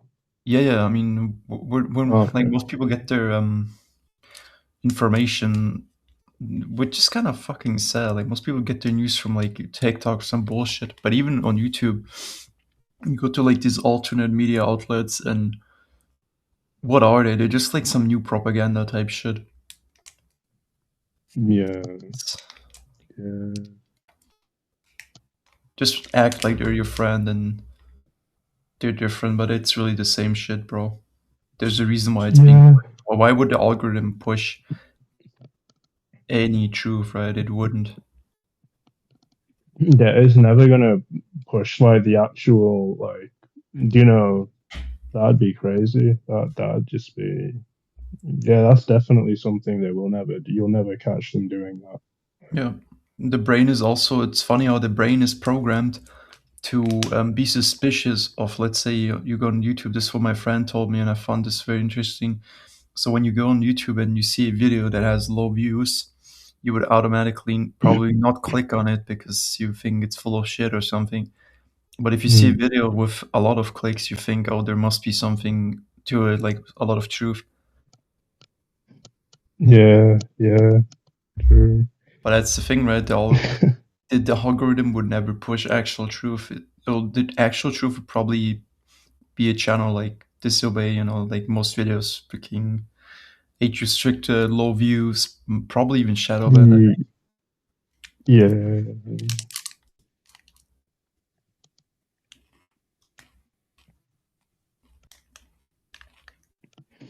Mm. I wouldn't want big viewership though. You know what I mean? I really wouldn't. Yeah, More viewers comes with more bots. Mm. I agree with that. Yeah. It's like when so many people come, then it will be kind of impossible to pick out the real ones.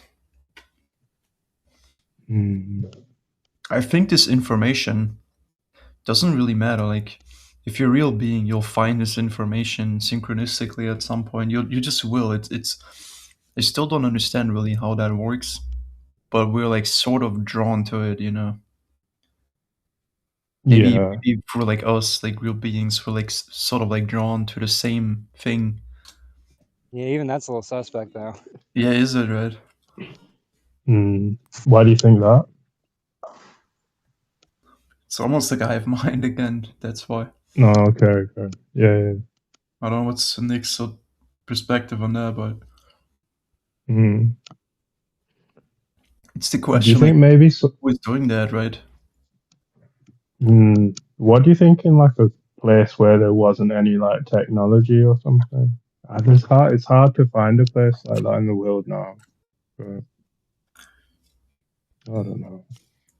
They'd have their own like internal truth though. Do you know what I mean? Like, and it might like be in a different language. It might be in the context of a different culture and that sort of a thing. But you might see like similarities and kind of what they're saying, like because it's kind of like the same truth or something. Yes, some of them actually communicate telepathically. Some of those like folks that live outside the technology, they somehow capture that. Yeah, dude, that's another thing. Like they said they don't like cameras, or they saw the camera and they were like, "Yo, that's dodgy, bro." Like, Yeah, and I they can feel see like that the now as one eye well. behind it, I think. That's why. They sense What? because I think they can sense like Yeah. the one eye from the technology. Because I remember like one time I tried Hmm. to take a photo of this cat, and like when I put it in front, it'll try to like kick it with its head. It's as if that cat felt Fuck. as if Yeah. something was suspicious about that phone. Dude, there was a cat at the back of my house when I was like isolated and stuff, and I got my phone out to like take a picture of the cat or film the cat, and I was moving the camera like moving my head a bit maybe, and the cat's head was moving like it was a fucking robot, and almost as if I was like controlling his head or something. It was bizarre. The heck? Like, yeah, I don't know, dude. It's like I think these devices, they're a lot deeper than they seem to be on the surface, right? I think these devices, bro, Yeah. like they pick up signals, they send like all your thoughts. They're not isolated. Like if you watch a lot of these Yeah. movies, they say the thoughts are not isolated. So like people, they can hear your thoughts, whatever you think, they can hear that and immediately understand. So it's the same with Yeah. the phone, I guess. Do you know when I was kind of having my waking up period, I was kind of feeling that like there's a lot more like there's stuff happening on like a high sensitivity level that we're usually not picking up on, but now that we're kind of awakening in this awakening bit, like you can just see it, like yeah. Yeah, I mean, when I go around town and I see all these 5G towers, and like just these phone towers in general, they look very suspicious to me. And it really makes you Yeah. wonder. Like, I don't buy into that stupid explanation of it's there to like, do the internet, do the signals and all that. Yeah. Yeah. Really, it's more like they're fucking like broadcasting some form of like hallucinations. Like they're like broadcasting the hive mind. That's why like everyone Yo. on the road, like everyone is so fucking robotic. You see it all the time. And, like everyone's like trapped in this freaking robotic script, and no one knows what they're doing because truly there is nothing. Yeah. It's all an illusion made up to seem like it has motion, but it's really just there to Yeah. harness us. Yeah, it's like the kind of impression of relative motion, and like you're moving in Yeah, time and space and shit. Yeah, yeah. shit, dude. You wake up, it's a new day. You think it's all new, but it's not. The birds, you hear them. The people talk outside. Yeah. The cars driving. Like, but it's not real, bro. It's made up shit, Mm. artificial. Yeah. Yeah. Man. So- Have you guys seen your neighbors bringing in groceries? Yeah, someone said that earlier. yeah, yeah. Yeah, there was a Oddwin out. She asked the same question. Mm. It's like how it happens in my experience is like it's online groceries. you know, with the big lorries and stuff. Oh, okay, yeah, makes sense. Yeah, yeah. Yeah, a lot of Yeah, people are. the reason why I asked that is because I'd never see. I've only seen one of my neighbours, or maybe a few, bringing groceries. You know what I mean? It's a bit suspicious. I know that comes across as paranoid, but no, man, this reality is not to be trusted. You're right. It We does don't. paranoid, right? We don't know how old it is. They say it's millions of years old, but I don't believe that. I can't tell you the age of it. I can't tell you the shape of it, but I don't know how old it is. But I don't think it's as old as they say it is. They lied to us about everything. You're going to tell us the truth about the age of this place. Mm-hmm. Yeah. Yeah, this place is full illusion, bro. Like even Yeah. a question of your neighbor bringing back your groceries, it would seem paranoid at first to like even ask such question. But this place is, like you said, not to be trusted, and like as if nothing here is really real. Obviously, that in itself is suspicious. You know, yeah, like you never seen them bring groceries or something. Yeah.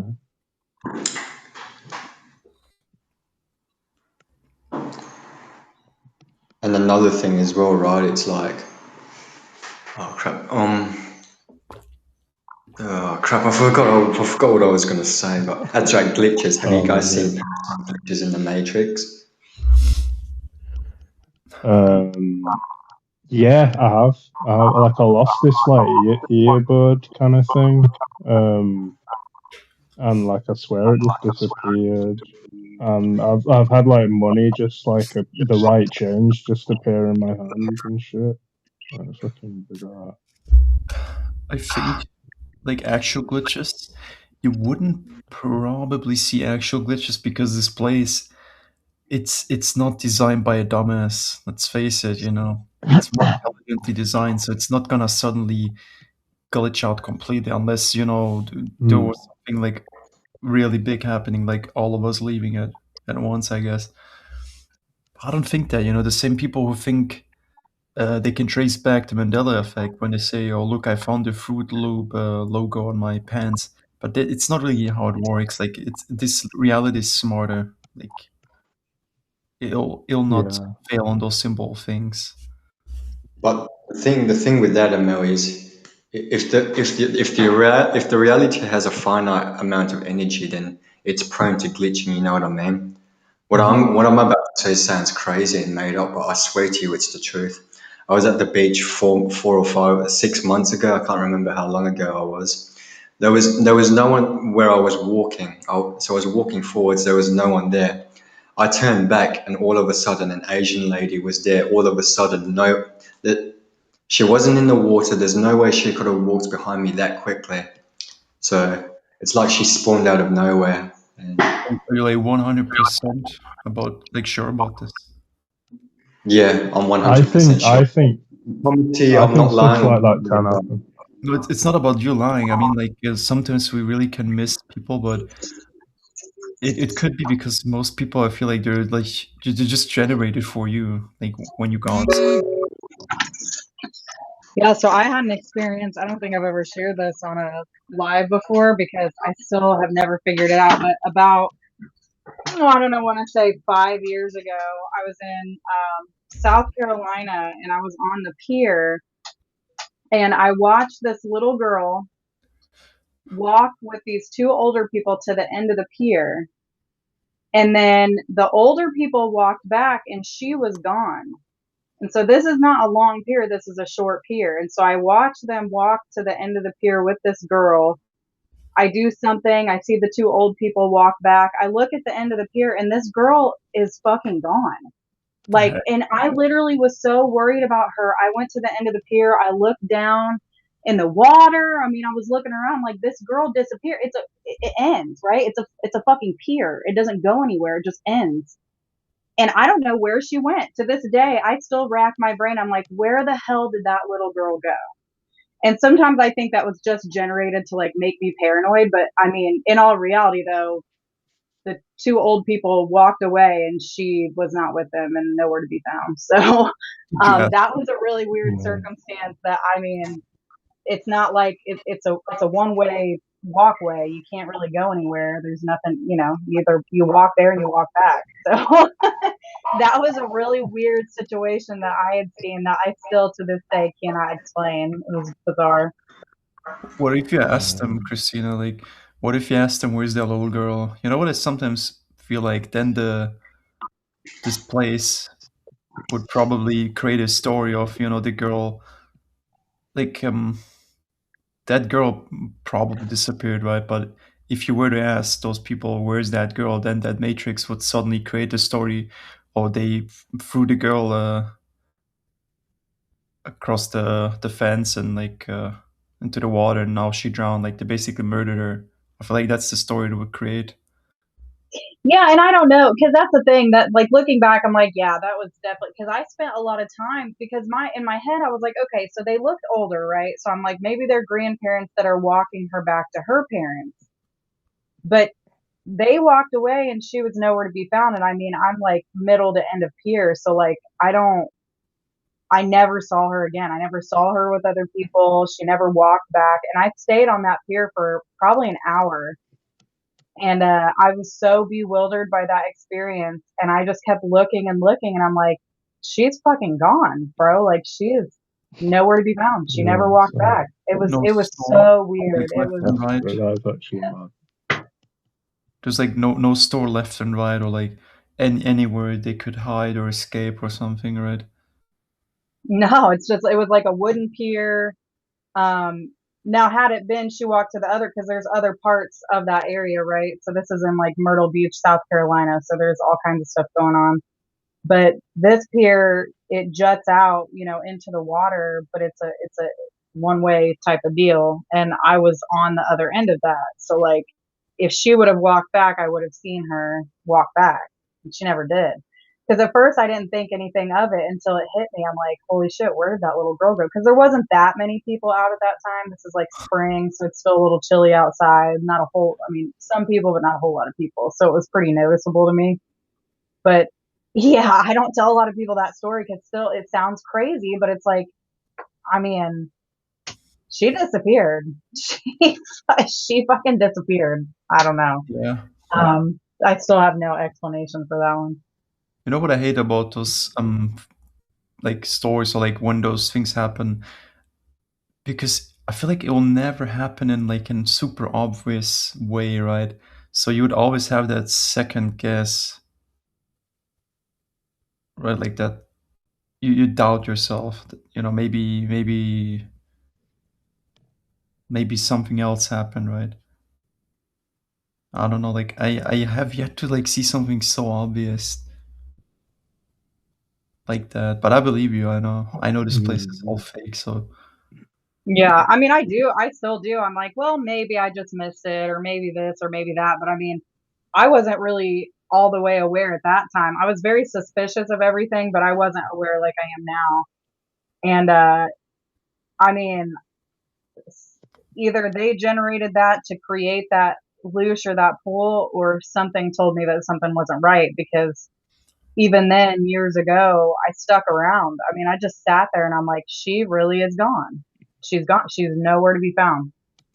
And like I said, I just sat. I went to the end of the pier, looked all around for her, and I'm like, what the hell happened to that little girl? I still don't know. But yeah, of course, I still have you know what? doubts. I'm like, well, maybe I'm just wrong, or maybe I just missed something, or maybe that was just generated as an experience to make me feel that way. I don't know. It would seem a little pointless to do that though, but yeah, I think you're definitely right. that was up there, and one of the most bizarre things I've ever witnessed is like a glitch or something, just a human just disappearing into thin air, like right in my vicinity. That was pretty bizarre.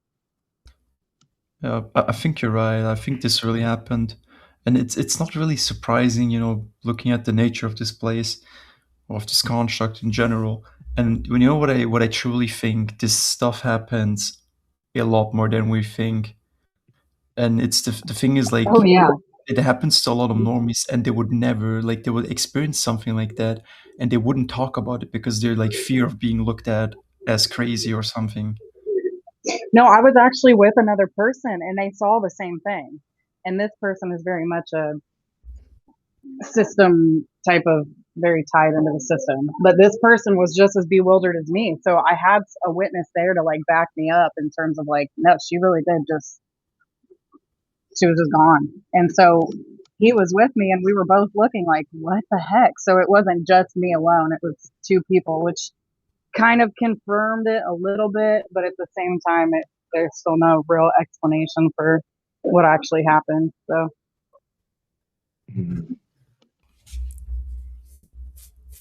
stuff like that does happen, you know. It's supposedly been documented, but I guess when it's like documented like that, it's like like the Bermuda Triangle or something. You're like, yeah, really though. But I guess experiencing it firsthand is like something else, more impactful.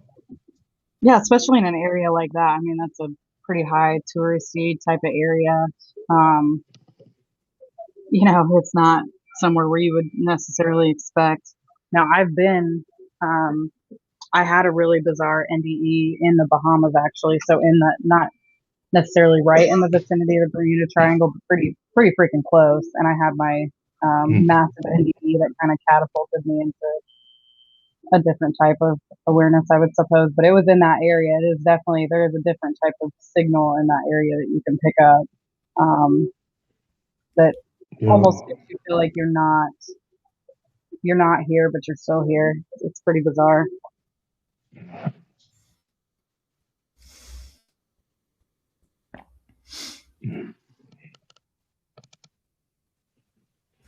Do you know kind of how like a lot of people, like, so I've had these kind of like strange experiences, and a lot of people would just say put it down to like schizophrenia or some kind of like mental condition. I'm like watching this program today, and they're basically talking like, yeah, you've been diagnosed with this mental condition, but we both know it's not really that, and we know there's other stuff going on in this reality and stuff, and they're basically saying that in the program, and it's just very like I don't know why they do that. You know, maybe it's just like the author kind of trying to get a point across again. Like, but, yeah, it's a bit peculiar to me. That's how they really get you, right? So you said you've been in the mental hospital before, so whatever you say, they're just gonna frame you with your schizo or something, like you said. They're not gonna validate anything you say. Yeah, what do you call it? This guy doesn't have any. What he's saying doesn't have any credibility. Like, yeah, he's not well. Yeah, crazy. it's what this place does. I feel like if you, in this back then, I would never fucking say that, but probably if you want the most truth and, you know, see things around us, go to some like nut house and ask all these people what they see right now. And they'll probably see all these entities, you know. Yeah, crazy. I spoke to this friend of mine, and he I basically was trying to have one of these like real talks with him because I didn't have many other people to talk about this like stranger stuff, and I was just like, oh, come on, man, like, come on, we all know this is BS. Like, well, what do you think's really going on in this place and all this shit? And he just goes to me like, oh, dude, basically something happened to him, and then he just woke up in a hospital, and I was thinking like the same thing happened to me. Like, you just wake up in the hospital, and one of the nurses actually asked me like, can you remember how you got in here? And I'm like, no. Like, it's very strange. Yeah. How would you even wake up in a hospital and not remember? Yeah. actually, the event that happened to him and the event that happened to me prior to waking up in the hospital was the same. And yeah, I've also trust hospitals. Like, you know, they collect blood. They have a morgue. what they have Yeah. like. What do you mean, like kind of how they imprison people? No. But Forcibly. what does a hospital do? I mean, like people die there. They collect blood. They have a morgue. You know, like Oh there's shit! some Yeah. stuff going on. I know in the UK, I think there was David Icke talked about this guy. He was a what was it? Is it necrophilia? You know, like when you like having sex with dead bodies. Yeah, basically this guy had access to the morgue and he would do those kind of things to these dead bodies. So yeah, a hospital is not really a place you want to be in. It's this is all set up. Yeah. Well, the strange thing is that when you say I want to leave, they say you're not well, and you're completely in your senses. You're not saying anything crazy. You're not like randomly like doing any strange body movements, and they're just like, no, you're not well, and then you have to have a tribunal to get out. So you need like a solicitor, and for some reason, like, they always want to keep you there for longer, Because they which make is money. insane. But maybe the Is money is it an okay? excuse Okay. to. I mean, yeah, if you're insured, of course, Yeah. like one day in the hospital costs so much money, but maybe that's just an excuse for something else to keep you there. Yeah, I think some people in this society see beyond money. Like they know, like it's BS basically, and it's just kind of like a means to do. It's just kind of like how things seem to happen in this place, yeah, through money. But The they money, know it's like energy and shit like that. And yeah, the money is just a cover up. yeah, yeah, it's, Like for example, when they do all these wars, and it's basically to just lose this whole process. It creates a lot of energy. It's an energy that's harvest. scary. Yeah, and they That's use the scary, money man. excuse, right? It's horrible. Yeah, man. Oh man, it's like nightmare stuff, man. Nightmare stuff. This reality is a fucking whole nightmare. That's what it made me laugh when people would say that horror movies are scary, but they're not really scary at all. Like, what is a horror movie compared to like actual, like to this actual predicament we're in here? Like, Yeah. I mean, people watch horror movies on the account that, oh, this isn't really real, and we can go to bed now, and things are fine. But yeah, I know what you mean. Like, we're kind of in like a reality which does pose a threat to us in a horrible way. Like, so. yeah. The funny thing is when even when you watch these movies, they show you like the truth in plain sight. Yeah. Sometimes. Man. It's All right, creepy. It's guys. really creepy. It's getting Yo, man. time for me. I'm gonna hit bed now. So Yeah, I appreciate you coming on. yeah, it's been a real pleasure. So I hope to do it again. And thank you guys. Thank you, Nick. Thank you, Nice Christian. talking to you, man. Thank you for coming on, man. Next time you want to come on, just send me an email and we'll make it happen. I'll just, I'll probably send you an email anyway when I'm doing a show. If you're available, just jump on. Yeah, please do. Yeah, and I might try the TikTok if I'll get in. We'll see. Oh, All right. trenches. It was nice talking to you as well, bro. Yeah. So good night, guys. See you, man. Good night. Catch up. How's everybody else feeling? You guys tired, or what do you think? Should we call it a day? Jay, you're the sponsor here.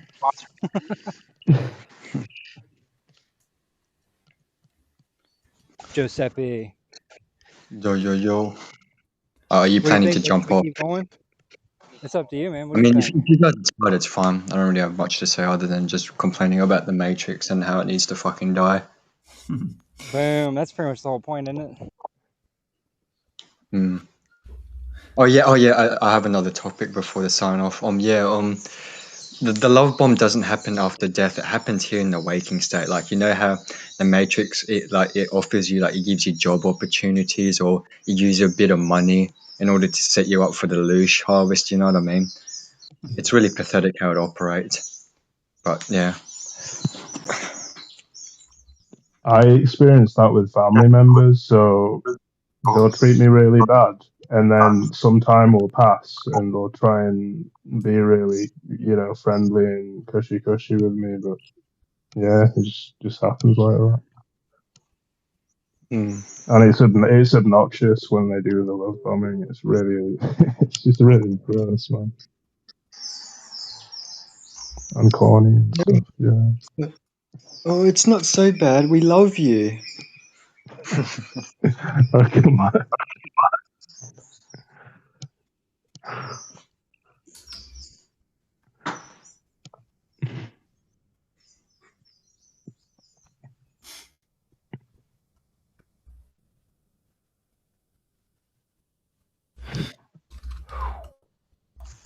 Yeah, I think one of the things you have to deal with here, if you if live with family and live with family parents, and parents, if an argument if an happens, argument like, happens, like they can just make you homeless make you because, homeless. like, they have more, like, power here than you, and they own the thing and They pulled the shit lever. like that. Yeah, and it's such a serious thing to do to someone, and it's so, like, demeaning and stuff like that. But they can be the biggest egotistical arsehole, and no one will go to them and, like, teach them a lesson or anything. They'll just be like, oh, like, like, stay out of the way and shit. And you're getting put through all this shit because Yeah, I doubt because of some guy. violence is gonna lead to anywhere. No. What are people doing, bro? Like destroying buildings, just concrete and steel, and even if you try to do that, the government censor puppets, just the police force. Yeah, yeah, exactly.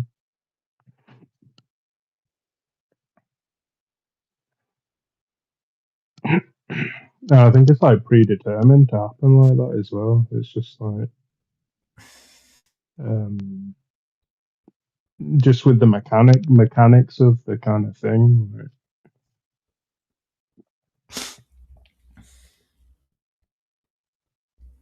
Get it's scripted. weird though.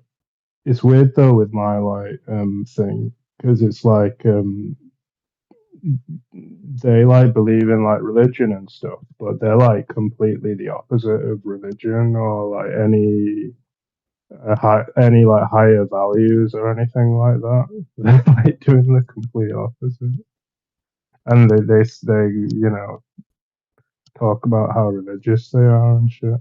It's nuts. All bullshit. Yeah. It's funny how religious people always praise, one thing, but do the opposite. Yeah, man. I think they value the outward display of, like, religious rituals and functions more than the inner kind of, like, spirit. You know what I mean? Like, the inner work and shit. Because they're like, my old man's a boomer, right?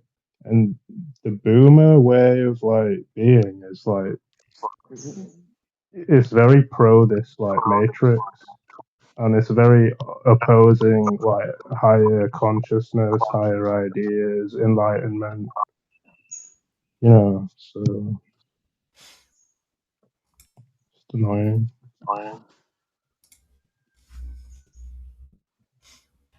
That's right.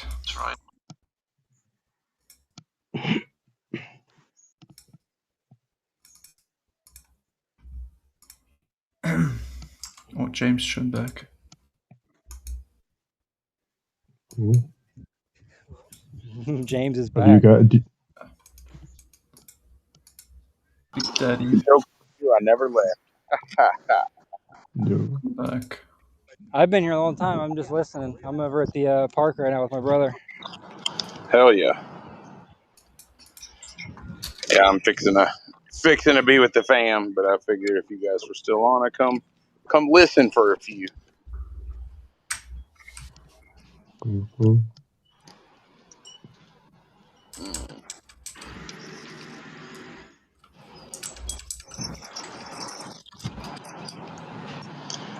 And 26,388.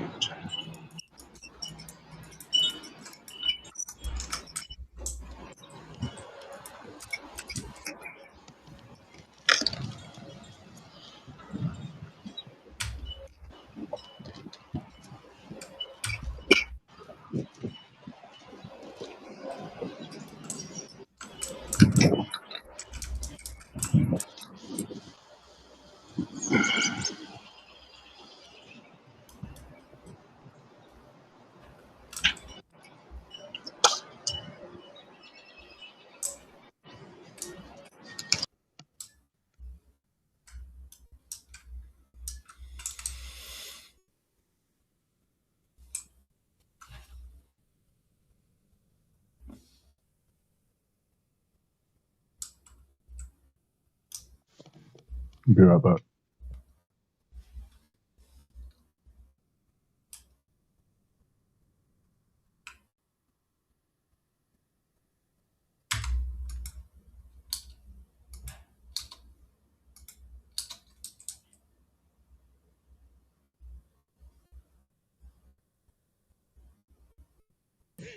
Well, my beautiful eternal beings, we only have about 5 hours on the show. Does anybody else want to keep going, or I can call it? I'd say you can call it. Yeah, I'm going to jump off. I don't really have much to say, but thanks for having me on for the short time. I appreciate you, Jay. I appreciate all you guys very much. Thanks for coming on. Yeah. You, anybody, I'll let everybody leave the audience with a closing statement, whatever you'd like to say. Now's the time.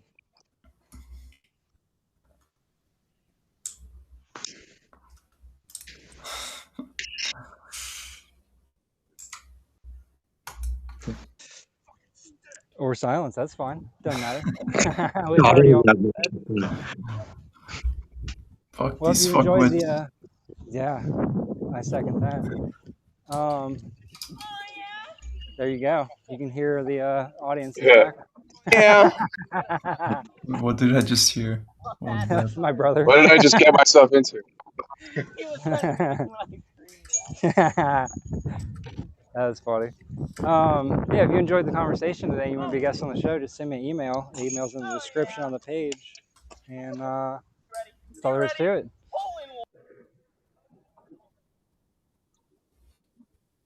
Out here throwing a little disc golf with my brother.